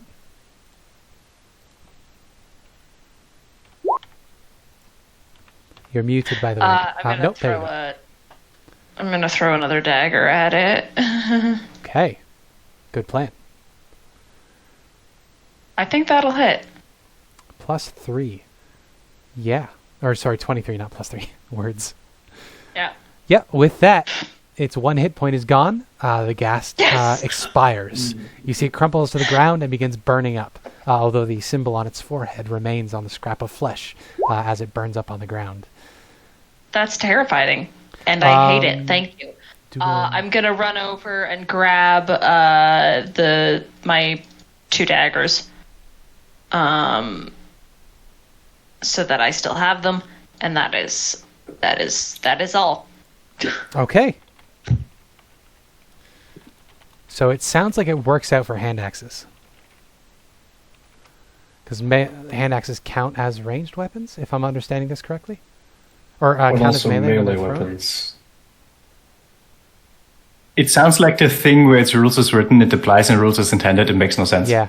No, that wouldn't make Because sense. it has melee weapon, but when you throw it, it's not a melee weapon. Yeah, because I think the idea is that you're like the fucking musketeers. And if you'd prefer that I do less damage, that's fine. I think but going also- forward we'll restrict it to only melee attacks for the purposes of the ability. Okay. I don't want to try to sound like a dick. I'm just... The No, game it is makes already really broken. Yeah, because the So- idea with dueling fighting style is you're like a musketeer with like a knife in one hand and a rapier in the other, and you're essentially boosting the damage with your rapier because you're able to sort of fend off attacks and distract with the other weapon. And there's like a specific one for getting No, bonus damage when you throw a weapon. dueling is specifically so that you're not allowed to do multiple attacks per round, so you get a bonus to your dueling is if you're only wielding one weapon. So instead of using a bonus attack for a weapon attack with the offhand, you get a bonus to your attack. Yep. Or to your damage is the idea with dueling. Mhm. But if you guys would prefer that I don't do the extra damage, that's fine. Only on range. If it's in melee, Sounds good. more power to you. Oh, that's interesting. Sorry, so there's actually a very specific post about this. If you would And it prefer talks- to change your fighting style, since you didn't know that when you chose it, absolutely can. The archery and fighting style would do that bonus for range attacks, specifically. I'll It's fine. post the thing I found in game discussion, I guess. That's okay. We can argue about this later. Session's Yeah, almost no, I done. mean, this is more for a look at later sort of thing. Okay. It's pretty in depth in It is Hope's discussion. turn. What would you like to do, Hope? Which is you, rather. Well, I have a couple of daggers, so I'm going to step forward a little bit and throw one at this Zomborg. Dagger.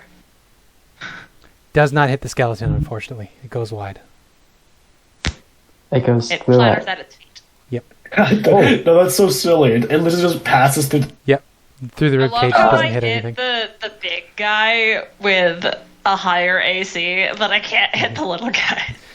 Jeremy Crawford says the dueling style applies to thrown melee weapons because Oh. they're still melee weapons. In that case, my ruling is wrong because Jeremy Crawford is That's the what designer. I. He's the it is- authority. Yeah, I linked it in game discussions. My apologies. Mr. Crawfish himself. You were correct. My ruling was It flawed. would not apply to weapons that I love it with a single word answer, just yes. That's so fuck off. Yeah. Yeah. Okay, I'm I'll sorry go for by being a Jeremy dick about Crawford's this. ruling. That's okay. No, sometimes you just get a bit of a hyperfixation and try to find the answer, like Yeah. this very specific Yeah. answer to something. Yeah. My apologies, Hannah. You were correct. You were doing everything fine. Me and Mia are just a mess. I always feel like a dick when I bring up rules because every time I do it, like 95% of the time it's against the party and I feel bad. But I don't mean to be a dick, I just want things to be right. I'm sorry. Abby, Well, that's fine. I understand rules. I just think this counts as rules as written. it so. does. Yeah. No, you were correct. Jeremy Crawford said it is, and he is basically the guy that decides what rule is what. Yeah, him and Chris So- Perkins, whatever they say is probably correct. Yeah. And honestly, Matt Mercer too. He's a rules nerd. Anyway, Abby. Just spelled wrong from me Yeah. from the description, but if they say it, it's like this. The skeleton. Okay. I can't hit anything. Ooh. That's the end of my It turn. goes wide again, which means they get another round. So they have circled around as they were originally intended. They're going to take pot shots at the 2 easiest targets, which are going to be Hope and Levi. Hope first, then Levi. Both are going to hit, I'm Good assuming. grief. That one on I'm out Hope is again. going to miss. Okay. So the one on Hope misses. Wait, what?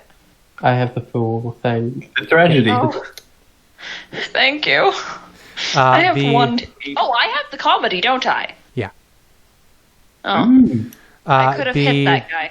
The 22 well, is going to hit next Levi. turn. So that's 7 piercing. I believe Levi goes unconscious. Unless you have more than 7 hit points at the moment. I had what's his face? Olaf gave me 9, and then So you're I good. did. I was at 11. So the 22 you said was against me. Yeah, I guess you. I think the So 17 then 22 was against me. I thought the it was. 17 I thought you said it Oh, was. you're Yeah, right. I thought you Fuck. said it was the other way. I said Hope and So Levi. the Hope 6 then is Levi. against me, which means I have Yeah. 5 hit points left. There you go. Thank you. I am so bad today. Ooh, boy. You guys, I'm the healer, guys. The Artificer's the healer. All right. What? Hi, Levi. You get to go now. Would you like to throw another hand axe and just dominate with this rule that we have now discovered and understand more fully as a community? Possibly. Sorry, I'm That's okay. busy getting ready for work. Yeah. So I'm Sorry, going this to is be in dragging. and out a little bit. That's okay. So we've got, is it just the 2 skeletons? Just as 2 skeletons. Okay, so the one is 30 feet away. You know what? I'm going to go up to it to attack, honestly. Because I can do more damage that way anyway. So going to use my flail. That should hit. Oh, for sure. 23 Oh, is it will gonna be definitely hit slow? the skeleton. That's terrible damage. You but destroy there it you go. instantly. Amazing. It shatters. Lucia. Skeleton Destroyer. Bane. Do of you happen to skeletons. have movement left to move here? Hana? Can you still hear it? Oh, Hana's coming in. Ah. 'cause they're- I shouldn't know. Sad. Because my walking speed is only 30 feet. So, sorry. Okay. I'm gonna move here with 40 feet movement. Yeah. I'm gonna smack it with an unarmed strike. Ooh, I think miss it. no. And bonus action. Aw. Oh, no. We still have the comedy, That's true. by the way. Would you like to make one of Lucia's attacks a success? Riley? I'm just bringing it up. I doesn't need to be a me. It is the Yeah, end no, of the you session. do more damage than I do, so it's probably a good idea. So It's not enough. 10, It's not 5. quite enough. But the skeleton is barely standing. Well, it's Olaf's fine. unconscious. Perception check. One more chance. One more chance for Guy. We need a net 20. We haven't had one in ages. Guy might be out. He's muted. We'll come back to Oh, that. I'm making quips to myself. Awesome. Oh, there you go. I got a 9. I don't think that God happens. damn it. Anyone want to use the comedy on me so I can have this random We interaction? just used it, actually. I know. It's fine. It's probably just something a little bit more like story and a bit of interaction while I'm unconscious, but it's Yep. fine. It will happen eventually. Yeah, eventually. If you don't die. Hope, are you going to finish this session? I'm gonna try to. I'm gonna throw my second dagger at this stupid thing. Hey, You hit it. That'll hit. You It's 4 destroy it. It had 3 hit points. With that, Yay. combat is over. Oh, yeah, Session right. is over. Skeletons don't have resistance against piercing because this Nope. game doesn't make sense. I always think they do, but they don't. If you need to leave, you And then I'm absolutely gonna can. Pick Yes, up my daggers. good idea. You can retrieve your equipment that was thrown. If you need to leave, you are absolutely welcome to. I'm just going to close up. The Temple of Timora thanks you profusely for rescuing them. They are going to pass over one of their stored healing potions. So you get 1 free healing potion. Hey, They are also going Who to give wants you... to take it? That's a good question. Who wants to take the healing potion? Ellie and I each have a hold one. Yeah, we already have one. I feel like one of the front line. Maybe the Artificer, maybe. because it seems like it's a prime target. I guess it's easy. Yeah. I need armor, I think. Yeah. I think everything You need is level even 3 on so the you can become class. armorer. Sorry, what's that, sorry? Just become level 3. Become an armorer. Easy. I was gonna go Battlesmith because I'm just more of the thing. I'm going you for can this mod. character. Okay. You get BB. Hana, did you say that you wanted Levi to have the healing potion? I saw that you were unmuted for a second. I didn't say that I want it, but like I could take it and potentially pass it on to Olaf at one point. Depends on what. Like I think either me or Olaf should probably have it. I think you should have it because Olaf has cure wounds for healing already. Okay. It's good to spread the healing out. There you go. The other thing they give you is Sounds good. 5 1-gallon jugs of Tej, which is a locally brewed honey alcohol. It's a honey ale. As thank you. They Not also for me. bless you profusely with the luck of Timora, though you feel that that's more of a politeness than a mechanical advantage. Yes. And that's where we'll end today's session. I'm sorry it was a hot mess. These things happen. Oh, No, no. it was still fun. It was still fun. Thank Dinosaur you race. so much for your patience. But, Just, XP? you know, Spencer, how much Thank you. XP do we get? Well, the XP for the monsters is 1,000. The difficulty Damn. was deadly, so it's 2.5. So with the modifier, you're looking at a total of 2,500. Or Oh, what is 500 each? 500. Thank you. It's not for each. Divide by 5, right? So 500 for each? Yeah. Yeah. 500 each, which should get you I to think level we- 3. So that would Yes. mean that I'm on 1218. 1268. 1305. A Ooh. Oh, 80.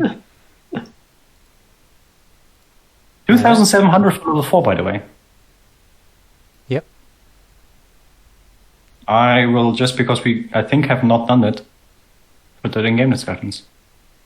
And that's where we'll close today. Yep.